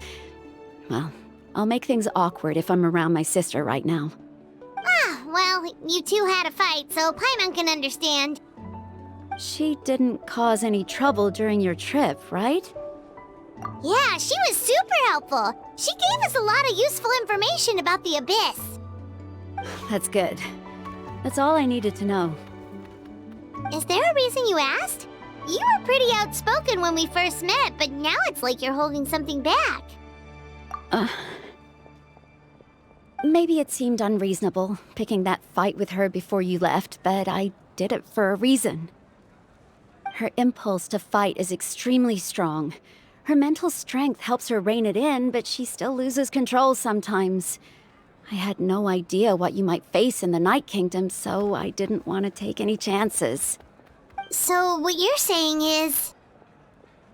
Okay, so maybe it sounds a little stupid, but it works pretty well. It helps her keep her cool for a little while, at least. Anyway, I'm just glad you were able to make it back safe and sound. That's all I wanted. But do you really have to go that far? Can't you just talk it out? No way. Chaska never opens up about her own pain, especially to her family. She can't learn about this, or it'll be even harder to help her. I appreciate the understanding, and don't worry. I'll find a way to help her ease this burden. Anyway, I need to get going. Enjoy the celebration. Oh, and if you ever need a doctor, you know who to find. Huh. Who would have thought there was a deeper reason behind their arguing? In the end, it's all the Abyss's fault. Paimon's had enough of them.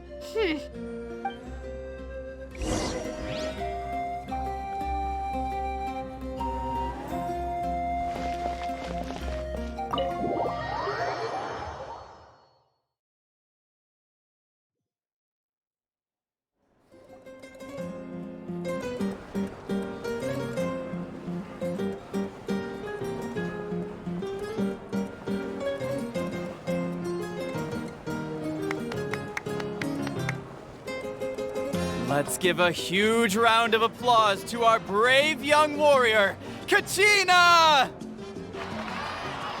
Woohoo! Well done, Kachina. Thank you, everyone. I'm so glad I finally made it. I always knew you could do it. With so much potential at your age, you have a great future ahead of you. You're one to talk. Don't think I didn't know you were the first person to abandon your team. I'll be dealing with you when we get back. I had no choice. My friend invited me. I couldn't just say no. Oh, really? So you weren't just trying to get ahead in the first round? I wasn't, I swear. I just happened to find that bearer injured in the wild, so I stopped to bandage his wounds.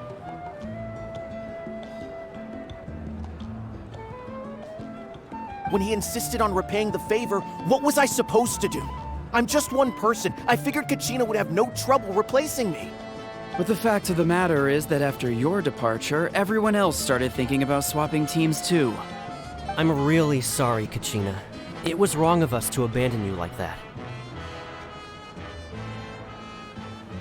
It's amazing that you still made it all the way through to the Night Warden Wars. That's the highest honor.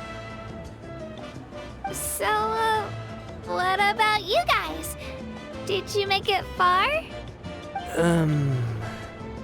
Our team captain drank too much the night before the competition and turned up late to the stadium on the day. We got disqualified.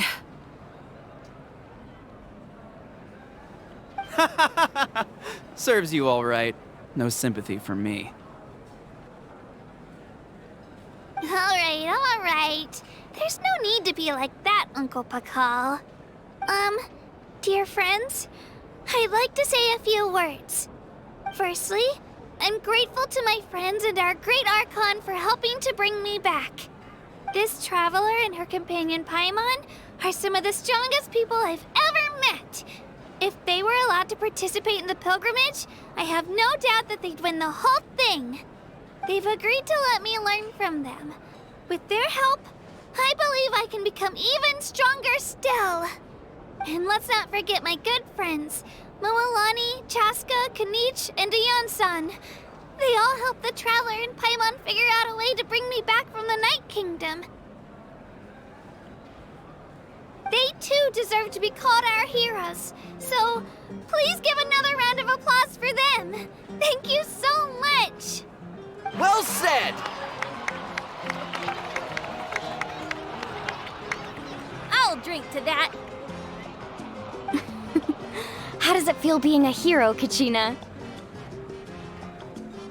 To be honest, it's a bit overwhelming. It all just feels so surreal. Well, you better get used to it! Next up, undefeated champion! Hey, please don't make fun of me.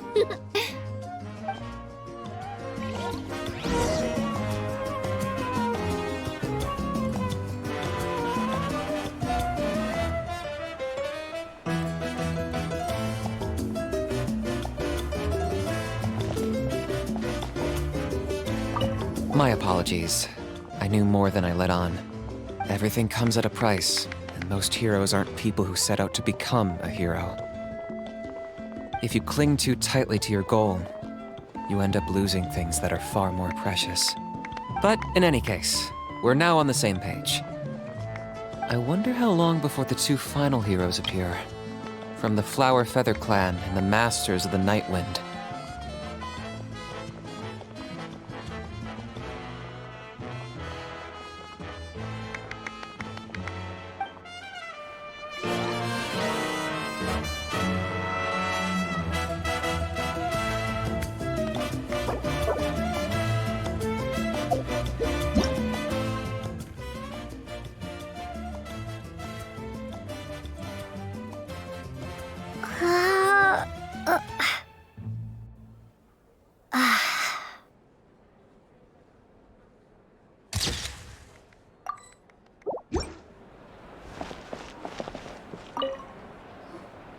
At previous victory feasts, you'd always find me in the crowd singing and dancing.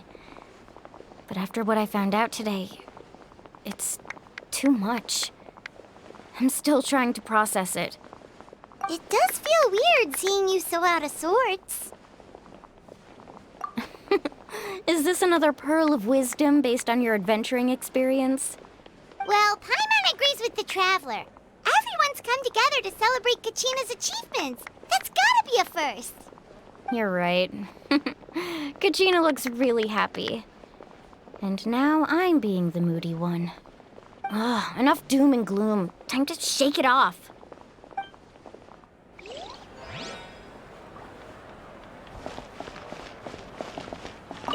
It cost us a lot, but we got Kachina back safely, and that's what matters.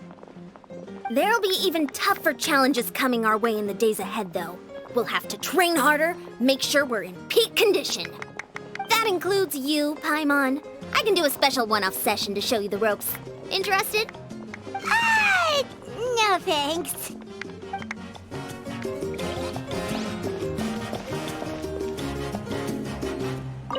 It's rare to meet travelers as strong and brave as yourselves. I raise my glass to you. Anyway, my sister's already gone back to our tribe. She has patients to treat. Oh, we actually ran into her on the way here and, well, Paimon just thinks she really cares about you. Yeah, I'm planning on visiting home myself in a few days. To tell her and the rest of the family that they need to be extra careful. I just hope they take it seriously. The Abyss has likely sensed your arrival in Natlan by now. So exercise caution on your adventures as well.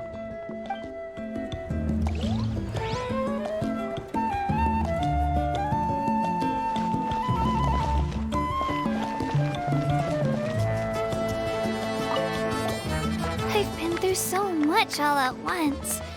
Everything still kind of feels like a dream. Are you still feeling unwell? Nope, all better now. I told you I bounced back pretty quick, so don't worry about me. I bet you guys must be tired, though. Make sure you get some good rest tonight. You gotta recharge so you'll be in the mood to have fun.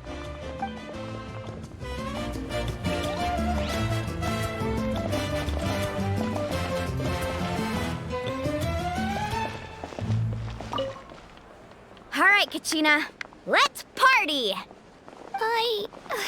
I'm a little embarrassed. Don't be. Come on, you're the star of the show today.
You're here. Have some fruit juice. I got it specially for you two. How did you know? That's Paimon's favorite! You look like you've still got questions. Ask away. Because they had their own lives to live. The thought of telling them, abandon your families and everyone you love, and come with me to the end of time, for in 500 years Natlan will be destroyed, it seemed too cruel.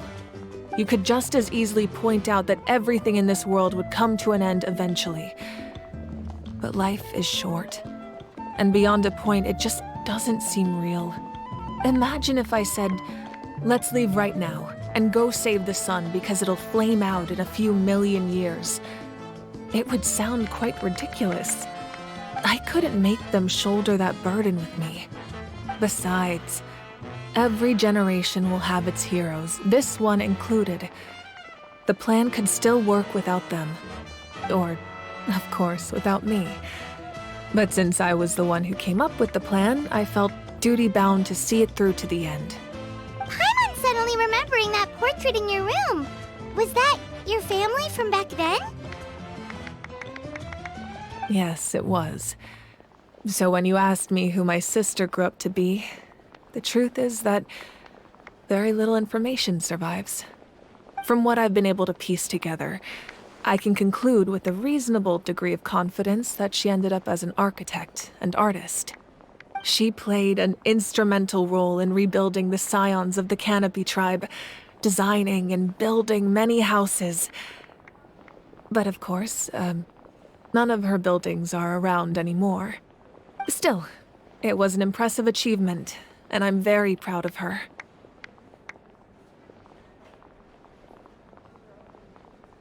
You feel loss keenly. It seems to stir up feelings of regret in you. But this is something I have long since come to terms with. This is a war, and there can be no war without loss. I am already far more fortunate than those who lost their lives to the Abyss. The people of Natlan look to me as their Archon, and the weight of their expectations is mine to bear. I must see our fate through to the very end, no matter what I may find there.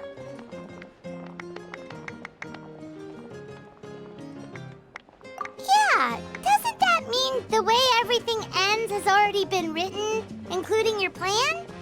I suppose, but so what? Don't forget, time takes many forms.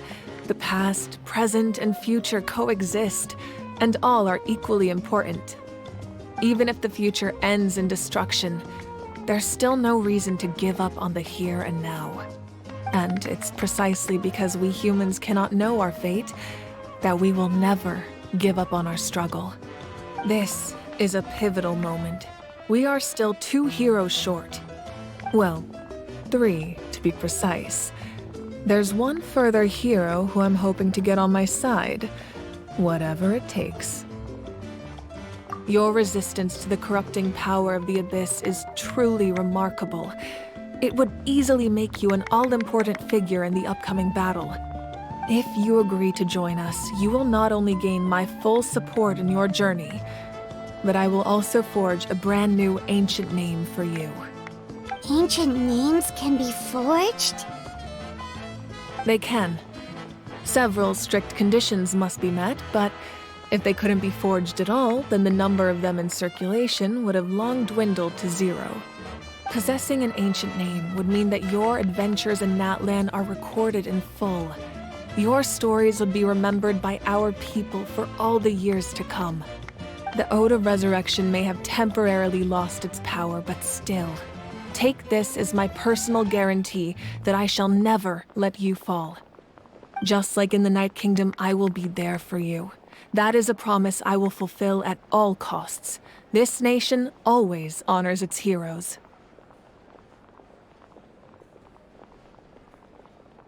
Yeah, we can't just ignore the situation here. Wonderful. Then I'll reach out to Shilonen right away. She's the one who will forge the name. We've never forged an ancient name for an Outlander before, but I trust she'll find a way.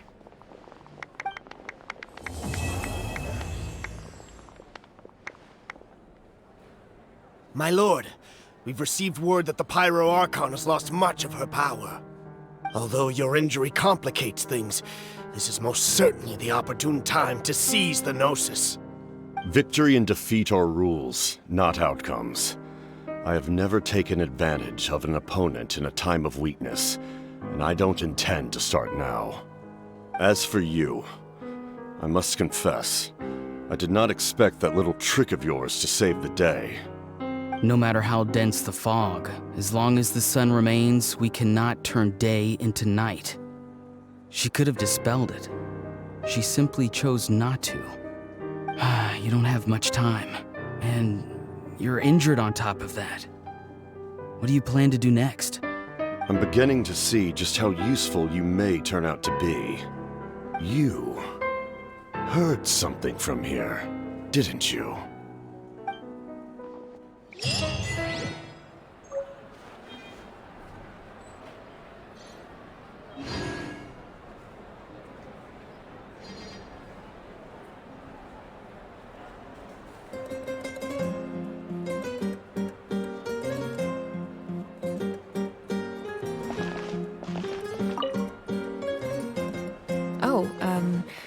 Something else you'd like to ask?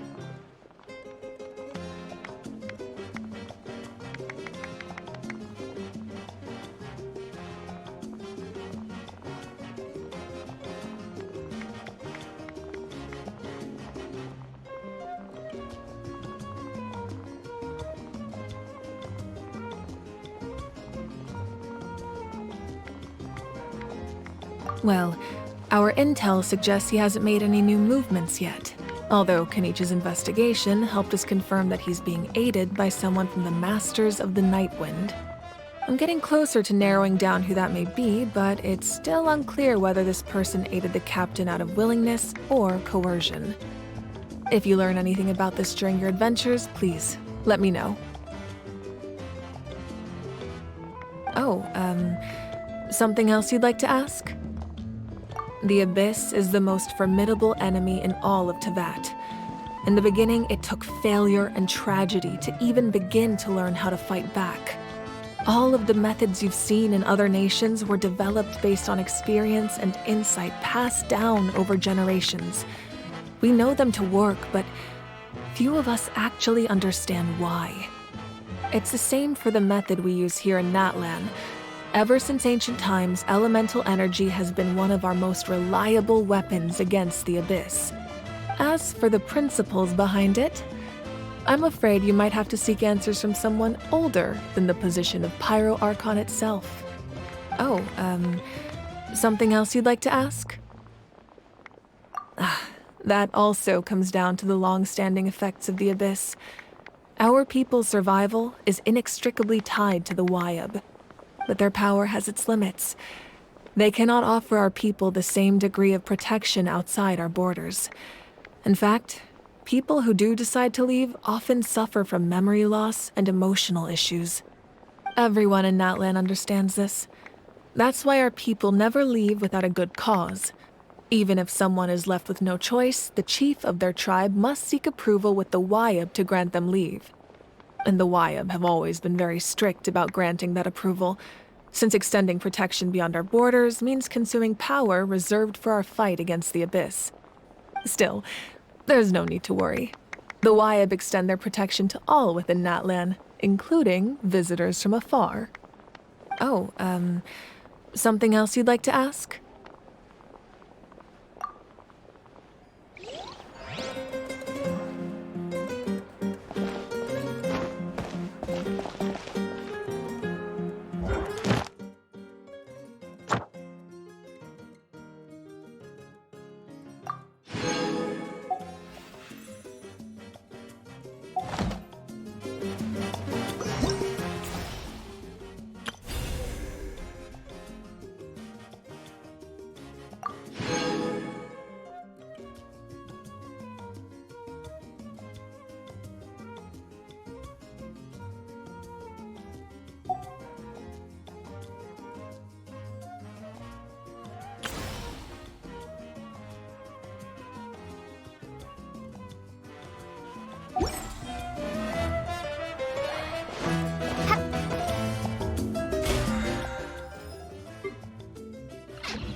Oh, ow!